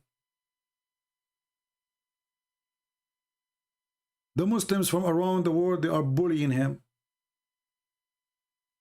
But in reality, his shoes is more honorable than Muhammad. He don't have a child wife. He never asked women to give. Look, there's a woman next to him and she is young. He is not saying to her, okay, would like to offer yourself to me. I am a messenger of God. The believing women, she like to offer herself. And who is talking? God. Why is Muhammad single? He is short of women. What this verse is about, isn't it obvious Muhammad is making it? And not only that, Muhammad, after he made that verse, and then women who they are not good looking, they start offering themselves. Muhammad, he felt bad, like what the heck? Now I have a long line of women who they are old in the front of my house. So what he did, he made another verse, says, okay, hold on, Allah, he just gave me this verse. You may differ any of them as you wish, or you receive any of them as you wish, okay? He wanted to fix it. In the first verse, he's any woman she can give herself. And now, long line of women who they need retirement, they sleep with Muhammad, they will live nice life forever. They are coming to the house of Muhammad. Muhammad, this is what he want. He want young, beautiful ones.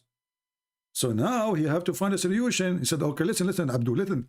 Brother and sister, Allah told me that you may differ any of them. Okay, look at me. Okay, show me your legs. Okay, your legs is not good looking. A lot of hair. I will differ you. Next. Look at you. MashaAllah. Aman Rabbi Aman. You are a child and you are 6 years old and you are offering yourself for me. I will take you. This is God. Are you there, Darax? You see what you did? I was going to go. You just brought humiliation for your prophet. With your stupidity. Try to fix it again. Try, say something, say something. So we stay an hour more. I mean, this is stupid. Do you see the coward? He make a verse saying any woman she can offer herself, and then he felt sorry for what he did, because like, what the heck, the one is coming is not the good looking one. Muhammad, he opened the door of his house, he see a bunch of women, they are in the grave, in the grave line. So Muhammad want to fix it. Oh Allah, he told me, okay, that I can defer anyone I wish, and I can take anyone I wish, okay, because this is religion of wish. So your prophet is the wish prophet. I never heard of a charity like this before. Darax, are you going to offer yourself to the prophet? Now, if you are old or not good looking, I think the prophet, he will quote for you this verse. If you are cute and you are 6 years old, but this is the favorite food for a prophet, like to play with you, so you can amuse him, and you amuse him. You know, prophet of Allah. Then he will take you. I'm sure you are sorry, Darax.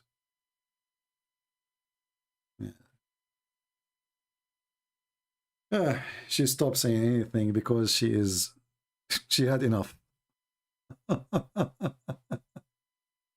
Guys, imagine in Patreon if they have a special section for Muhammad. Instead of money, women, they drop themselves. In other way, they drop their panties. What a great prophet. I mean, here, and Mimi Hijab, he says, the proof, the evidence that the prophet of Allah is a prophet is the Quran. Who can bring Quran like this? Can you? Can you? Nobody. Nobody. Even Trump cannot make it.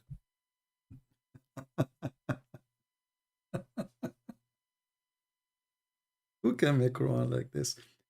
You know, as long as I'm hungry and I am single, so I should make like a box in Patreon. People, they drop. I would love to see this, by the way. I drop like a sandwich, something nice. You know, you are hungry, speaking for many hours, or a nice dish cooked by a lady, you know, who knows how to cook. That would be good. We should ask those websites for donations to make that section. You finish your life, you go to Patreon, you open the box, you find a dish of mahshi. Do you know, guys, the mahshi? Let me show you the mahshi. Hold on. Oh boy, I'm really hungry now. I should not mention this.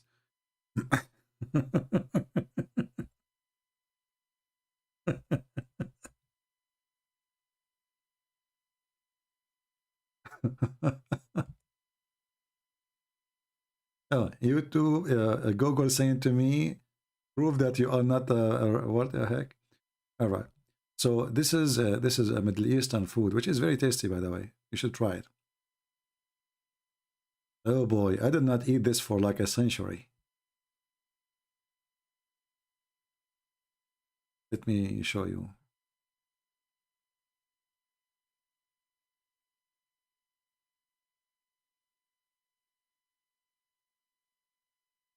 So I am going to open a special option, like Muhammad, he want women to give their, you know, drop themselves there. I don't want any of that. I want this Patreon to have an option, please, somebody talk to them, to open a drop box for nice dishes, okay? I finish my talk, I go open the box, I find a very nice food. That would be good. That would be the best ever. I'm eating sandwiches for the last week. Yesterday I ate sandwich of cheese, and then I have like this, you know, those things you buy them, the soup thing, you know, they open it, yeah. And the day before it, I ate what? I forgot. You see, and the man, and Muhammad, he says women, they have bad memory. I forgot even what I ate the day before. Yeah, anyway, Lord have mercy. I need to do some shopping so I can get some food.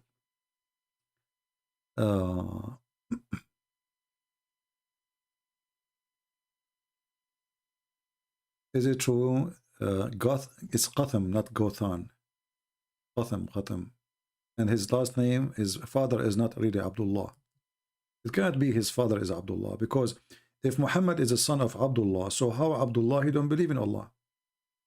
Imagine your name, the son, slave of Jesus, and then we discover that you don't believe in Jesus. Doesn't make sense. I believe they changed his name, the name of his father, the same as Muhammad. He changed his name from Qatham to Muhammad. All right, it's time to go. And what I will eat now? Somebody give me an advice. I have eggs. I will slaughter an egg. Bingo. Are you a good cook? Oh yeah, I'm very good in cooking actually. I'm very, very good in cook, but I have to get some time to cook, And I don't like to spend my time in, wasting my time. I prefer to do it in something useful. But if I cook really good.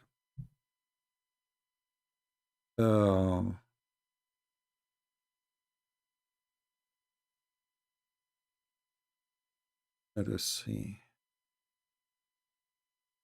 The Muslims are waiting for Isa and the Mahdi to bring real Quran. Yeah, no, the real Quran, the one who believe in the real Quran to come, is the Shia. The Shia, they believe that the one who have the real Quran is Fatima. And when she come back, she will give it to Al-Mahdi, some they say. And then Al-Mahdi will bring the real Quran with him. But she is hiding it right now. Yeah, I need a wheel sandwich. I don't have pizza. And I don't like to order food. If I want to eat something, I have to cook it. I don't like food cooked in a restaurant. I don't trust them. And I don't really enjoy restaurants. I eat in restaurants only if I'm traveling, if I have to. But if I'm home, I will never eat in a restaurant. I will never order food. I don't. I prefer to make a sandwich. It's okay. Eating in a restaurant is a luxury. For some people, they love it because they want to be spoiled. For me, I believe it's a waste of money. It's not even tasty food mostly, and it doesn't fill your belly. So the same money you will pay for a dish in a restaurant can feed you for a week. You might say he's being cheap or whatever. I believe it's a waste of money. And man or woman should not really eat in a restaurant unless they are so busy, their business, But why you want to eat in a restaurant? Yeah. Make a dish of salad. I might go to and buy some tomato and make salad. Yeah, I don't trust the restaurant. And even if I eat in a restaurant, it has to be a boiled food, something boiling, not something you never know. And even when you eat shawarma, do you know what the meat they are making from? They maybe have using the donkey's meat. Maybe they are using cat's meat. You don't know what they are using. Maybe damaged meat. So those shawarma, they can be really something horrible to do. I don't eat. Okay, somebody's saying here, you can eat in a restaurant in your birthday or something. But I have a problem with this solution, or this you suggest, to us. I will tell you why. If I want to eat in a restaurant in my birthday, shouldn't first I know when is my birthday? When I asked my mother when I was born, which day, she said, I don't remember really. All what I know, it was a bad day.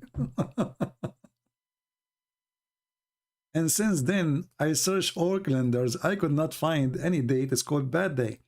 So I'm not sure how I can enjoy a restaurant because I cannot find that day.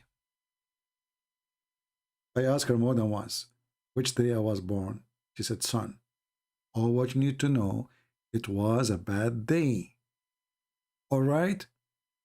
Okay. So since then, I don't ask about it. And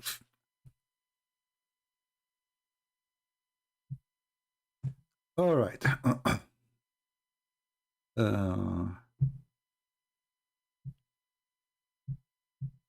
أعمل كبة الصينية. I don't know. I never did it before. I don't know how to do it anyway.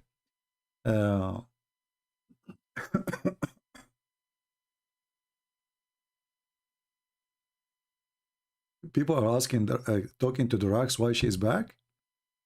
I hope not. Didn't have enough. I think she's gone, but those guys, maybe they have a slow internet, maybe. Yeah, maybe.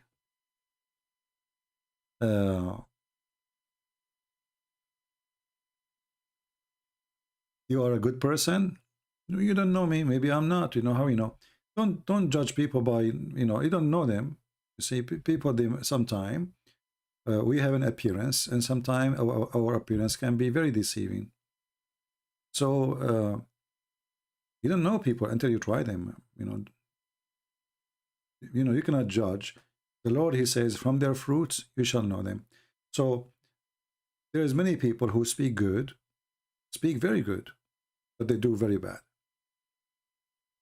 Right?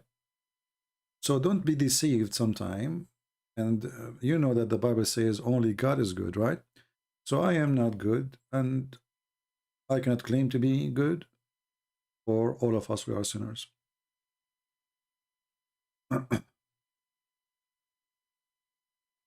Only God is good, my friend. And this is why people, by the way, they get so disappointed from people around them, because you have expectation, and I better go because I'm freezing. Oh boy. Let me close my jacket all the way. I will put my hat in my head now. It's getting really cold. All right. So always fear those who claim to be good, because simply those who claim to be good are not telling the truth. If we are good, then we will not be committing sin. We will not be fighting with people. We will not be angry and people angry from us. Or, you know, it can be that people are angry from you because you are doing good. Like now, you know, Muslims, they get upset from me, but I'm doing good to them. I don't hate them, and I will never hate them. But doing good in general, it is something. If you are a person doing good, it is people who should notice that, not you who speak of it. Those who speak of their good, obviously they have none. If Muhammad was illiterate, why he did have a paper under his pillow? Well, for me, I said many times, I believe Muhammad was not illiterate. And Muslims are the one who's illiterate, because the Quran makes it clear that the illiteracy of Muhammad, it was about him not knowing the scriptures.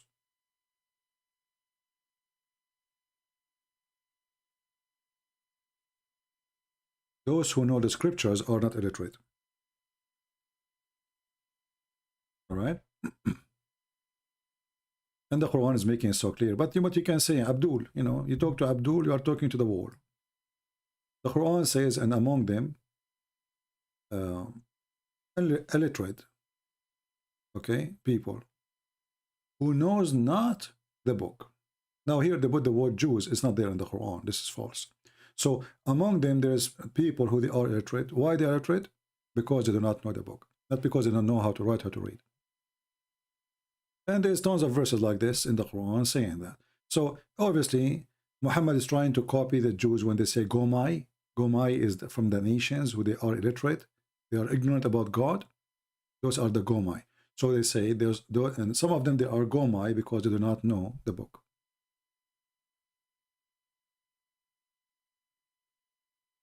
Right? Still believe in the Quran even when they know that a lot of flaw holes in it.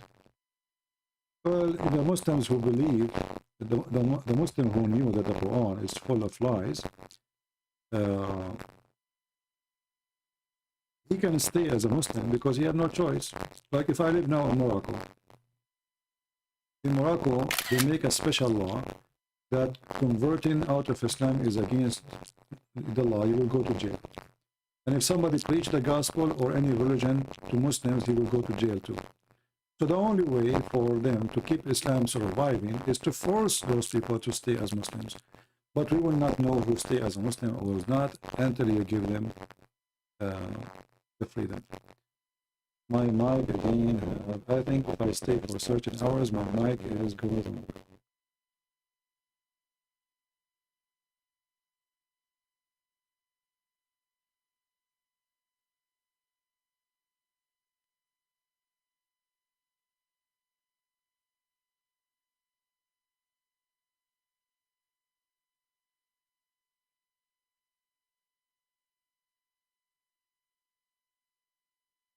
Okay, I guess now my microphone is better, right? So I think like if we stay for a certain time, now we are here for 4 hours, 42, 41 minutes. Remember, it was 2 hours and 1 minute I said I'm leaving. And now it's 4 hours and 41 minutes. Guys, I hate you, I hate you. I hate you, all right? Aren't you afraid that keeping me here, Allah will be upset from you and he will erase your noses and your face? Aren't you? What if I ask Allah now to erase your faces? Because you are keeping me here hungry. Do you want me to use my connection to Allah as a prophet of Allah? Do you know what I did to many people? I erased their faces because they don't believe in me. And I made their face backward, forward, and their eyebrows weird. Do you want that to happen to you? I guess not. You better repent right now. Because if you don't repent, Allah will erase your nose. Imagine you will be without nose. Look at this. You will be without nose. Look at this. Look, what the heck? You will be without mouth. Like what? You will be without eyes. Like what? We will have a box? What is this? And your neck will be backward. Like what the heck? All of this because we don't believe in one man. And how come this is not happening? This is additional proof that Muhammad is a fraud. He threatened the Christians to believe in him before it's too late. Allah will erase their mouth and their... And we are still waiting. Hey Muslims, the proof that Allah did not erase my mouth, that I am going to eat right now. I'm hungry. So your prophet is a fraud. He warned us before it's too late, the same as he did to the people of the Sabbath, which means this will happen right away, not until the judgment day. What a potato. So anyway, guys, I want to say thank you. I don't know if I want to keep this video or not. Should I keep it? I will keep it for a day. But I will erase all other videos. So please don't forget to download them before we take them down. I will give you some time to download them in case you are not done yet. I want to say thank you all for being here. And I truly need to go. I'm really hungry. I will see what we will find for food. Oh boy. Take care. Bye.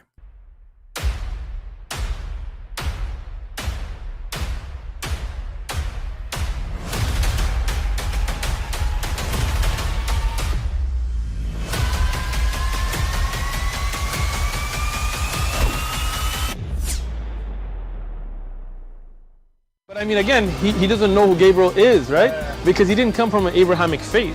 The people of Mecca were pagan. Quran is mentioned, if this book was from other than God, they would have found in it many contradictions. If a book is without contradictions, that has no bearing on whether it comes from God or not. I've had phone books that are inerrant, but I certainly don't think God gave them. That we believe without understanding.